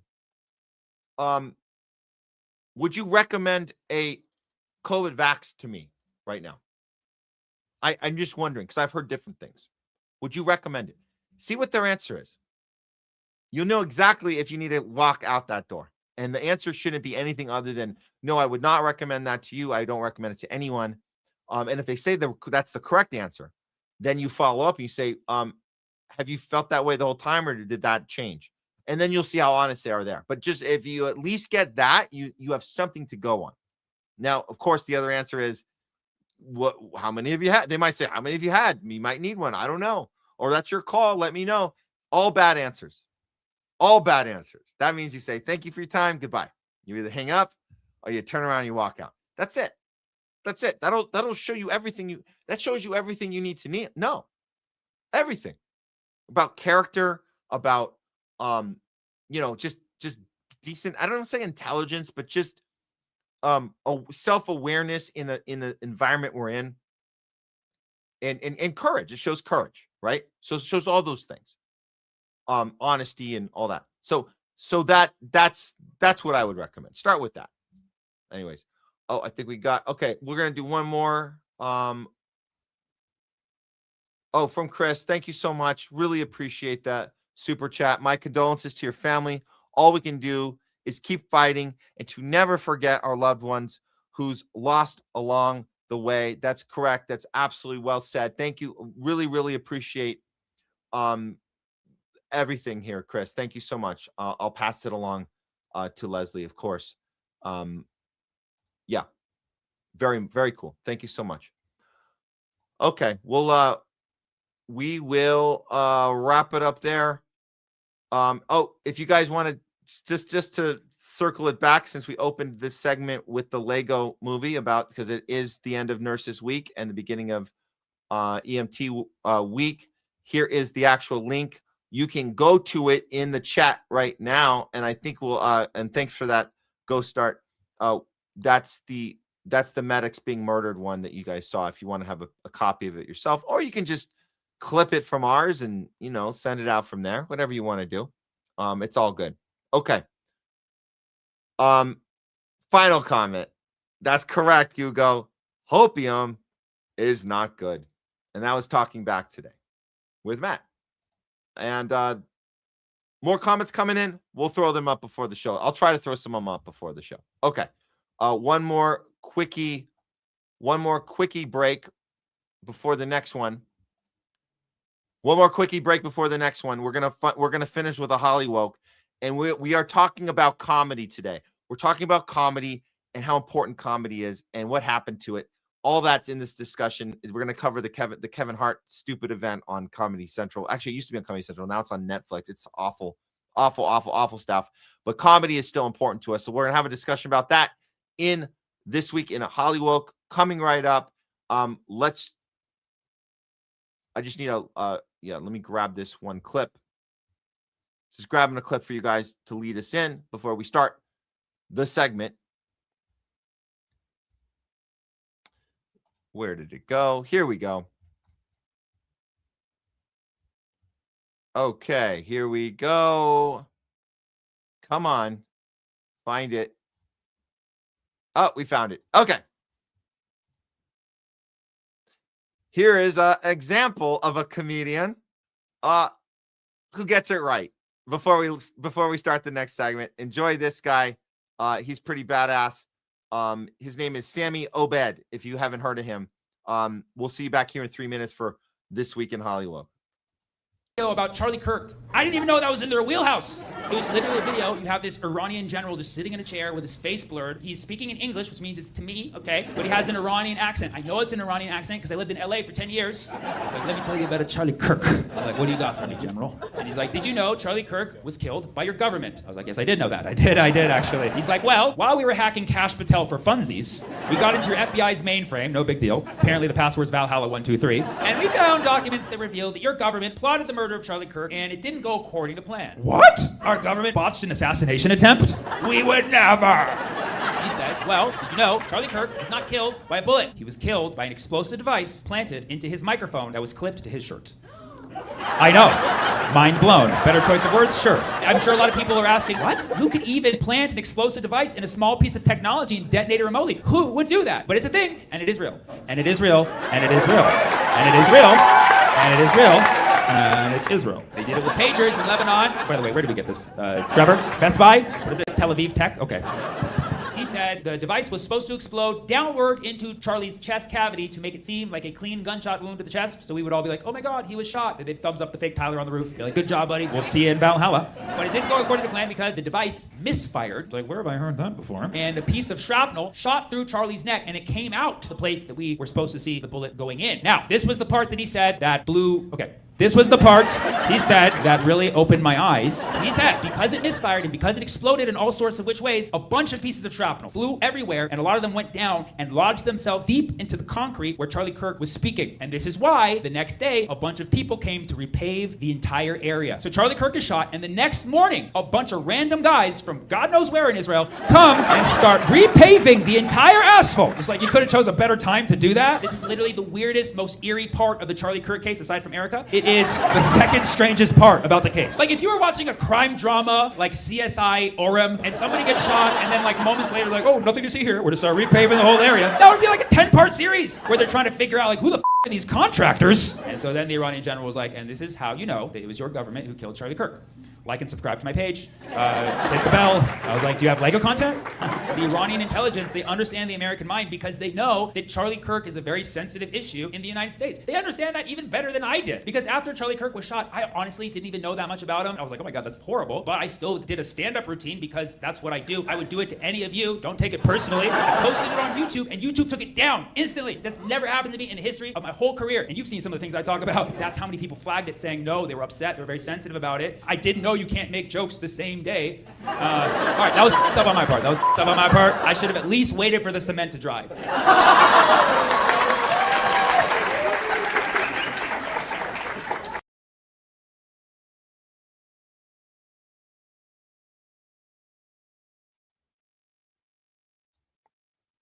All right, thought you guys would enjoy that one. So that's how comedy is really supposed to be. We don't get enough of that anymore. So, turning the page right now. Let's get into some HOLLYWOKE. This is what comedy is not supposed to be. Here we go.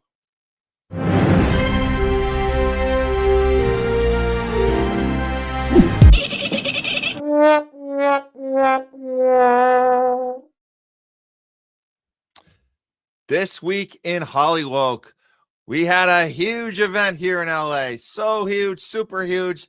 A lot of you probably never even heard of it. It was so huge. Yep, we're talking about none other than the roast of Kevin Hart.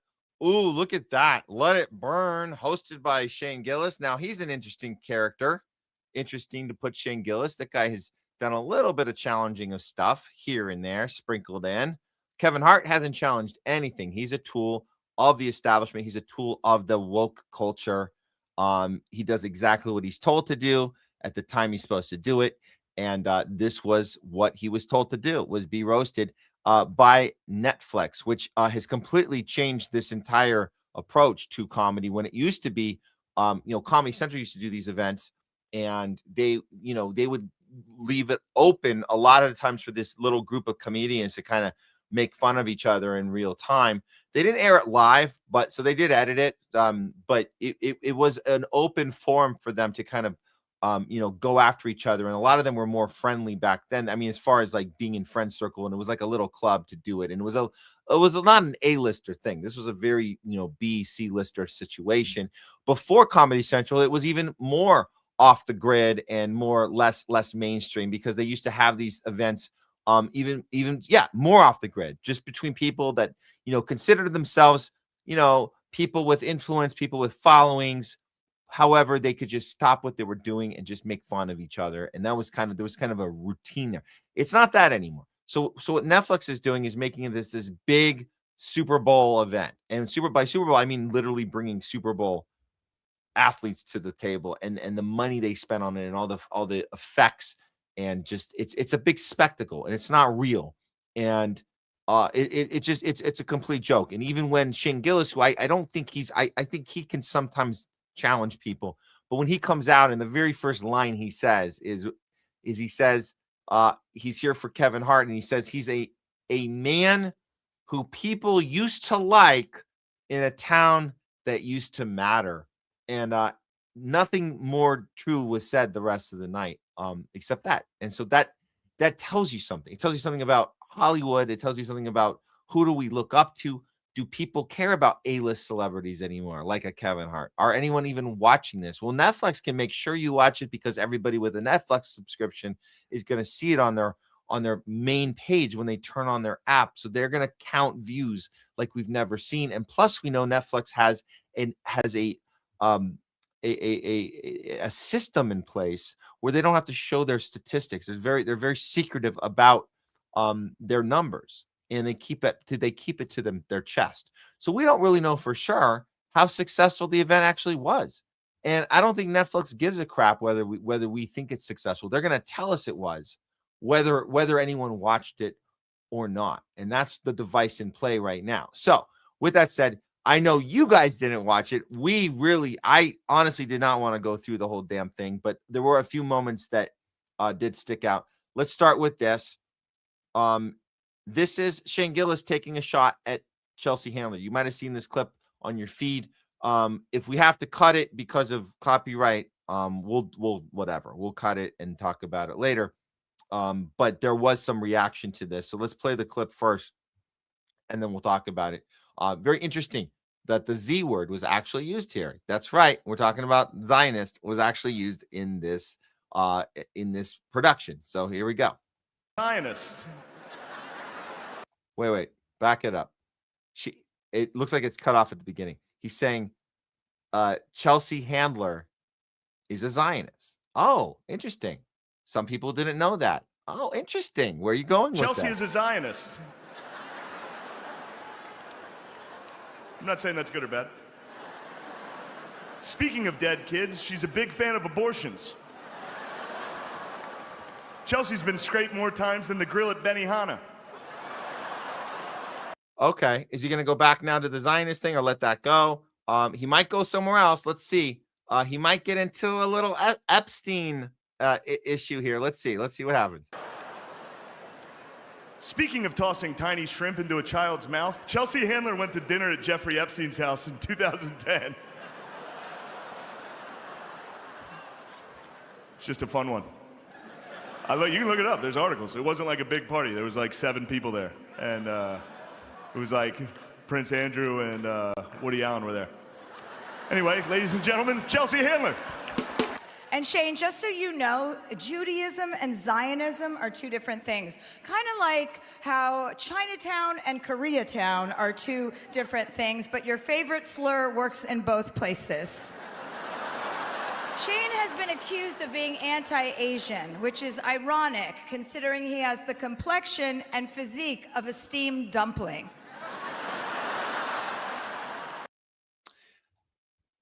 Okay, so Chelsea Handler says that Zionism and Judaism are different, and that refers to it as a slur. So what slur is she talking about? He just said she's a Zionist, and she's saying they're different things.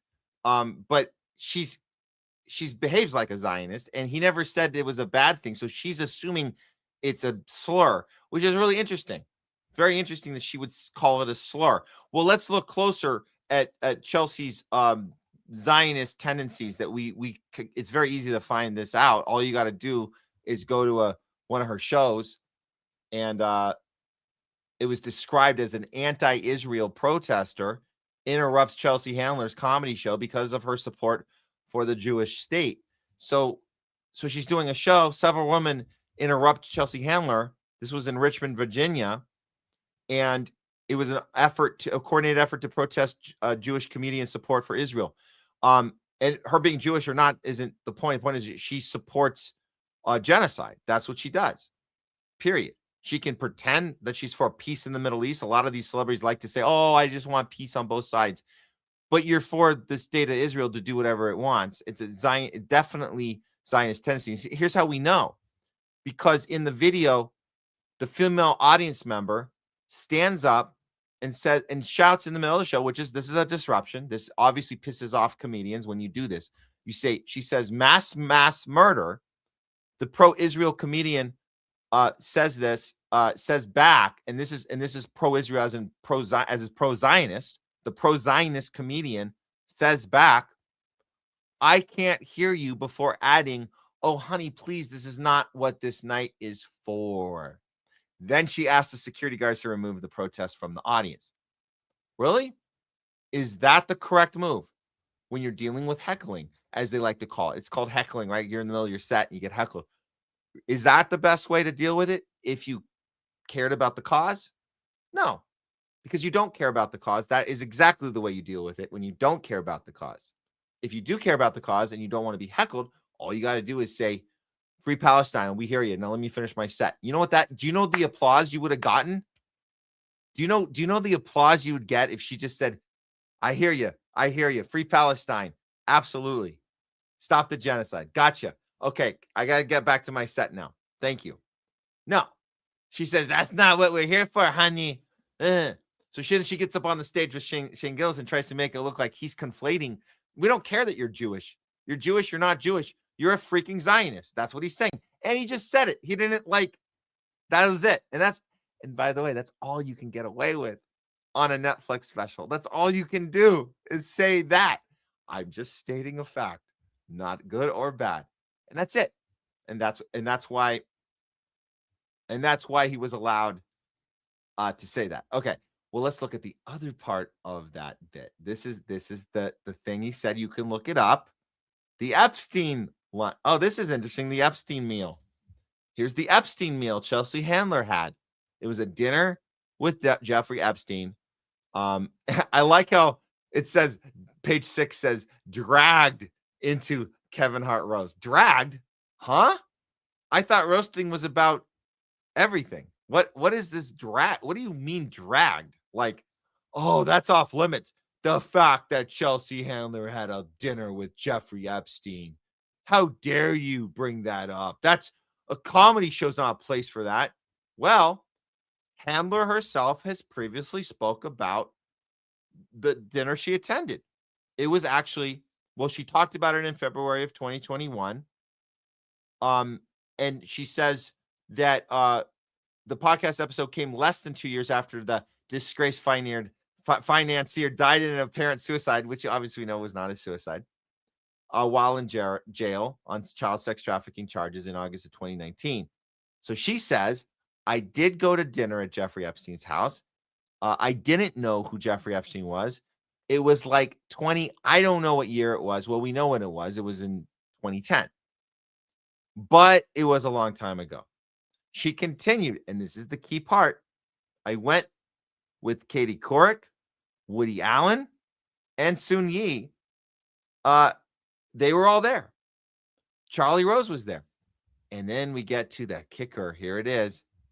Handler also told Lowell that she didn't stay at Epstein's home for very long, although she said she did run into Prince Andrew at the dinner. Wow. So, wow, what a dinner.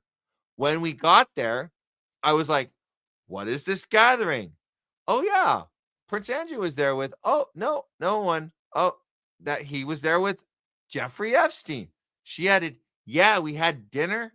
And it was so awkward and so weird. I was like, what are we doing here?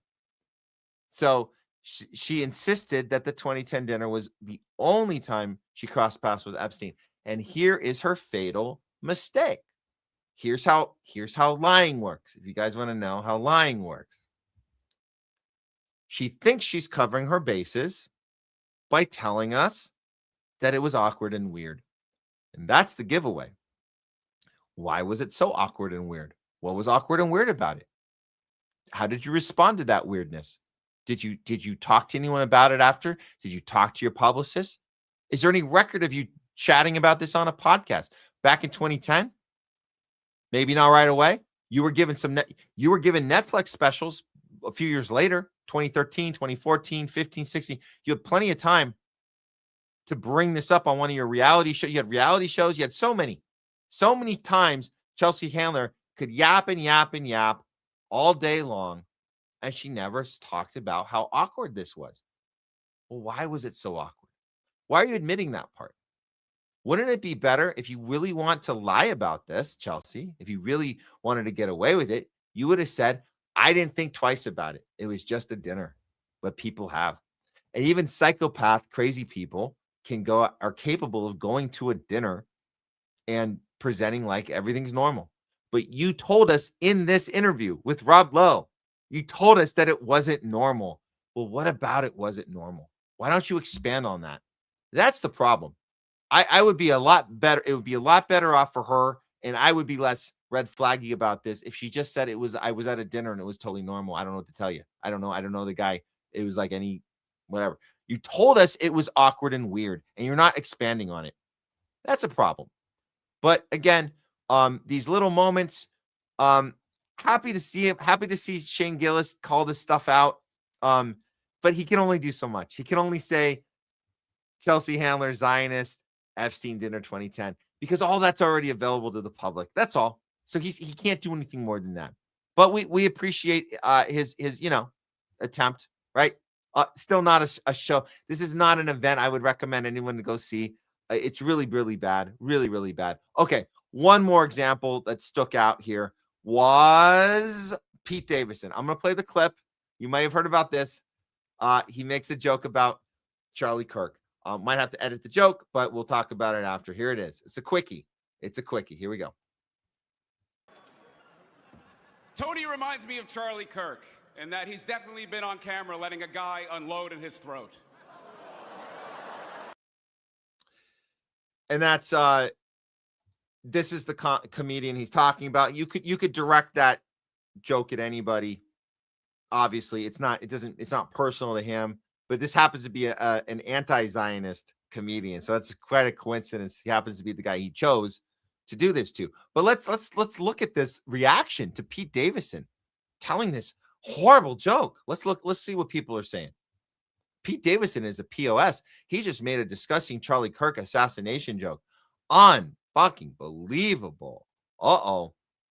This is far from okay.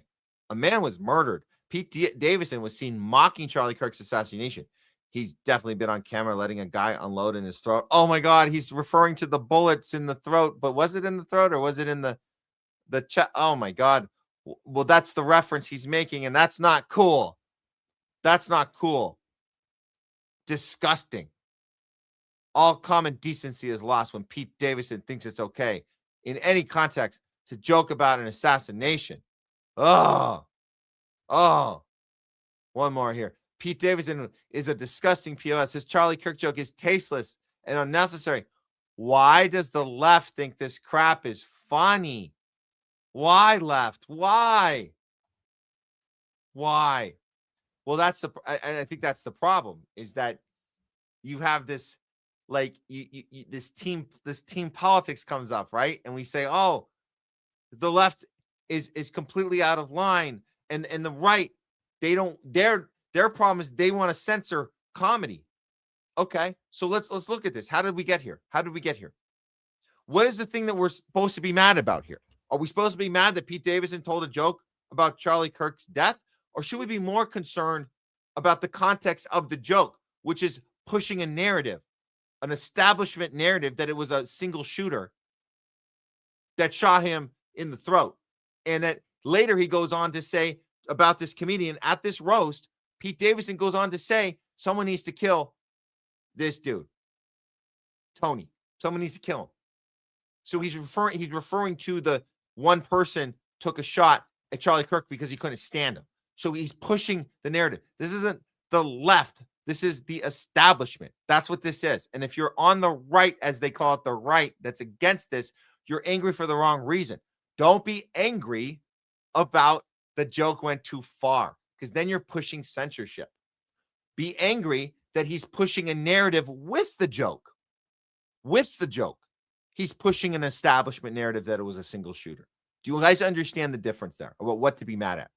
And then they blame the left. Oh, the left is so out of line. Blah, blah, blah. And then you give the left all the ammo they need. No pun intended. They have all the ammo they need to turn around and say the right has now doubled down on pro censorship. They want to cancel comedy now. You know what? Let comedians do their thing. If they're funny, people will laugh and they'll buy tickets and go see their shows. If they're not funny, people won't laugh and they won't go buy tickets and they won't see their shows. That's how comedy should be.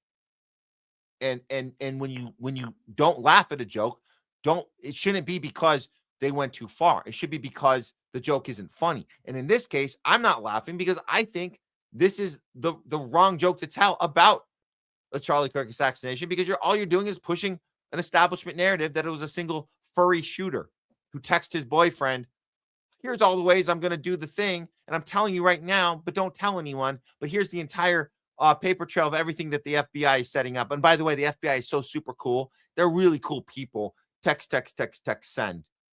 FBI is awesome. Okay, bye. That's what Pete Davidson's pushing with his humor. So don't get stuck in this left versus right. Okay? Not really appropriate. But this is the reason Netflix does an event like this. They want to keep you in that camp. This is not an accident. So even though Shane Gillis gets to say the word Zionist one time, gets to say Epstein list one time, even though we get to make a joke about Charlie Kirk, but it's the wrong joke, but it gets people upset on both sides. Censorship. Not funny, disrespectful, rude. This was the plan the whole time.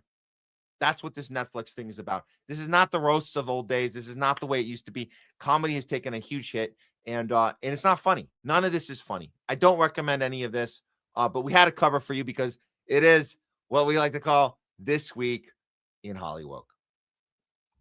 Okay, that's it. That should do it for today. I think we're good. I think we're good. Let's wrap up the show. We're just on our 5 hours. We did it again, guys. We always do this. We're gonna hit the 5 hour mark. Also, the outro is a little bit on the longer side this time, so we'll definitely hit the 5 hour mark with the outro. But yeah, guys, thanks so much for all the support today through all this last week has been really, really challenging, and we do appreciate all your guys' reaching out, showing your support to the family, and yeah, that's it. That's all I could say right now. Oh, this is funny. Shane Gillis for president. Yeah, we'll see. I mean, he can only do the thing he's allowed to do, and then he can't, right? So, but hey, the little wins. We appreciate the little wins. Okay, thanks for that, citizen. We're signing out now. I want to just thank Craig Pasta, Jay Scott for coming on here. Dr. Ron, thank you so much for sharing your story as well. And to Ahmad, Gabrielle, and everybody else helping us out in the chats. Thank you for the super chats and the Rumble rants. We really, really appreciate it. We'll be back Thursday. We'll be bringing back on Thursday. Officially, we can announce we're bringing back Danny Shaw. He's got more to share on the ground. His experience in Cuba. It's pretty groundbreaking. It's pretty phenomenal. And it's going to be exclusive here. Some of the stuff he's going to be sharing, we're going to be seeing for the first time. That's on Thursday, plus more. We got more stuff also lined up for you guys. Don't miss it. Don't forget to like, subscribe, get notifications for when we go live every Tuesday and Thursday. And also you'll be notified when we upload the segments too, because we love it when you guys share those out as well.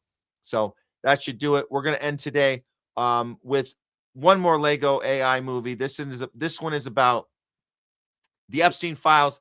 They're going to give us some names of people, famous people, influential people revealed in the Epstein files, because our government, our media, they don't want to show you the list. They don't want to make it easy for you to see. They don't want to make it like digestible at all. They want to make you not want to take the time to look at it. So these Iran, I guess, AI artists did it for us. Here's a few famous people being revealed in the Epstein files, which is available to all of us right now. That's the thing about it. But it's fun to look at it in this regard as well, because it is easier to digest and process. So here we go. Epstein files, 50 famous names revealed by this Lego AI group. And we'll see you guys on Thursday for more Homeless Left, a non-tribal approach to news. Remember, when you go out in the world, always go out with courage, conviction, and above all else, principle. Power to the people, free Palestine. We'll see you next time.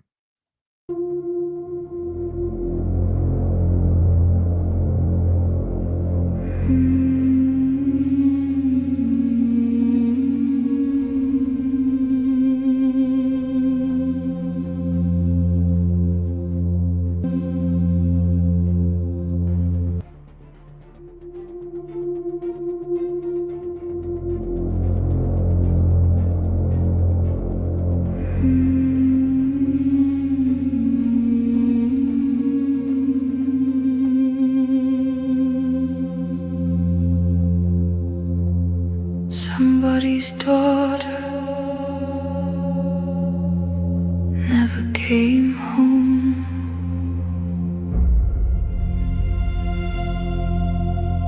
Somebody still waits by the phone.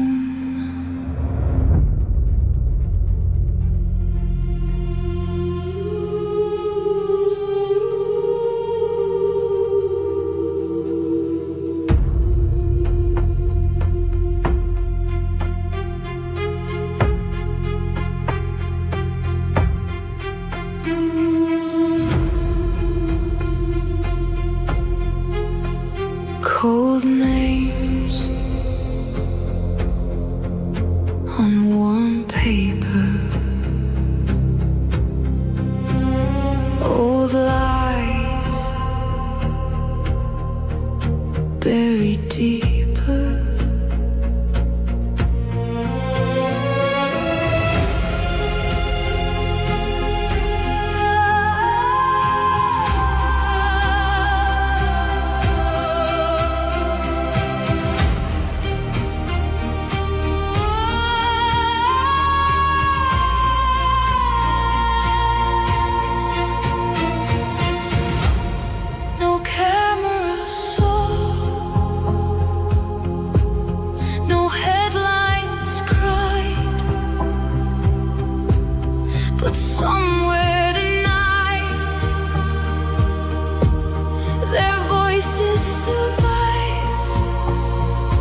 daughter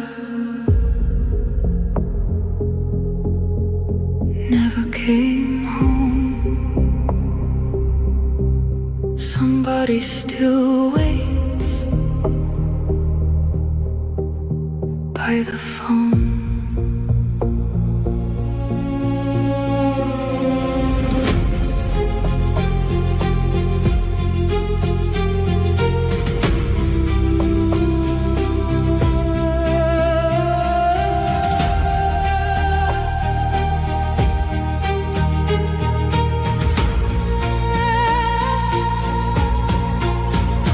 Cold names on warm paper, old lies buried deeper.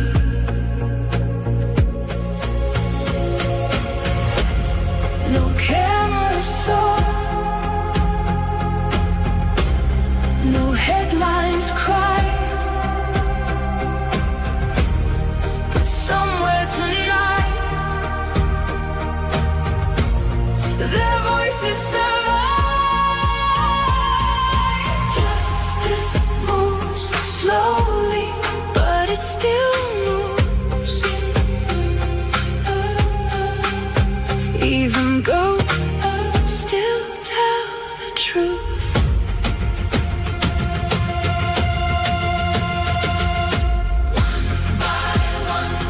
Walls to speak. One by one, the silence breaks. No more money, no more power can erase what happened there. Somebody remembers.